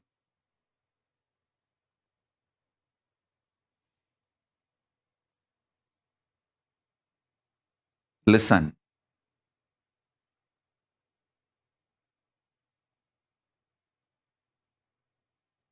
instead of spending my time and space with them, I decided to spend with the right people and right team.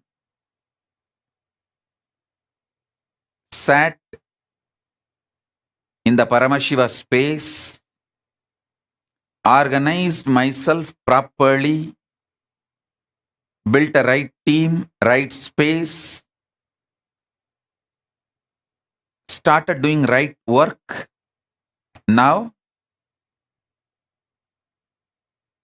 we already have not only Kailasa, the Hindu nation, we are already having many countries, diplomatic relationships and recognitions, multi-level recognitions. There are some countries recognized me as a Supreme Pontiff of Hinduism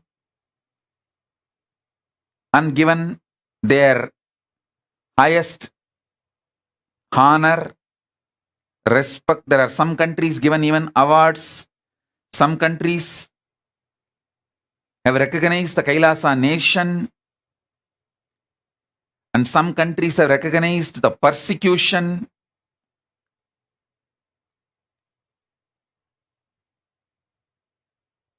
Many of the international global bodies, including United Nations, many of the international entities, global entities, we have got multi-layer recognitions. The secret is only one. Listen. The secret is I decided to spend my time and space in right direction. That's all.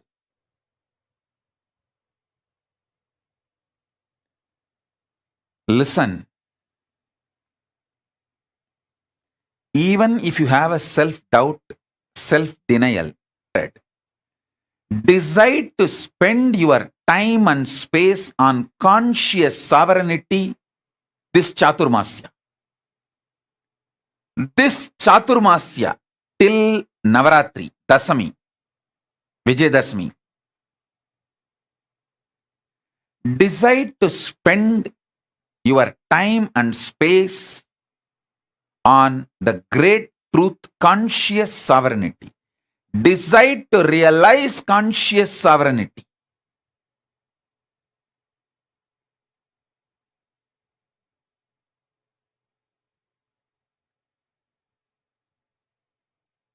I don't know when meditation will become illegal in India. As on now, yoga and meditation is not illegal in India. So at least start doing that practice.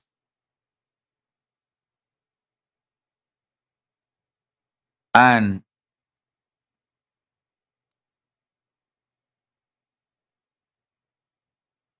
raise yourself towards conscious sovereignty.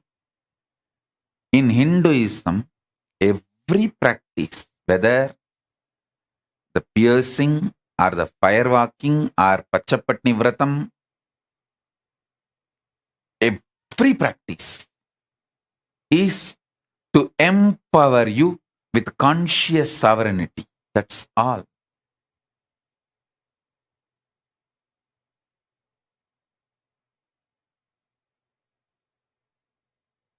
I tell you, till now, we don't have a single case. A child is dead by fire walking, the child is dead by the piercing, never, not even one case. But there are many cases. Kids falling into mental disorders, physical disorders, dying, committing suicide with this heavy import of ideas into India and destroying the indigenous lifestyle.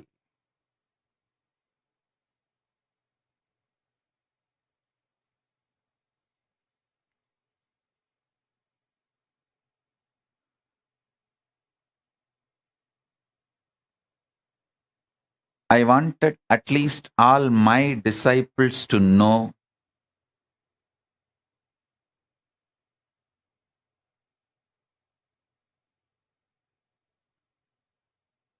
till 15th October.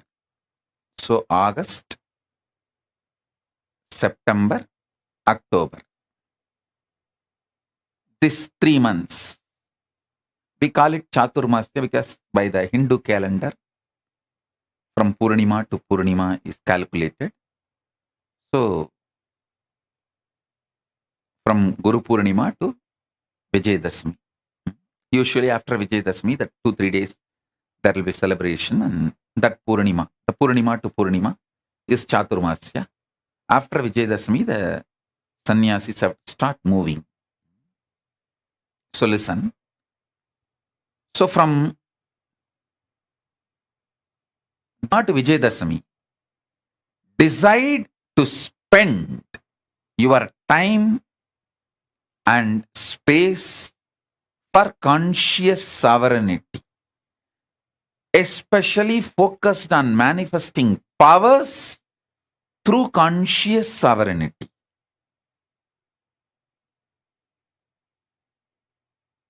Understand?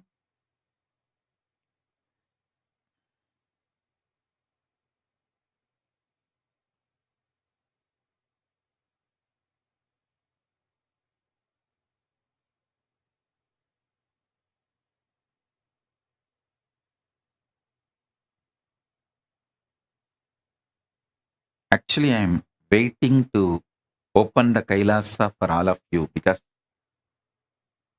layers and layers and layers of the great truths which Paramashiva manifested, the powerful methods, techniques, powerful detox methods, all ready. Actually, if you had any solution from me, powers from me, this before Kailasa, from India, through initiation, Aushada, any of it. Now the solutions I have, Aushada, solution, everything, is at least 1,000 times more powerful. 1,000 times more powerful Aushadas, solutions, detox methods. When people suffer, I feel, oh God, all it takes is one initiation and one Aushada. If I give now, that's all. This person will be cleared, whether it is mental problems or physical problems, because this Aushadas work straight on the right parasite and pulls that parasite out over.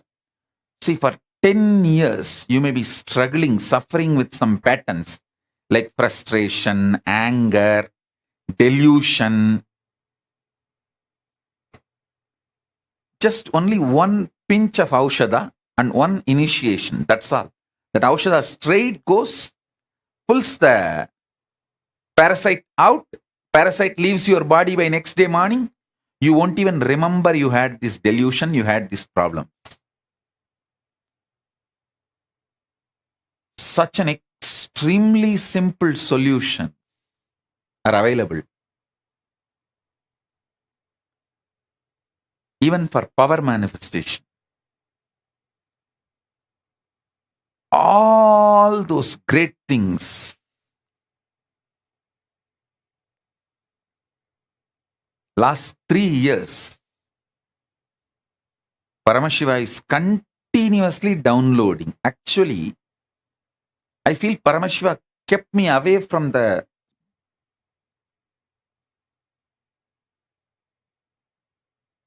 to do some great work.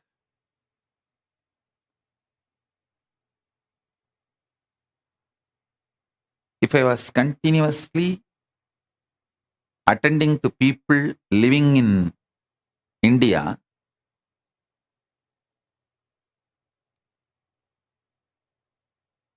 per year, if I help 1 crore people, 10 million, I think now, once the Kailasa opens, per year, I can help at least 10 crore, 100 million, 1,000 times better, because the whole science now revealed to me by being in this continuous Samadhi,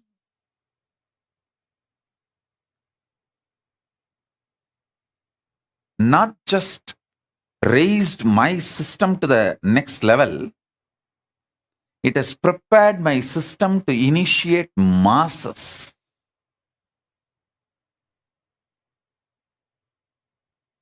I am extremely grateful to Paramashiva for these 3 years of absolute love, peace, joy, compassion.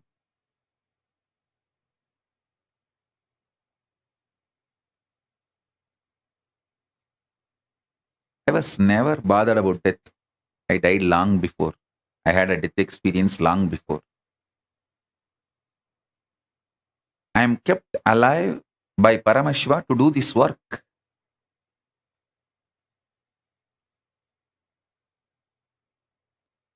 Do not want body damage before I complete this work. That's all.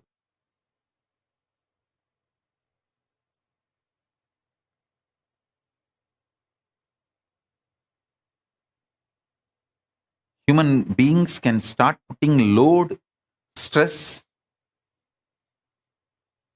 more work for Paramashiva by trying to damage this body if I was in India.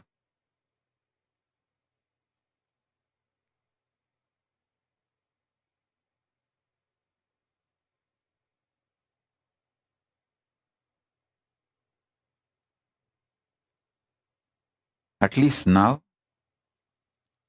Paramashiva has kept me in a safe, peaceful place.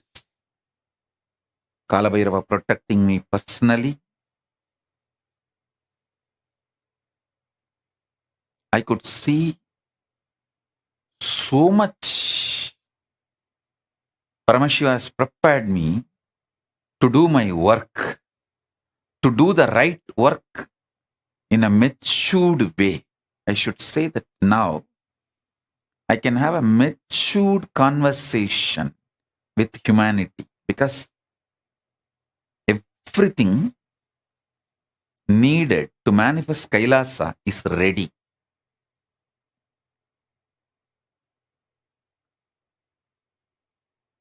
Let me be very honest with you all. Even I did not expect we will be recognized by so many countries in so many levels, multiple levels. Even I did not expect.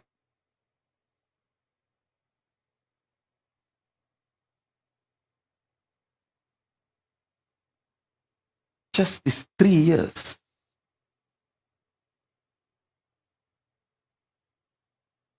So many levels of recognition.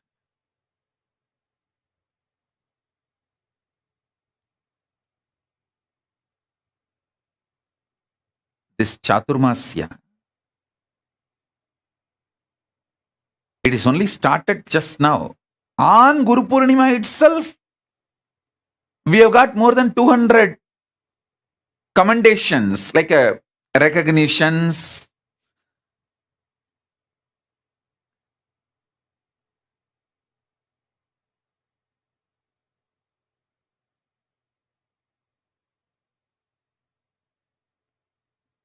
By that time, I think this 4 months over, this 41st Chaturmasya, we may have at least 10,000 commendations, recognitions.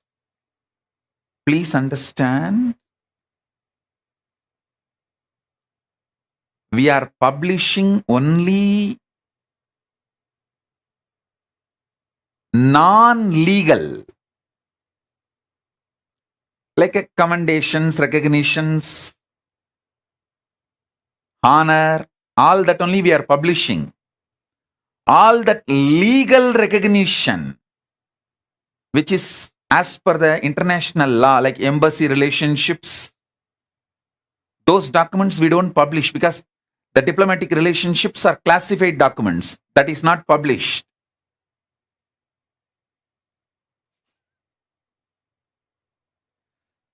So many of you don't even know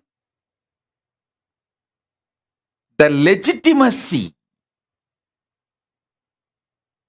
Kailasa has achieved internationally. There are only few things published in public, like UN recognizing the persecution of Kailasa and SPH. I think some 2-3 reports, the COVID care. These are all the public documents we published. But many things like a legal recognition, we have not published for various reasons. It's a classified document. The diplomatic relationships and diplomatic agreements for various reasons. But I want you guys to know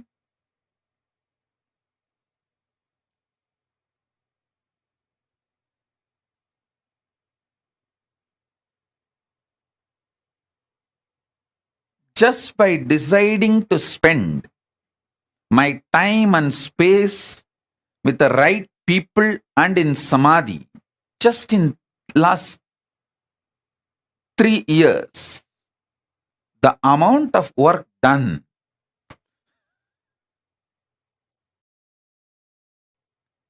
and actually still this Guru Purnima till now, all the recognitions which can be publicized, which is not classified documents, even that we have not yet released it to all of you.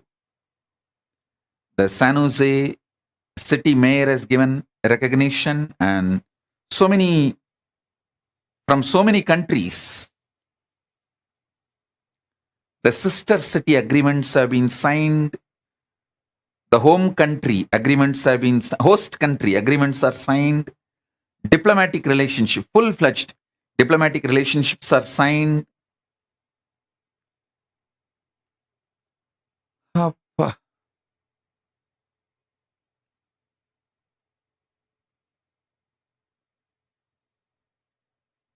All this was possible because of Paramashiva's grace and the way he made me take the right decision. I give you the technique, key. Spend your time and space to manifest your conscious sovereignty. I tell you, conscious sovereignty will give you the higher purpose and manifest that higher purpose. Non-involvement, cunningness, cheating, with all these emotions, if you spend time, by the time you are 50, you will be just deluded, cheating yourself, frustrated. With what you spend time, you will manifest that. That's all. I just decided I am going to spend my space and time with Paramashiva and manifest conscious sovereignty as he guides me. That's it. Guidance also came inside, from inside. I tell you, when Paramashiva ordains, he sustains. I am seeing clearly how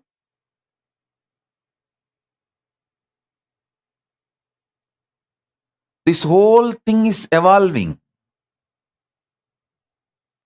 We have now completely compiled the first volume of Kailasa's jurisprudence with thousands of Shastra Pramanas and compliance, Hindu compliance standards for thousands of Shastra Pramanas, with thousands of Shastra Pramanas. Above all, the foundation, the sacred book of Hinduism. See, Hinduism has sacred books. But if I have to introduce through one book all the sacred books of Hinduism, that book only is now compiled as Jivan Mukti Bhashya. In that book, I have given the basic Upanishads from Vedas and Brahma Sutra, Bhagavad Gita. This Prasthanatraya. This is the foundational text for the whole Hinduism. All Sampradayas agree, including Buddhism and Jainism. Please understand that. See, they may fight, negate, but the foundation, this 3-book forms the foundation. All Sampradayas agree. Like how the Om is accepted by all Hindu Sampradayas. Even Jains chant Om. Buddhists chant Om. How the Om is accepted by all Sampradayas of Hinduism. Same way this Prasthanatraya is accepted by all Sampradayas. Even for disproving Hinduism, they touch only Prasthanatraya. If somebody wants to abuse Hinduism,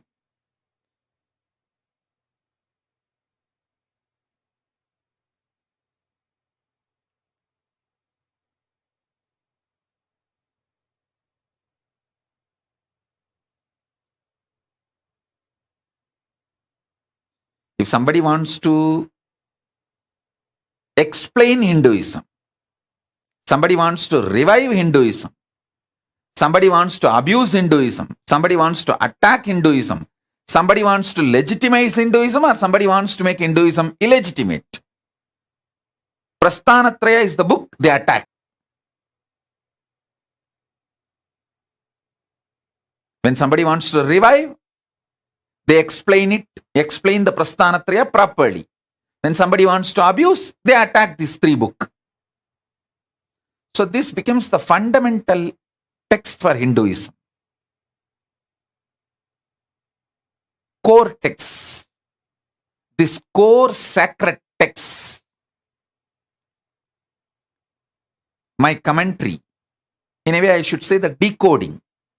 The original intention of the text is translated and elaborated. The first edition has come out now. Of course, I'll be adding more because I wanted to add all the 108 Upanishads and all the Brahma Sutras. That will continue. But the first edition has come. This forms the basic book, sacred text of Hinduism. I want all of you to study this. Understand? I want all of you to study this.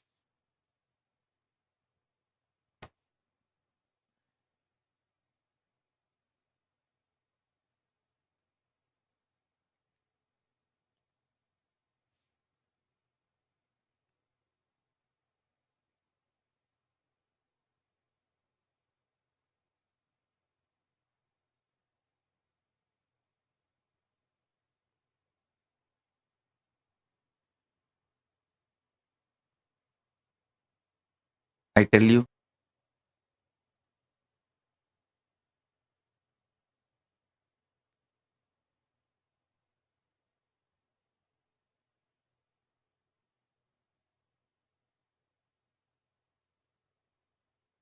I myself wanted to start class, Shastra Adhyayana and Vakyartha Sadas on this Jivan Mukti Bhashya. The book title will be The Sacred Text, the Jivan Mukti Bhashya, Living Enlightenment Commentary by Bhagavan Paramashivam. The author name, that's all. Author means the translator and commentator, Bhashyakara. The original book is revealed by Paramashiva himself. Paramashiva himself revealed in Vedas, all the Upanishads. It was compiled by Paramashiva's incarnation Rama. And then Paramashiva's incarnation Vyasa compiled Vyasa Sutras. And Paramashiva's incarnation Krishna compiled Bhagavad Gita. That is why Bhagavad Gita is considered as Upanishad. Bhagavad Gita Su Upanishatsu Brahma Vidyayam Yoga Shastre. So every chapter, it insists Bhagavad Gita is a Upanishad. Shruti, not just Smriti. Even though it is part of Mahabharata. So, Paramashiva's direct revelation, Upanishads, compiled by Ramachandra, incarnation of Paramashiva. Then, Paramashiva's incarnation Vyasa compiled the Brahma Sutras, Vyasa Sutras. It is called Vyasa Sutras.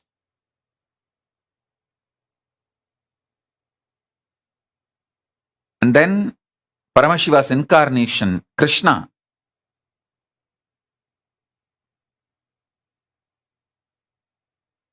compiled Gita.